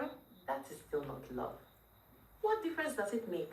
Love did not help me when you disappeared. Sonia, I did not know where to find you. And I did not know where to find you. I had to continue with my life. I understand, but I can see it in your face. You do not speak about Emeka the way a woman speaks about the man she truly loves. Sonia became uncomfortable. You should not say that. He is your friend. That is why I'm asking. I know Emeka. I know his good side and I know his weaknesses. But this is not about him. This is about you and me. Sonia looked at Philip sharply. There is no you and me anymore. Are you sure? The question entered her heart like a blade. Sonia wanted to say yes immediately, but the word refused to come. Hey! Philip moved from his chair and sat closer to her. Look at me, he said. Get away. Sonia lifted her eyes slowly. Tell me that you felt nothing when I opened this door. Sonia could not answer. Philip continued. Tell me that you did not remember everything we had. Tell me you have never wondered what our lives would have become if we had not lost contact. Sonia's lips trembled. I wondered every day for years.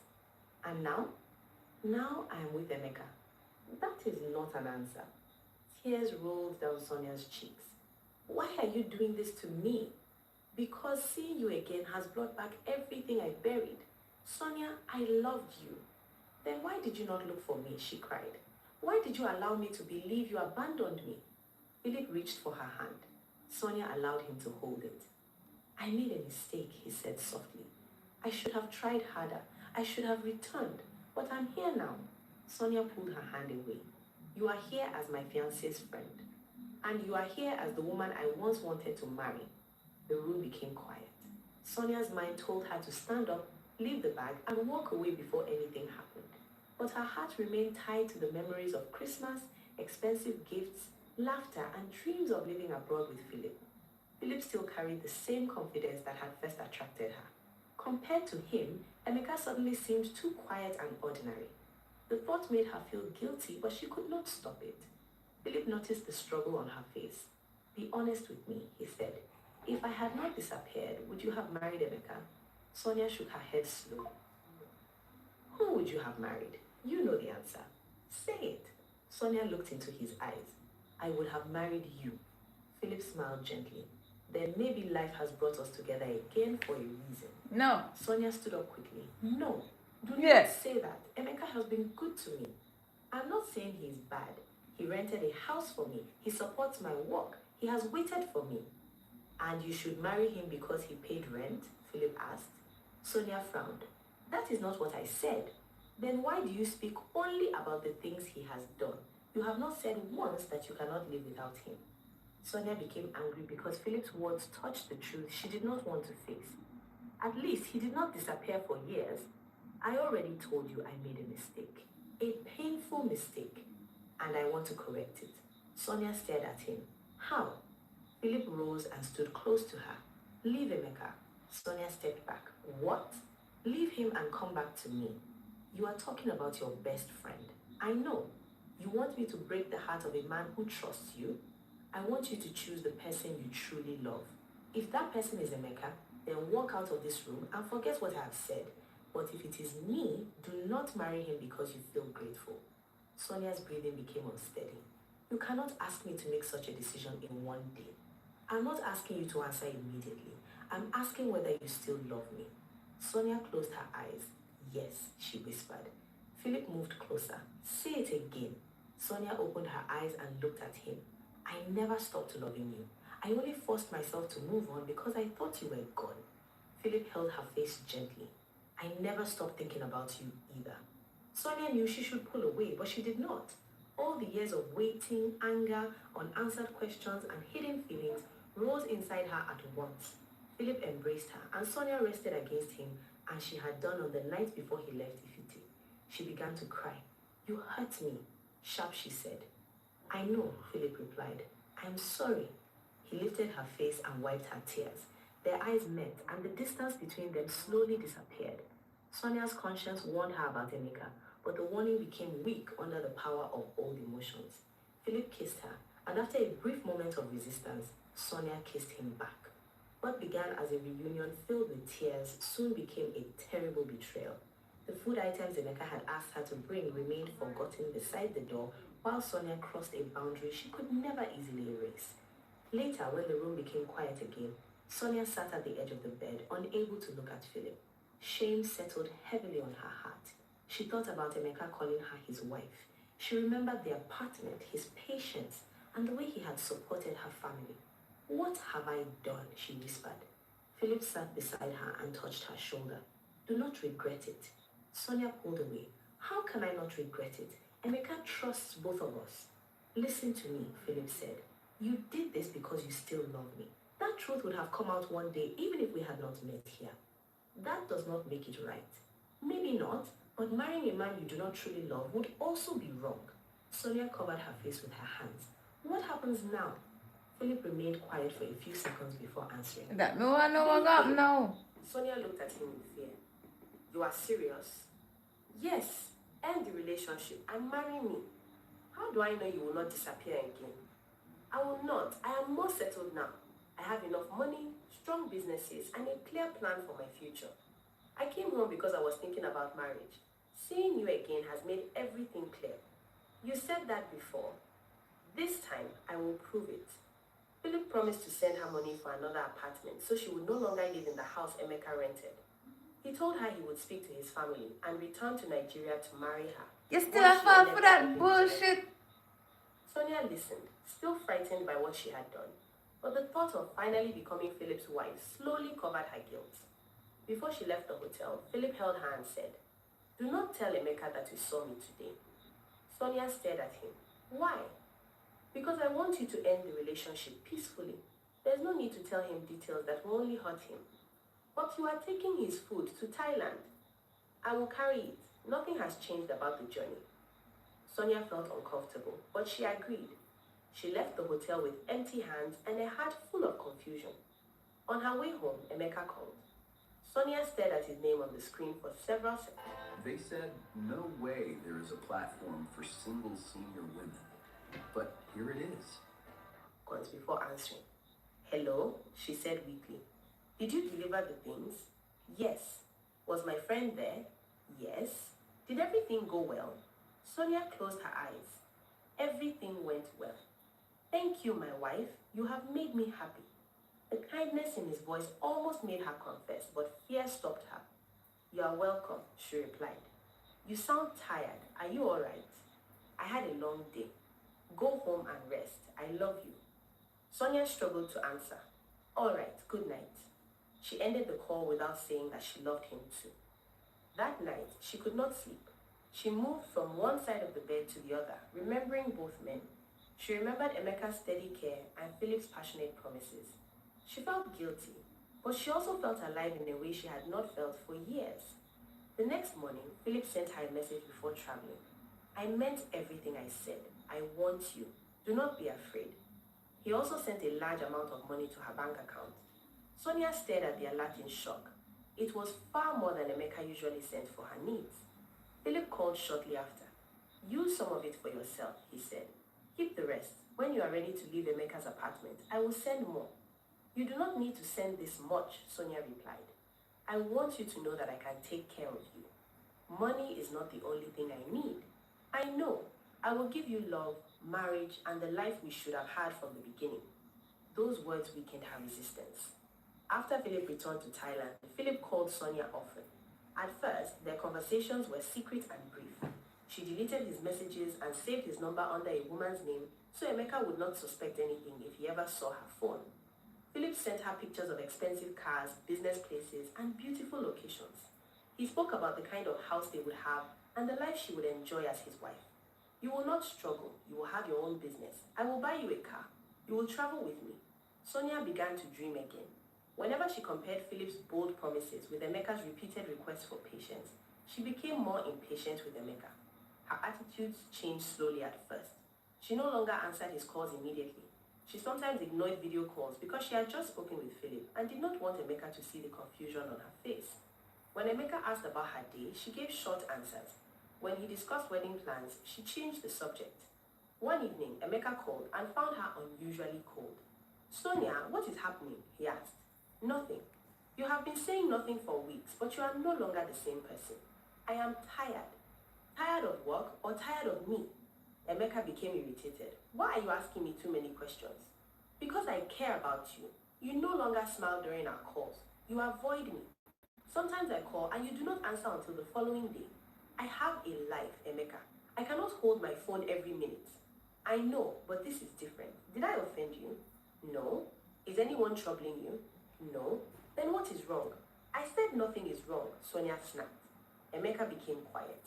You do not need to shout at me. Sonia immediately felt guilty, but instead of apologizing properly, she said, I Three am more. stressed. Let us talk another 98, time. She ended the call 99, and placed the phone on 100. the Come, line. give us the A like. few minutes later, Philip called. Sonia answered with a softer voice. Hello? Philip asked. Were you speaking with him? Yes. Have you told him? Not yet. Philip sighed. Sonia, what are you waiting for? It is not easy. He has done nothing wrong. Then you want to marry him while you love me? I did not say that. You cannot keep both of us. You need to decide. Give me time. I have given you time. I am serious about you, but I do not want to continue hiding like a thief. Philip's words put more pressure on her. He reminded her that she had already betrayed Emeka, and remaining in the relationship would only make the situation worse. Sonia began to believe that the only way to correct everything was to leave Emeka and choose Philip completely. One weekend, she traveled home to visit her family. Adiaze noticed immediately that something was wrong. Sonia was restless, distracted, and always checking her phone. When Philip called, she moved away from everyone before answering. Adiaza watched her carefully. That night, while they were alone in their room, she asked, Who have you been talking to? Sonia avoided her eyes. Nobody. Do not lie to me. You hide whenever the person calls. It is not Emeka because you answer his calls in front of us. Sonia remained silent. Adiaza sat beside her. Sonia, what have you done? The concern in her sister's voice broke her resistance. Sonia began to cry. I saw Philip. Adiaza stared at her in shock. Which Philip? The man I met that Christmas. How? Sonia explained how Emeka asked her to deliver food items to his friend and how the friend turned out to be Philip. Adiaza listened with wide eyes. Philip is Emeka's best friend? Yes. What happened in the hotel? Sonia lowered her head. Adiaza understood without being told. She stood up immediately. Sonia, no. Tell me you did not do what I'm thinking. Sonia cried harder. I was confused. I still love him. You slept with Emeka's friend? Adiaze asked in disbelief. Please, lower your voice. You are worried about my voice? What about what you have done? I did not plan it, but you allowed it. Everyone is saying AI trading, AI trading. What does it actually find? Setups, proper ones. And who takes the decision? I take it asks and tap yes or no. Sonia wiped her tears. Philip said he still loves me. He wants me to leave Emeka and marry him. Adiaze shook her head slowly. And you believe him? He has been sending money. He said he will come back and make everything official. Was that not what he said the first time before he disappeared? This time is different. How is it different? He is more settled now. He knows what he wants. Adiaze looked at her sister with disappointment. What about Emeka? That man rented a house for you. He supported your work. He treated our parents with respect. He has been planning to marry you for years. I know he is a good man. Then why are you doing this? Sonia's expression hardened. Because being good is not enough. I do not feel for Emeka what I feel for Philip. Adeze sat down again, shocked by the coldness in her voice. Sonia continued, Emeka is not the kind of man I truly wanted. I accepted him because I thought Philip was gone forever. Philip is handsome, confident, successful, and knows how to enjoy life. When I'm with him, I feel something strong. So because Emeka is quiet, you now think he is not good enough? It is not only that. Then what is it? Sonia hesitated before speaking. Emeka is not very attractive to me. He's not stylish. He's not even as tall as I would like. Sometimes when we stand together, I feel too tall beside him. Adeze stared at her in disbelief. You want to throw away a marriage because you feel taller than the man? Do not make it sound foolish. It is foolish, Adeze replied. You accepted him. You allowed him to introduce himself to our family. You collected his support and lived in the house he rented. Now that another man has shown you more money, you suddenly remember that Emeka is not tall enough? Sonia became angry. I am not choosing Philip only because of money. Then why do you keep mentioning his cars, his business, and how successful he is? Because those things matter too. I want a comfortable life. Emeka is also doing well. Not like Philip. Adeze held her head in frustration. Sonia, you are walking into danger. A man who truly respects his friend will not secretly sleep with the woman his friend wants to marry. Philip has already shown you the kind of person he is. You do not understand our history. History does not excuse betrayal. Their voices became loud enough for their mother to hear. She entered the room and demanded to know what was happening. At first, Sonia refused to speak, but Adeze told her that their mother needed to know. Sonia finally confessed that Philip had returned to her life and wanted to marry her.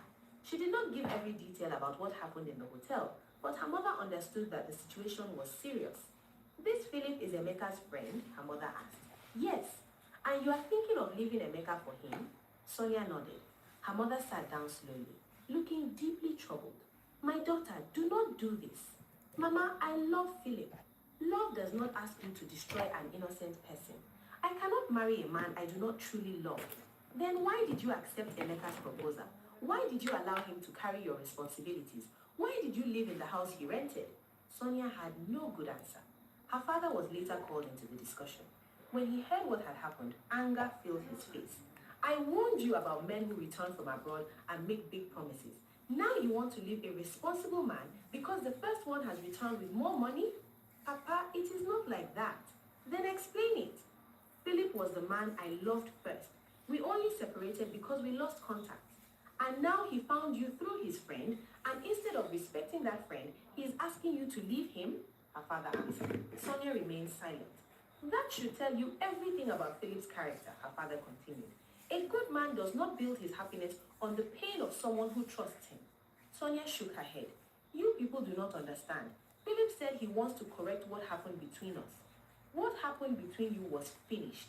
You are the one opening the door again. Her father warned her that leaving Emeka in such a shameful way could bring deep regret. He told her that money and appearance could disappear, but character would remain. Her mother reminded her that Philip had once vanished without explanation, while Emeka had stayed in contact for years. Adeze begged her not to make a decision she could not reverse. Sonia listened, but her heart had already begun to reject every warning. She felt that her family wanted her to settle for a man she did not desire. She believed they cared more about Emeka's kindness than her happiness. It is my life, she finally said. I am the one who will live with the man. I cannot marry Emeka only because he paid rent and supported me. Her father's face became hard. Nobody is asking you to marry him because of money. We are asking you not to betray a man who trusted you. I have made mistakes, Sonia admitted, but I cannot continue pretending. What will you do? Her mother asked, fearfully. Sonia looked away. I will end the relationship. Adeze stood up. Think carefully before you say that. I have... As soon as I knew what I needed to do, they were able to put my transition into my hands and be on a timeline that worked for me. Thought about it. No, you have been listening to Philip. Philip is the man I love. Her father rose from his seat. Do not come to us later and say nobody warned you. Sonia's eyes filled with tears, but she refused to change her mind. She returned to the apartment the following day with a heavy heart. The rooms were full of reminders of Emeka. The sofa he bought stood in the sitting room. The curtains he selected moved gently in the evening breeze. The cooking pot, bed, and small television were all signs of the future he had tried to build with her. Sonia walked from one room to another, feeling the weight of the decision she was about to make. For a moment, she almost called Emeka and confessed everything. She imagined his pain and shame, and her courage failed her. Then Philip called. "Have you spoken to him?" she asked. "Not yet." "Sonia, you need to decide. I cannot keep waiting while you remain in another man's house. My family is against it. They will understand when we marry. People always resist change at first. They said you are not a good friend to Emeka." Philip became quiet for a second. "This is not about friendship. This is about the woman I love. I made the mistake of losing you once. I will not lose you again. Are you truly going to marry me?" "Yes. Once you end things with Emeka, I will begin making plans. I will send you enough money to move out of that apartment. You will not lack anything. Promise Don't me believe you will him, not girl. disappear." "I promise." After the call ended, Sonia sat alone in the sitting room until night came. She looked at her phone, opened Emeka's contact, and read some of his old messages. There were promises, prayers, and loving words. One message said, "Thank you for waiting for me. I will make everything worth it." Sonia began to cry. She knew Emeka did not deserve what she was preparing to do. Yet the thought of losing Philip a second time frightened her more than the thought of hurting Emeka. She convinced herself that remaining with Emeka would be unfair because her heart belonged elsewhere. She told herself that a painful truth was better than a false marriage. She ignored the fact that she had already lied, betrayed, and disrespected the man who trusted her. Late that night, Sonia wiped her tears and made her final decision. She would no longer allow fear, gratitude, or family pressure to keep her with Emeka. She would call him, end their engagement, leave the apartment he rented, and place her future completely in Philip's hands. For several days, after making her decision, Sonia moved around the apartment like someone carrying a heavy load inside her chest. She had told herself that ending the relationship with Emeka was the right thing to do.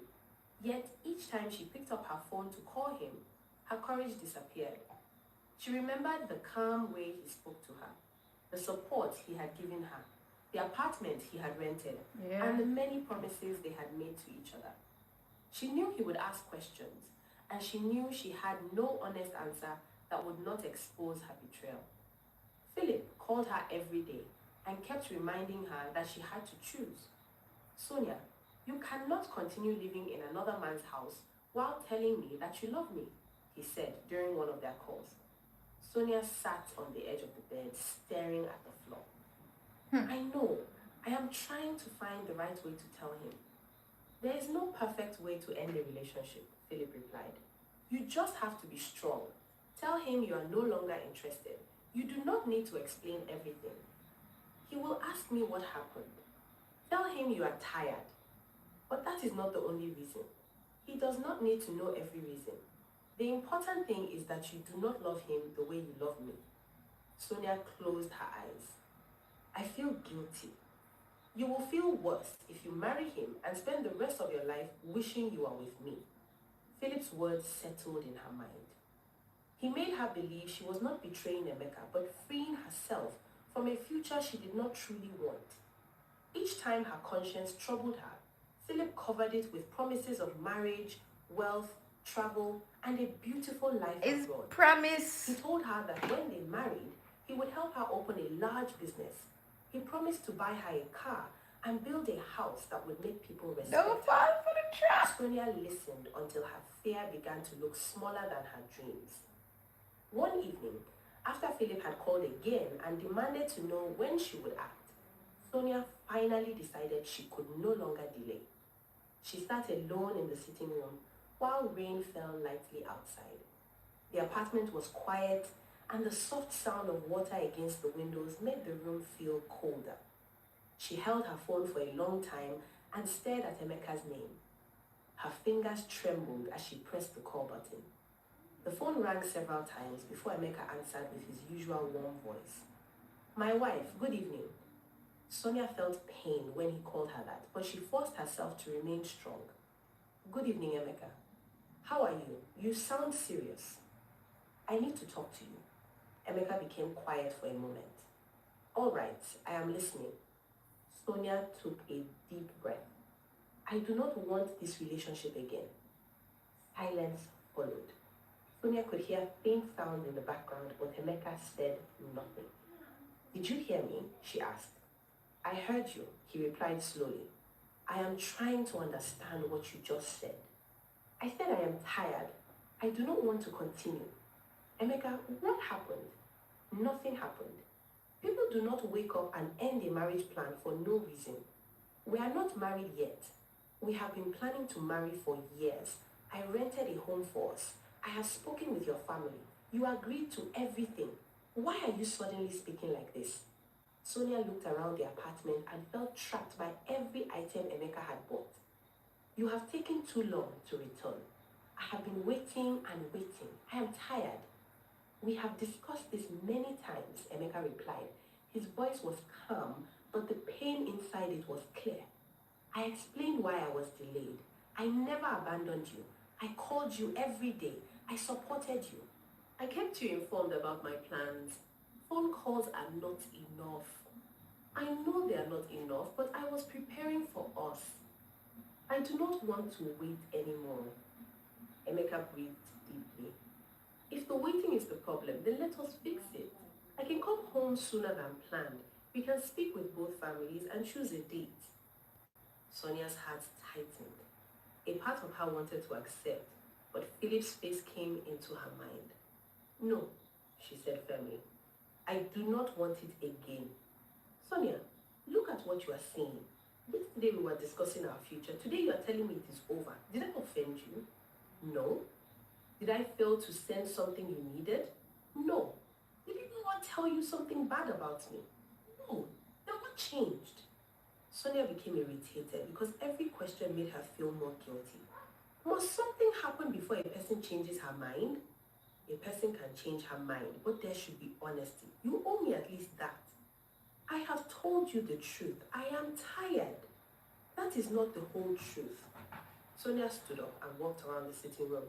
Emeka, please do not make this difficult. I am not the one making it difficult. You are ending years of plans with one phone call.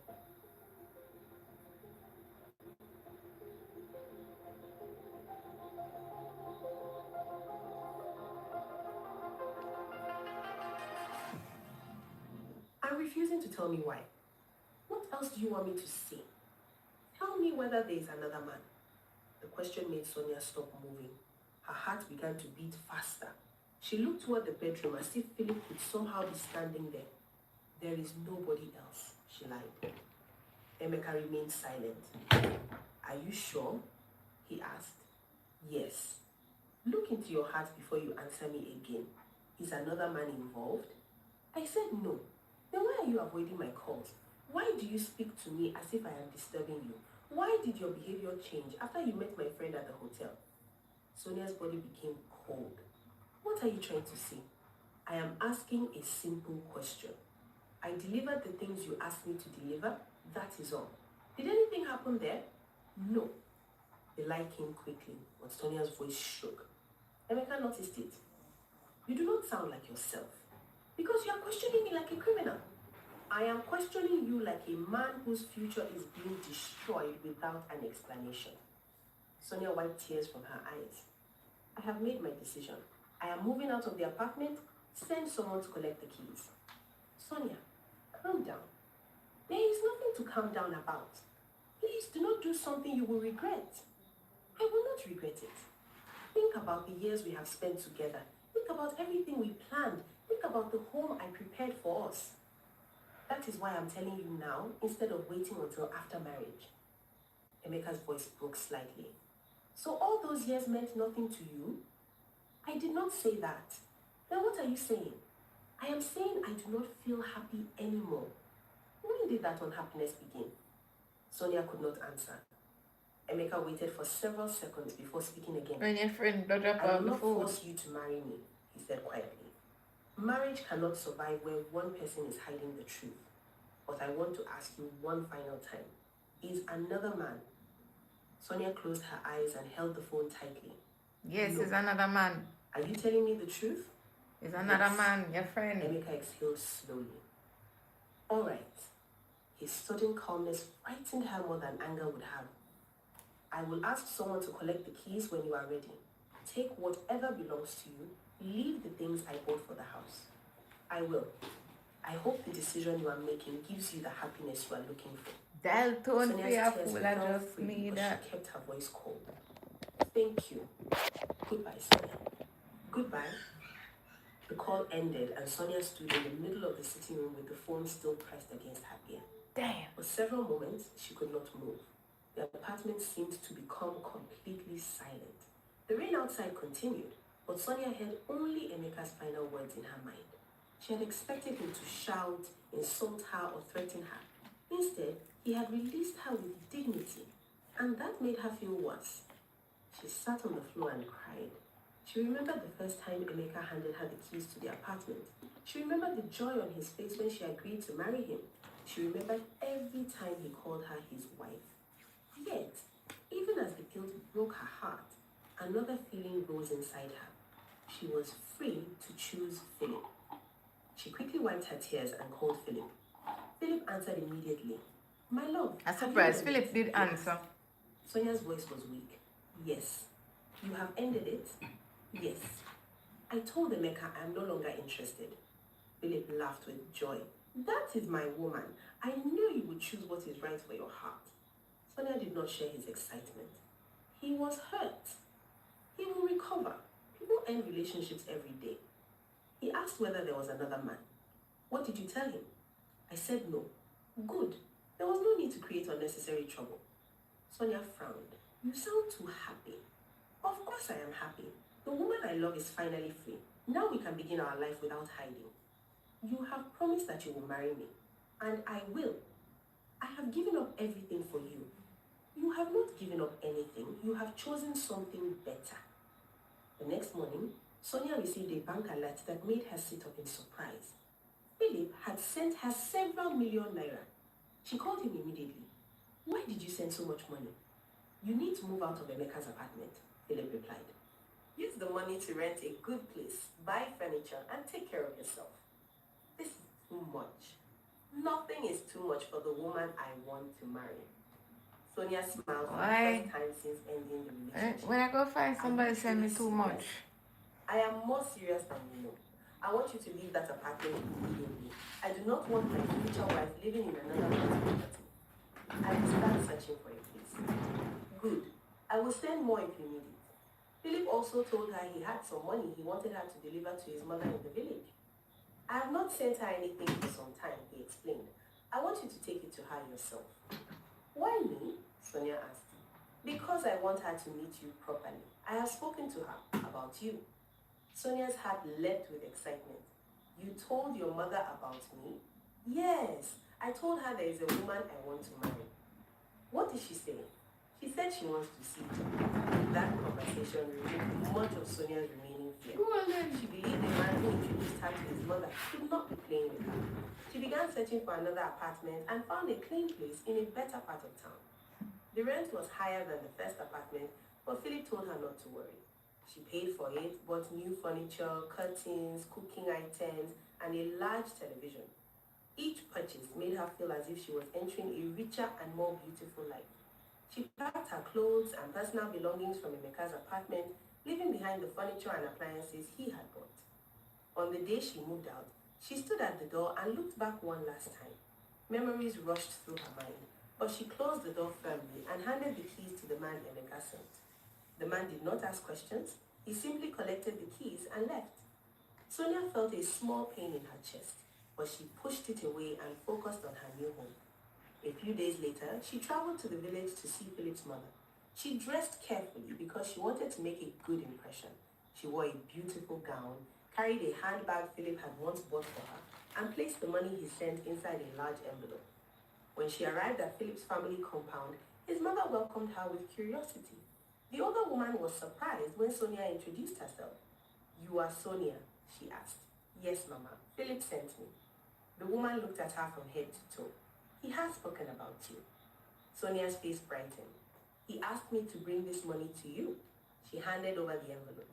Philip's mother opened it, counted some of the money, and smiled. My son remembers his mother. She invited her inside and offered her food and drinks. They talked for a while, and Sonia explained that she and Philip had known each other. Okay, class. Who would like to do problem 3 on the board? Please don't be me. Please don't. For several years, but lost contact. She did not mention Emeka or the way the relationship had started again. As they spoke, Philip called his mother. The older woman answered and placed the phone on loudspeaker. Your visitor is here, she said. Philip's cheerful voice filled the room. Has Sonia given you the money? Yes, she has. Mama, welcome her properly. She is not a stranger. Sonia smiled and lowered her eyes shyly. Philip continued. She is the woman I told you about. She is the woman I intend to marry. His mother glanced at Sonia before responding. I have heard you. When you come home, we will discuss it.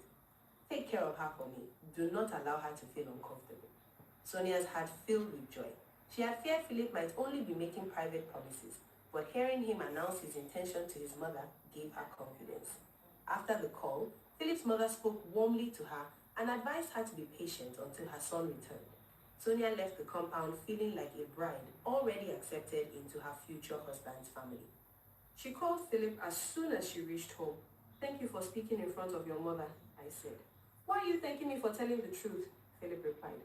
You are the woman I want. My family still does not believe you. They will believe me when I return and begin the marriage arrangements.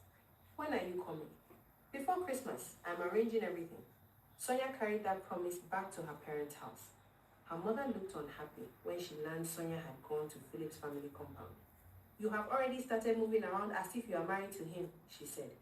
Mama, Philip told his mother that I am the woman he wants to marry. Words are easy. He said it in front of me.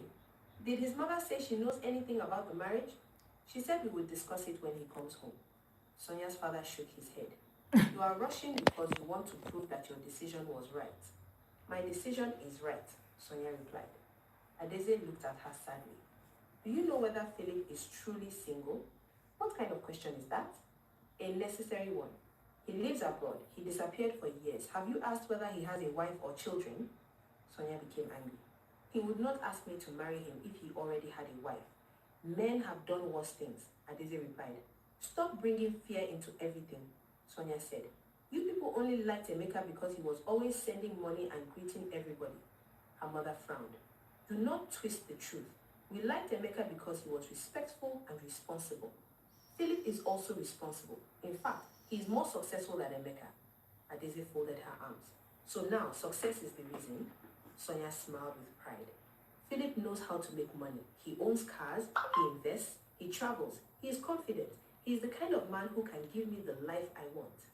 Emeka was also ready to give you a good life, Adeze reminded her. A small apartment and endless phone calls are not the life I want.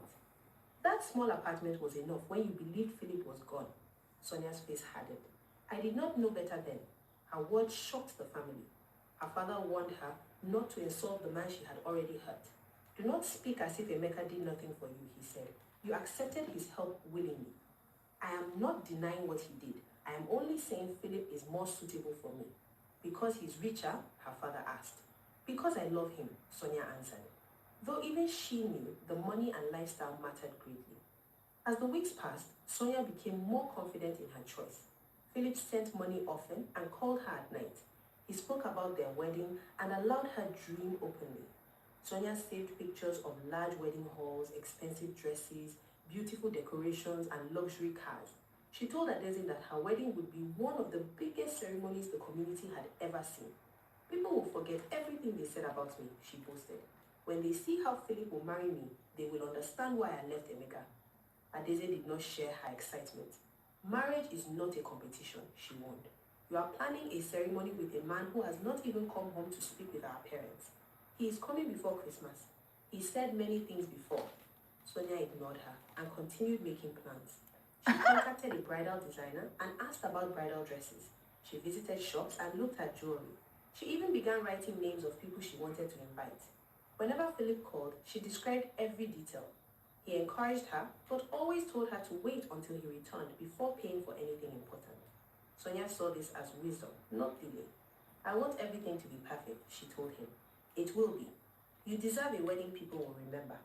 As December approached, the village slowly began to change again. Roads became busier, houses were cleaned, and people abroad started announcing their travel dates.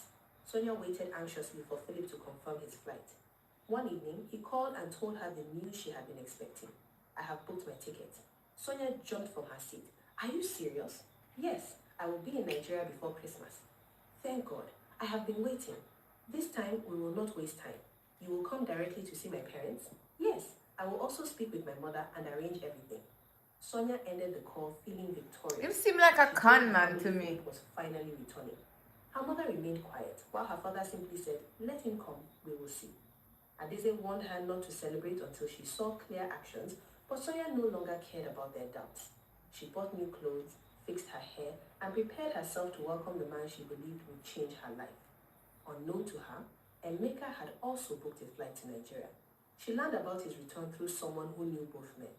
At first, she felt uncomfortable, but then she told herself he had every right to come home and move on. She assumed he would collect whatever remained in the apartment and avoid her. She did not expect him to ask for a meeting. A few days after she heard he had arrived, Emeka sent her a message. We need to talk. I am in Nigeria. Sonia stared at the words for a long time. She considered ignoring him, but curiosity and fear pushed her to reply.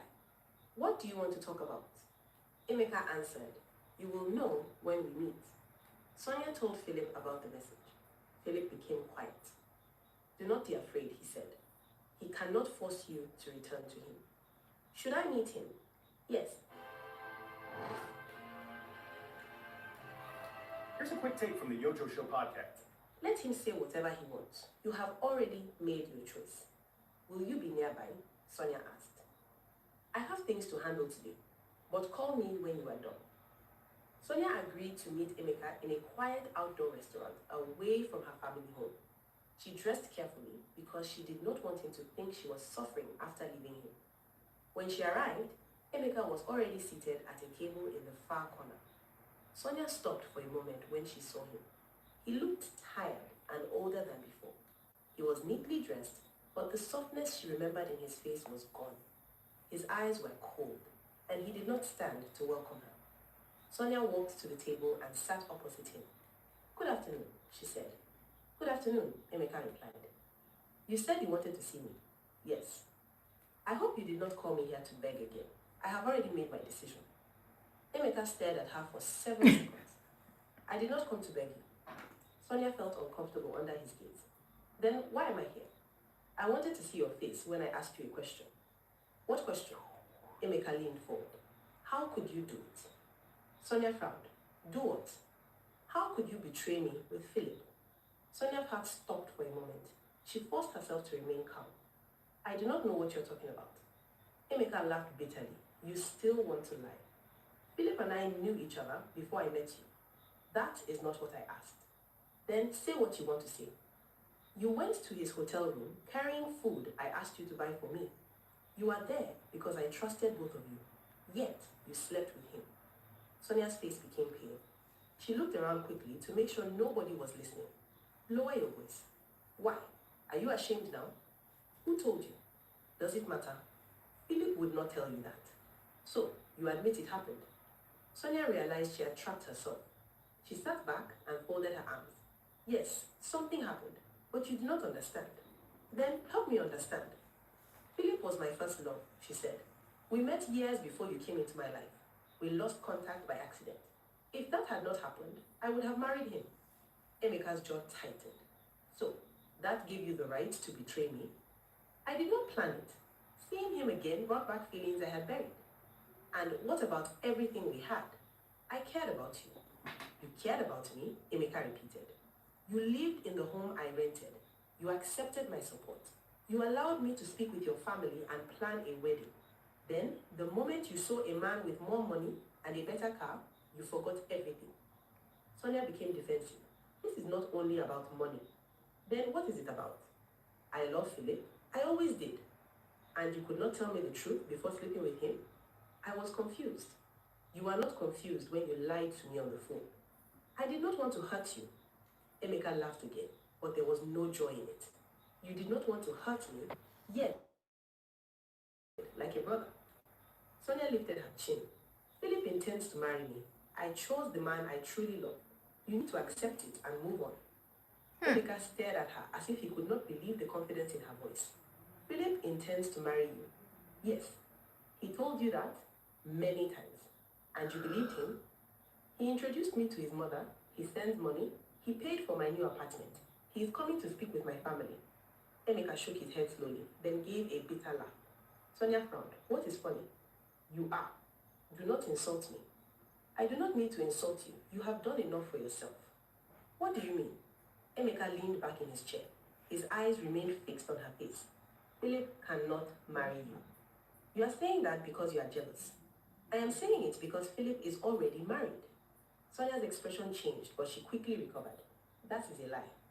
He has a wife in Thailand. No. A white woman. They are legally married. You are lying because I left you.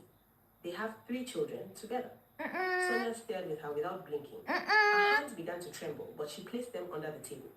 Philip would have told me. Why would he tell you when the lie was working so well? He said he has never settled down. He lied. His mother knows me. His mother also knows his wife and children. No, Sonia said firmly. You are only trying to destroy what we have.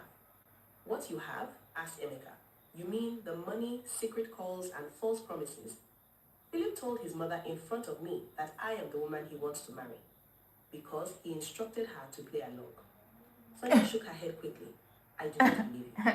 You do not have to believe me. Ask him to show you proof that he is single. Ask to visit his home in Thailand. Ask to speak to the people he lives with. I have spoken to him many times on video calls. And did he ever show you his full house? Did he ever allow you to call whenever you wanted? Or did he always choose the time? Sonia remembered several times Philip refused video calls because he claimed he was busy. She pushed the thought away. Even if he was once married, maybe they are separated. They are not separated. He lives with his wife and children. Him. Emeka reached for his phone and opened the photograph. He placed it on the table and pushed it toward her. Sonia looked down and felt the ground disappear beneath her. Philip stood beside a white woman, smiling, while 3 children stood in front of them. They were dressed in matching clothes near a decorated Christmas tree. The picture looked recent. Sonia stared at it for a long time. This could be old, she whispered. Emeka showed her another picture, then another. In one, Philip held the youngest child at a birthday party. In another, he stood beside the same woman at a formal event. Sonia's breathing became difficult. Where did you get these? I have known Philip for years. I have met his family. I have eaten in their home. Sonia pushed the phone away. He will explain. Yes, ask him to explain why he promised marriage to you while returning every night to his wife. Tears filled Sonia's eyes, but she refused to let them fall. It's not even me and me feel hurt to you guys. Jaja. Why did you not tell me before? Because there is more you need to know. Emeka's voice changed. It became lower and heavier. Long before Philip traveled to Nigeria, I showed him your photographs. Sonia looked at him. Why? Because I was proud of you. I told him about the woman I wanted to marry. The moment he saw your picture, he recognized you. Sonia's lips parted. He knew? Yes. He told me he had met you during a Christmas visit years ago. Then why did he act surprised at the hotel? Because the surprise was part of the plan. Part of the plan? What? Him set her up? Why him do that? Sonia's face lost all color. What plan? Emeka looked away briefly, as if ashamed of what he was about to admit. Philip suggested that we test you. Test me? He said if you truly loved me, seeing him again would not change anything. He wanted to know whether you would return to him if he appeared in front of you with money and promises. Sonia stared at Emeka in horror. You agreed to this? I should not have, Emeka said. It was wrong. I trusted you, but I still allowed doubt to enter my mind. Hey! Philip said he would be the one to carry the food items back to Thailand. We knew you would meet him at the hotel. So you both planned for me to go there? Yes. You sent me into that room knowing who was behind the door? I believed you would deliver the bag, recognize him, and walk away. I believed you would call me immediately and tell me that my friend was your old boyfriend. Sonia's tears finally fell. You tested me like an animal, and you betrayed me like I meant nothing. You had no right. I know, Emeka admitted. The test was wrong. I will carry that shame. But the test did not force you to sleep with him. It did not force you to lie to me. It did not force you to insult my appearance or tell Philip that you settled for me because he disappeared. Sonia froze. How do you know what I told him? Cause it Philip tell told me man a man. everything. No. He told me how you said I was ugly, how you complained that I was not tall enough, and how you said I was not your type. He told me you would have married him if you had not lost contact. Sonia shook her head in disbelief. He would not tell me those things. He did. At first, he laughed about it. He wanted to prove that you still preferred him. Later, when you ended the relationship, he showed me messages and told me about the money he was sending. Sonia covered her mouth with one hand. Her body trembled violently. The hotel meeting returned to her mind in painful pieces. Philip's surprise, his questions, his promises, his pressure, and the money he sent all looked different now. What about his mother? She whispered. She knows about the plan, Emeka answered. Philip told her you were an old friend who might visit. He asked her to welcome you and say whatever would make you believe him. Sonia began to cry openly. No, this cannot be true. It is true. It's Why so did Philip true. do this? Because he wanted to prove that he could still control you. Maybe it was pride. Maybe it was entertainment. Maybe he wanted to feel stronger than me. I do not know. And you allowed it. I allowed the meeting. I did not expect him to take it as far as he did. And I did not expect you to fall so quickly. Sonia slapped her hand against the table. You are both wicked. Yes, what we did was wrong. But do not use our wrong to hide yours. You had a choice every step of the way. You could have left the hotel. You could have told me the truth. You could have refused his money. You could have listened to your family. Instead, you betrayed me, mocked me, and walked away as if I had never mattered. Sonia's tears fell onto the table. I thought he loved me. You wanted to believe him because he had what you admired. I loved him before I met you. Then you should never have accepted me. I thought he was gone, and the moment he returned, all my love became worthless to you. Sonia could not answer. Emeka stood up slowly. I did not call you here because I want you back. I wanted you to know the truth before you destroyed more of your life. Sonia looked up at him through her tears. Emeka, please, do not beg me. I am not the man you want. You made that clear. I did not know it was a test. A loyal person does not need to know she's being watched before she remains loyal. Sonia reached for his hand, but Emeka stepped back. I am sorry, she cried. I made a mistake. You made many choices, Sonia. Do not reduce them to one mistake. What will I do now? That is no longer my responsibility. His words cut deeply. Sonia's shoulders shook as she cried. Did Philip truly tell me everything? Yes. Is Philip here in Nigeria? You said he came to marry you. Go and ask him yourself. Emeka picked up his phone. I forgive you because I do not want to carry hatred, but I cannot forget what you did and I will never marry you. Emeka, please wait. There is nothing left to discuss. He turned and walked away from the table. Sonia watched him leave, but her body felt too weak to follow. The restaurant around her became blurred. She looked at the empty chair where Emeka had been sitting and then at the photograph still burning inside her mind. Philip beside his wife and 3 children, smiling like a happy family man. The man she had chosen had never been free. The man she had betrayed knew more than she imagined. The money, the calls, the promises, the visit to Philip's mother, and the dream of a glamorous wedding had all been part of a cruel game. Sonia covered her face and cried until her chest hurt. Then, with shaking hands, she picked up her phone and called Philip. He did not answer. She called again, but the call rang until it ended. She sent several messages, demanding to know where he was. There was no reply. Sonia stood up unsteadily, grabbed her handbag, and rushed out of the restaurant. She no longer cared about her makeup, her pride, or what anyone thought of her. Only one thought remained in her mind.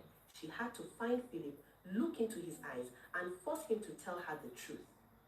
Sonia rushed out of the restaurant with tears running down her face and her phone shaking in her hand.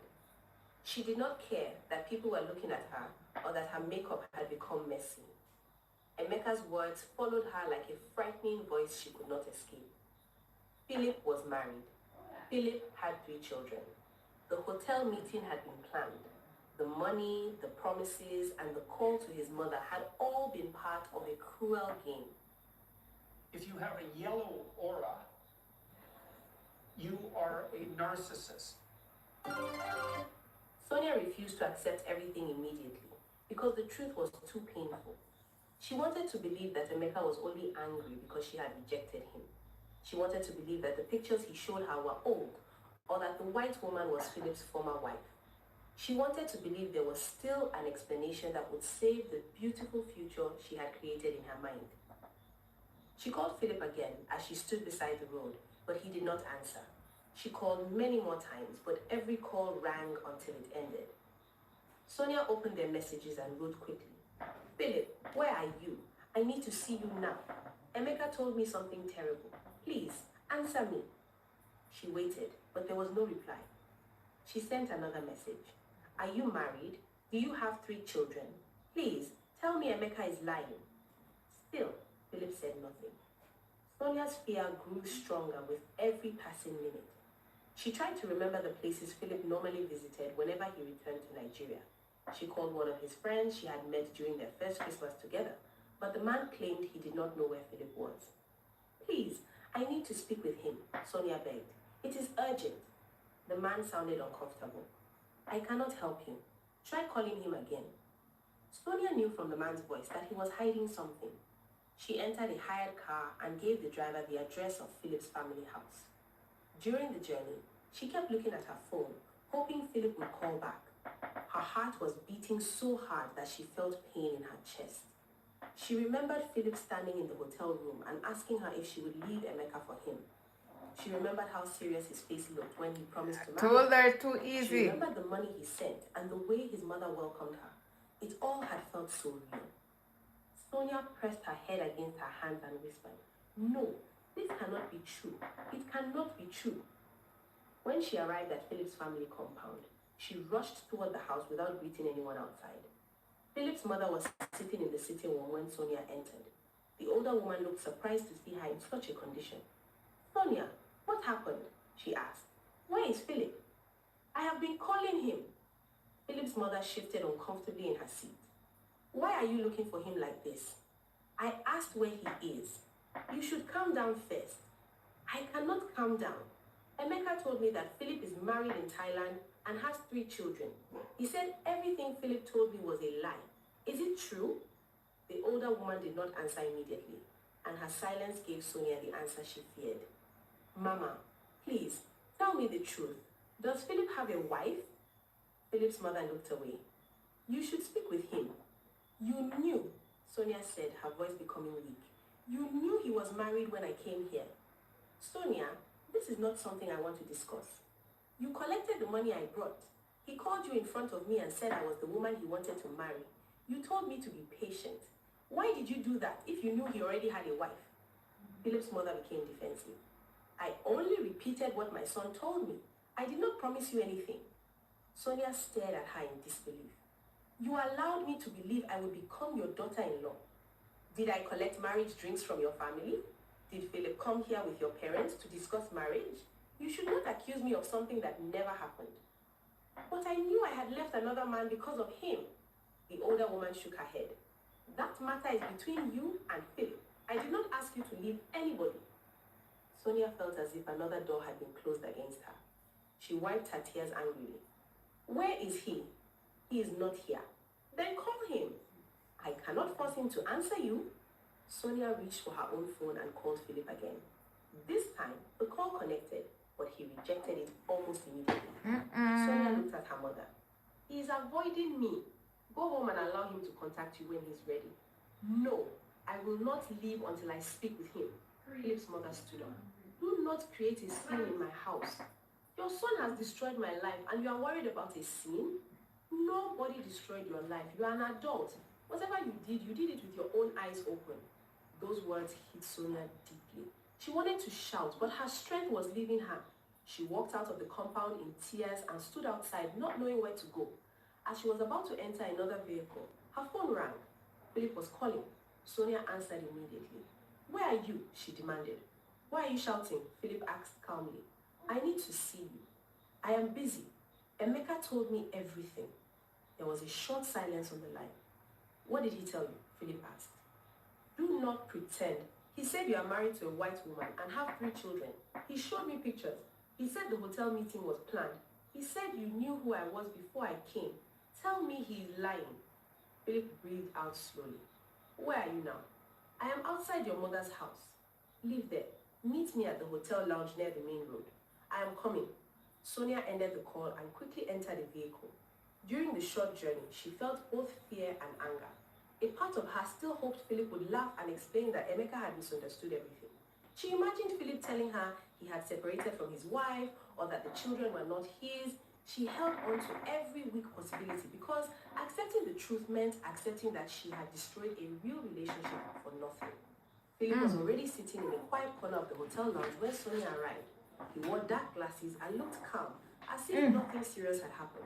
Sonia walked toward him quickly. I don't like Philip. Philip a wicked man. She said. Philip slowly removed them and placed them on the table. Sit down. I do not want to sit down. Answer me. You are attracting attention. I do not care. Are you married? Philip looked around before replying. Lower your voice. Are you married? Sonia repeated. Philip's silence lasted only a few seconds, but it felt like an entire lifetime to her. Yes, he finally said. Sonia froze. Even though Emeka had shown her pictures, hearing the truth directly from Philip was more painful. You are married, she whispered. Yes. And you have 3 children? Yes. Sonia stepped back as if he had pushed her. No, you told me you were alone. You told me you came back to find a wife. Philip leaned against his chair. That was many years ago. And what about now? You told me to leave Emeka. You promised to marry me. You said you wanted to correct the mistake of losing. This is too much. Sir, the parts alone were $2,200. Labor is... I know what labor is. I'm telling you it's too much. Sir, Frank set the price. I don't... Then get Frank. Frank is in a meeting, sir. Meeting? You said many things because you were emotional. Sonia stared at him. Because I was emotional? Sit down, Sonia. Let us speak like adults. Sonia sat because her legs no longer carried her properly. Her hands were trembling. Why did you lie to me? She asked. I did not tell you everything, but you also did not ask enough questions. I asked whether you were serious about marrying me, and I told you what you wanted to hear. You said I would become your wife. I never said I would divorce my wife. Sonia's mouth opened in shock. How can I become your wife if I was married? Men can have more than one woman. You said you wanted to marry me properly. You spoke about a traditional marriage and a white wedding. Philip shrugged. People say many things when they are trying to understand the situation. Sonia's tears began to fall again. What situation? You and Emeka. So it is true. You knew I was Emeka's fiancé before I came to the hotel? Philip did not answer immediately. Sonia leaned forward. Answer me. Yes, I knew. You recognized my picture? Yes. You and Emeka planned for me to come to that hotel? He wanted to know whether you were loyal. And you agreed to tempt me? Nobody forced you to do anything. Sonia shook her head in disbelief. You opened the door and behaved as if you were shocked to see me. I had to allow the meeting to happen naturally. Naturally, Sonia cried. You acted surprised. You told me you had searched for me. You told me you never forgot me. Philip remained calm. You also said you never stopped loving me because I believed you were telling the truth. Your feelings were your own. Sonia slapped both hands on the table. You promised to marry me. You are already engaged to my friend. Why would you believe I wanted to marry a woman who could leave my friend so easily? Sonia looked as if she had been struck across the face. What did you say? Philip leaned forward and spoke more quietly. At first, it was only a test. Emeka showed me your pictures and told me you were the woman he wanted to marry. I recognized you and told him we had met before. He said you had never mentioned me. I told him that maybe you had forgotten me. Then we wondered what would happen if you saw me again. You wondered? Yes. My life was a game to both of you. Emeka did not expect it to go this far. He believed you would reject me. I was curious. Curious about what? I wanted to know whether you still desired me. I wanted to know whether you would choose me again if I offered you the same kind of life. Sonia covered her mouth with one hand. So everything you did was to prove a point? Philip gave a small smile without kindness. When you left the hotel and still answered my calls, I knew I had my answer. And when I left Emeka, that proved it completely.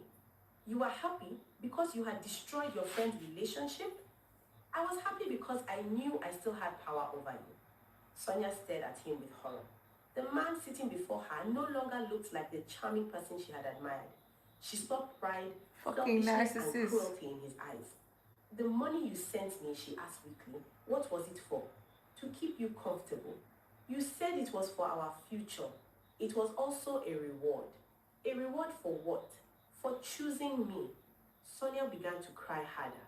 You sent money because I obeyed you? Call it whatever you want. The apartment, I did not want you living in Emeka's house while speaking to me. The money I took to your mother, I needed to send her money anyway. It also helped you believe I was serious. Sonia stood up so quickly that the chair almost fell. You are wicked. Philip's face became hard. Do not shout at me. You used me. You watched me destroy my life while you laughed with Emeka.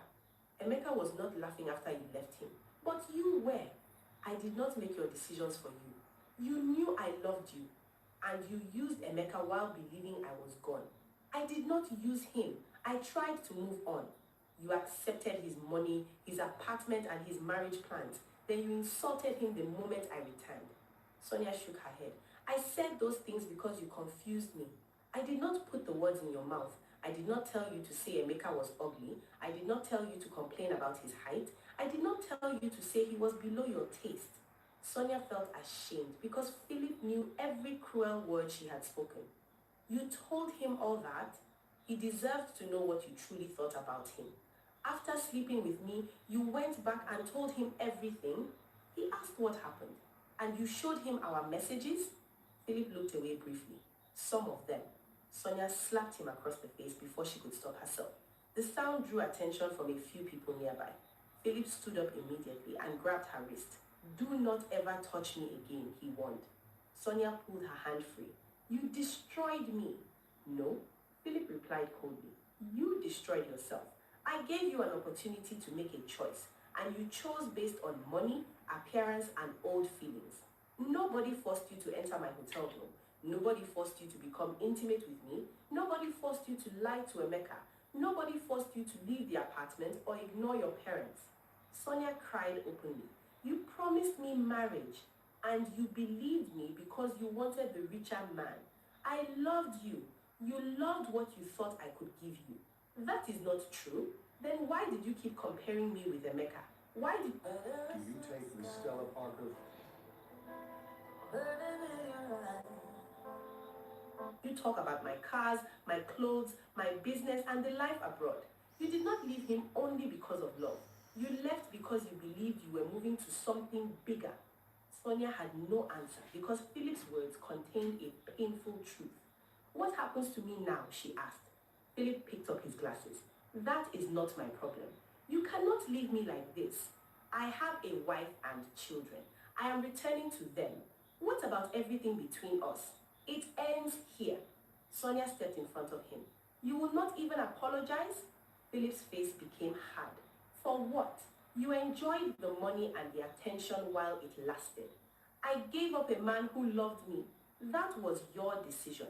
You are not afraid that I will tell my wife? Philip's face changed immediately. He moved closer and lowered his voice. Do not contact my wife. She deserves to know what kind of man she married. Stay away from my family. Or what? Do not test me, Sonia. My wife and children have nothing to do with your choices. Do not call them, do not message them, and do not come near my home in Thailand. You are afraid she will leave you. She will not leave me, but I will not allow you to bring trouble into my family. Sonia laughed bitterly through her tears. You protected your own family while helping me destroy the future I had. Philip put on his glasses. Next time, learn to value what you have before chasing what shines. He turned and walked away without looking back. Sonia stood in the hotel lounge, shaking with pain and shame. She watched the man she had chosen disappear through the door, and in that moment, she knew there was nothing left to fight for. The wedding she had imagined had never existed. The life in Thailand, the car, the large business, and the beautiful home were all dreams Philip had used to control her.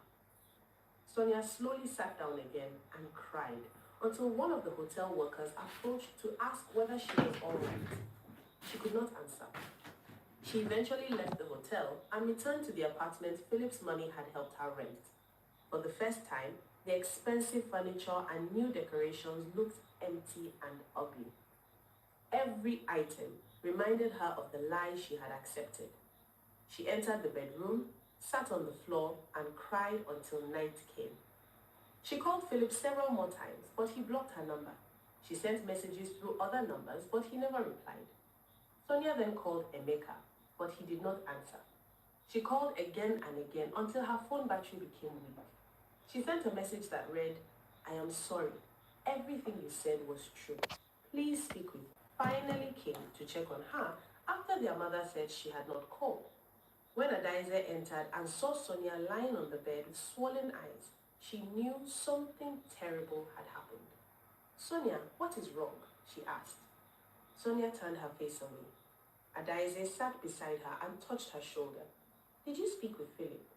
Sonia began to cry again. Everything was a lie. Adaize closed her eyes sadly. "He is married. He has a wife and 3 children. Oh, Sonia. He said it was all a test. He knew I was Emeka's fiancée before I came to the hotel. He wanted to see whether I would leave him for him." Adaize looked shocked, even though she had expected Philip was hiding something. "And the marriage promises?" "They were lies. The money was to keep me interested. Even the meeting with his mother was planned." Adaize held her sister as Sonia cried. For several minutes, she said nothing, because no words could remove the pain. "I destroyed everything," Sonia said. "Emeka loved me, and I treated him like he was nothing." "You made a terrible choice," Adaize replied gently, "but you must face it." "I want to go home." Adaize helped her pack a few clothes and took her back to their parents' house. When Sonia entered the compound, her mother immediately saw that the truth had come out. She held her as she cried, but her father remained seated and looked at her with deep disappointment. After Sonia explained everything, silence filled the sitting room. Her mother wiped tears from her own eyes. "We warned you," she said softly. "Every one of us warned you." Sonia knelt in front of her parents. "I know, Mama. I did not listen." Her father's voice was heavy. "You believed we were against your happiness." "I was foolish, Papa. You called Emeka too ordinary. You said Philip was richer and more suitable. Now, where is Philip?" Sonia lowered her head. "He has gone back to his family." "And where is the man who rented a home for you and planned a future with you?" "I destroyed his trust." Her father shook his head. "Money made you blind. Appearance made you proud. You looked at the height and face of a man, but refused to look at his heart." Sonia cried harder. "I am sorry." "Your apology cannot change what happened," her mother replied. Place a hand on his arm. "She understands now." "She understands because the richer man rejected her," her father said. "Would she have returned here if Philip had truly married her?" Sonia could not answer. The question exposed another painful truth. If Philip had kept his promise, she might never have admitted how badly she treated Emeka. Adaize sat beside her. "You need to apologize to Emeka, not only because Philip rejected you, but because what you did was wrong." "I have been calling him," Sonia said. "He will not answer. Give him time." For the next several days, Sonia continued trying to reach Emeka.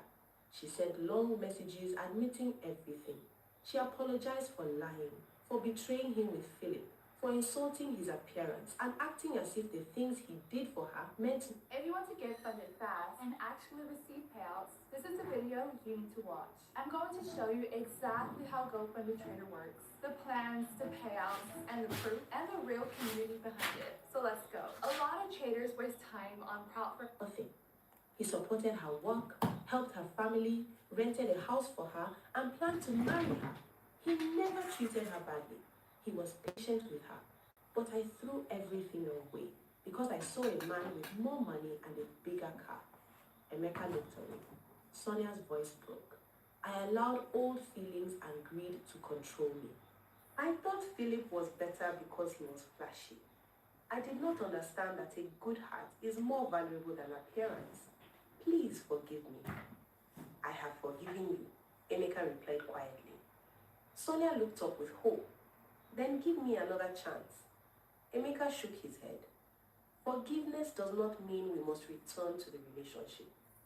I will change." Maybe you will. I hope you do. I now understand your value. You understand it because you lost me. Please, Emeka, we can begin again. No, Sonia. His answer was gentle but firm.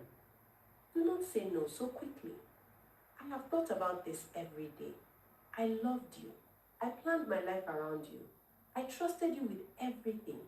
But you did not only leave me, you mocked me, you compared me with another man, you entered my friend's hotel room and became intimate with him, then lied to me when I asked directly whether someone else was involved.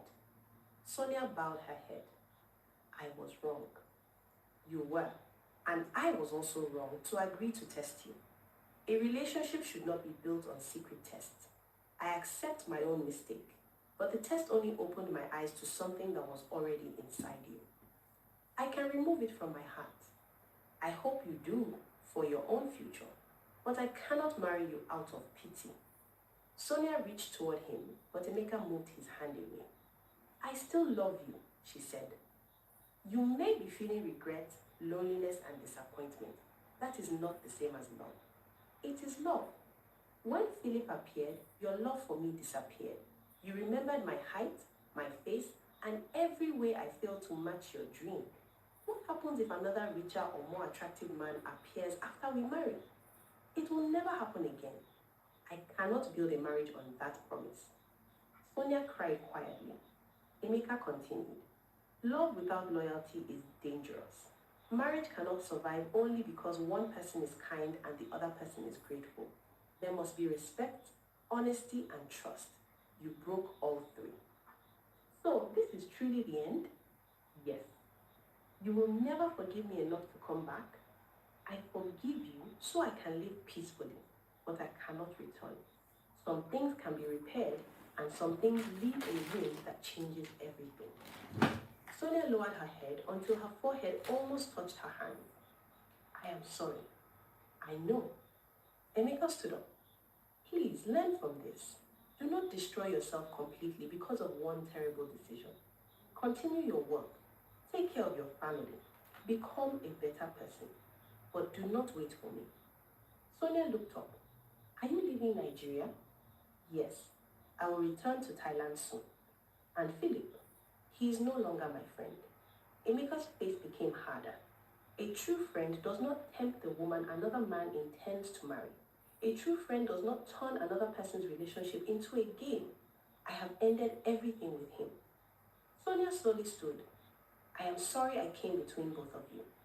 He made his own choice and you made yours. I am leaving both behind. Emeka walked away and Sonia watched him until he disappeared from sight. She knew that this time there would be no second meeting, no renewed promise, and no return to the home they once planned. Emeka traveled back to Thailand and focused on rebuilding his life.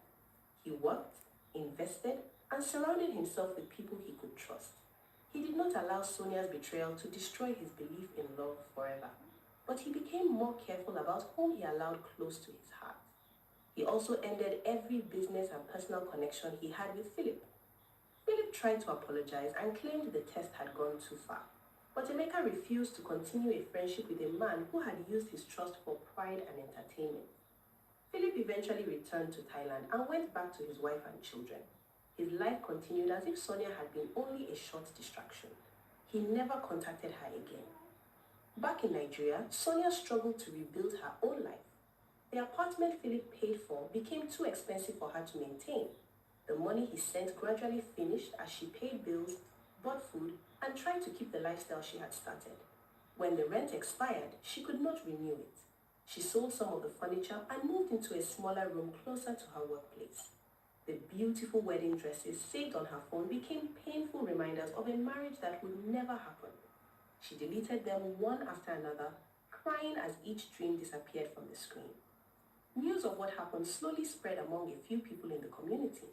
Some heard that Sonia left a faithful man for his richer friend, only to discover that the friend was married. People whispered when she passed, and some women used her story as a warning in their conversations. Sonia felt embarrassed and sometimes avoided public gatherings. She stopped dressing to impress people and became quieter than before. At weddings, she watched brides smiling beside their husbands I remember the future Emeka wanted. Can't do that. Somebody put it on the plan, hold on the chat, jump out on the foot. Hold on the chat, jump out on the foot. Look here, so long, we can't have time now, we don't see someone can't do that. Nobody has time, man. Someone can't do that. If someone don't turn up long like how you see me talk, that's up on the tool and put them. I tell them, they try to drop out. Cause man, I fuck with them. So that's why when I jump up over RT side and front side, and they put up in a basketball. Suck your mama RT. Very, a cloud to now look, man. Cloud to now look, dog. We will split justice, but we don't want to do that. We don't want to do that. Then prefer jump up in a basketball. Suck your mama RT. Yeah, this, yeah, that. And then know it's where we go. You know, we know some people who think they use the RT or not, and see enough people that behave like them did. And I say, fish are in the comment. I think they wicked people. Cement man, tough enough. Young practice, tough enough. Yeah, no. But if when it's very hard, suck your mama, boy. You see, sometimes something happen to sound like something happen to you and you realize you make it slow and crazy. You will never let nobody again, bro. Like, tell them. If me a driver and me see car run over somebody, me not that. I press more gas and even try to run over them. It's pretty life right now. If you see a man and chat no more that, you'll never see me ever come on the platform again, come try and nobody. I tell you, how much people didn't get to back to school and me just a laugh of that. 6 where are you with? Are we 6 this are 6? Are we 6 this are 6? President 6. Yeah. I feel boy ready now. 6 and I tell them something, I chop off the show.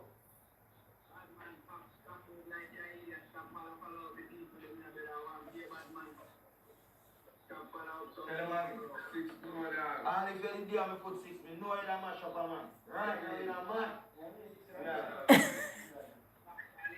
I have no idea what I'm listening to.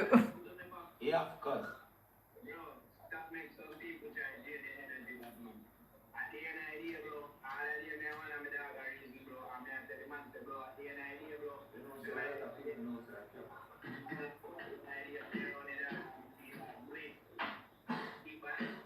I said I love it till infinity.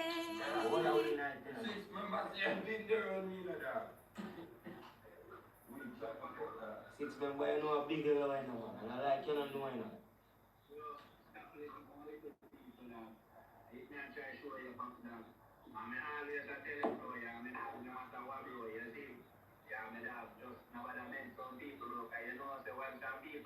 Sister, that Jamaica?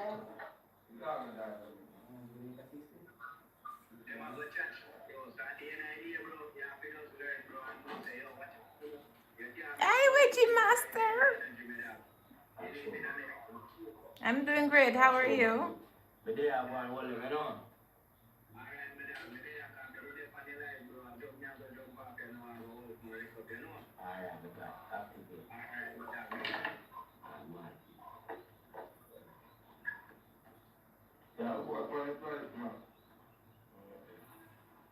I must not pull up my bed. I must not fall.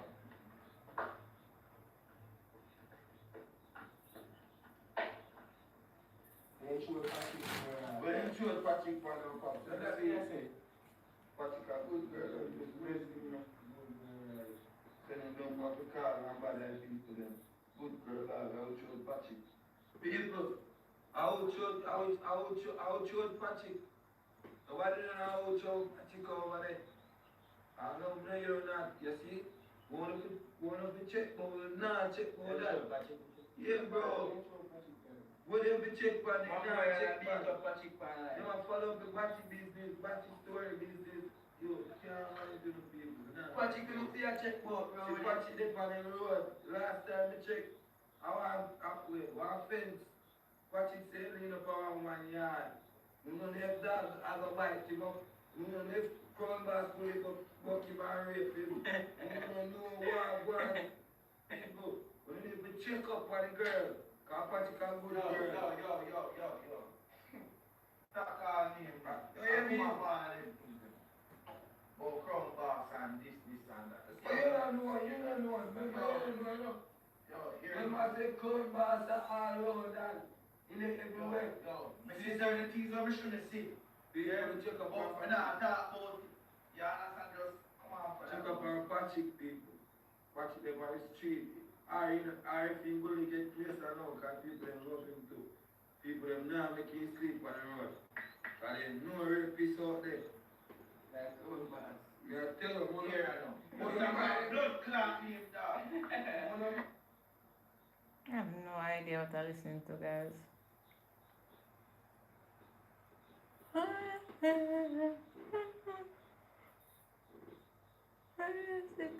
trust no one. You cannot break me.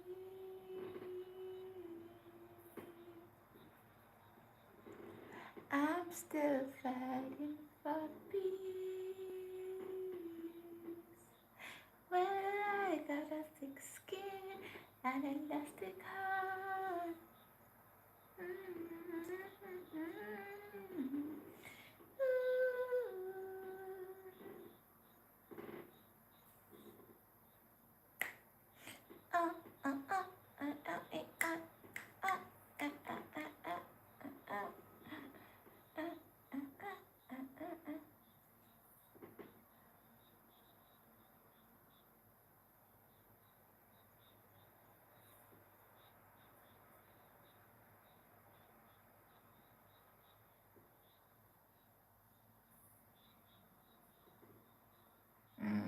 Anyways, guys, I'm gonna go to my bed now. My bed is calling. Yeah.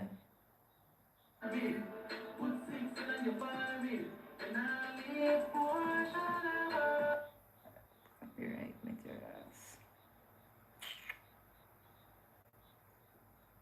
Offered her.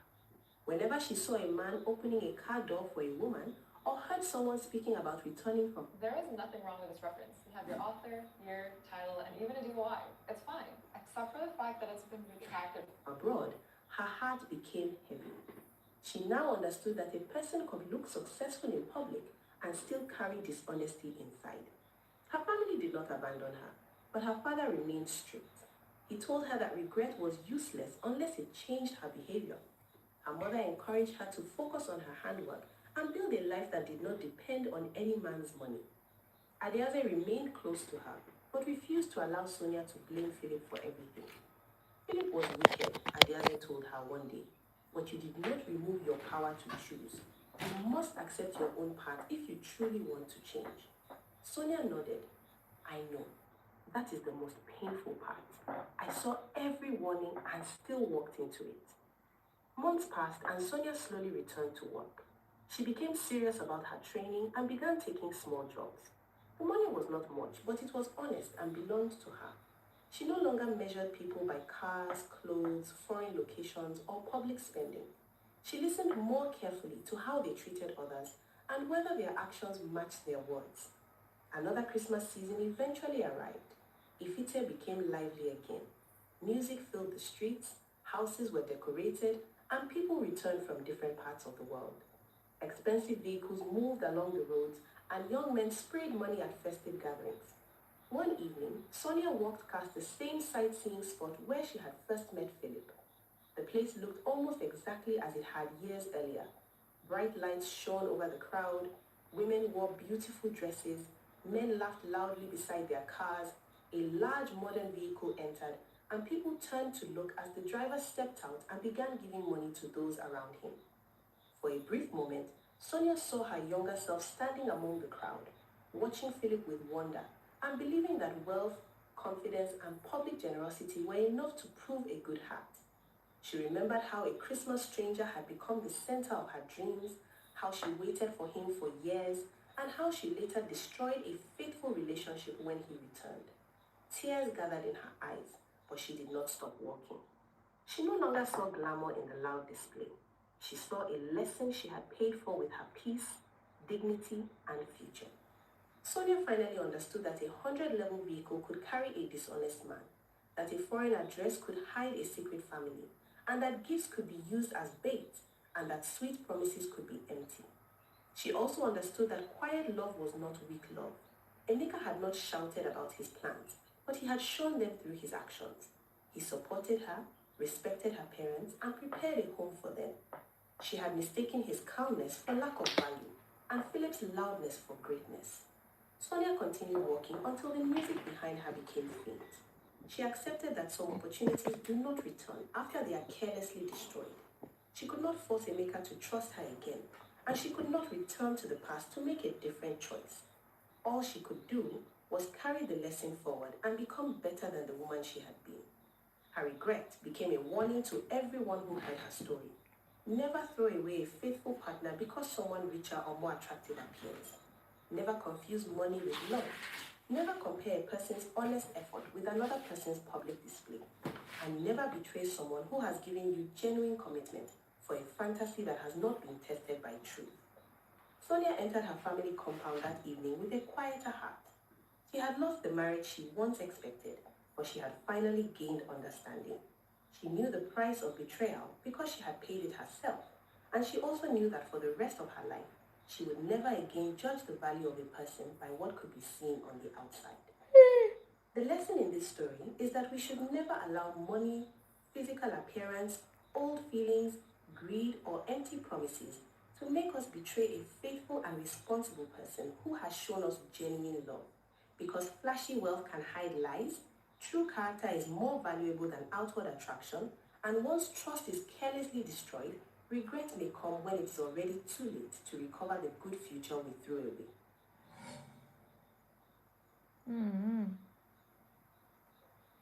True. And you know, guys, I'm going to my bed, you know.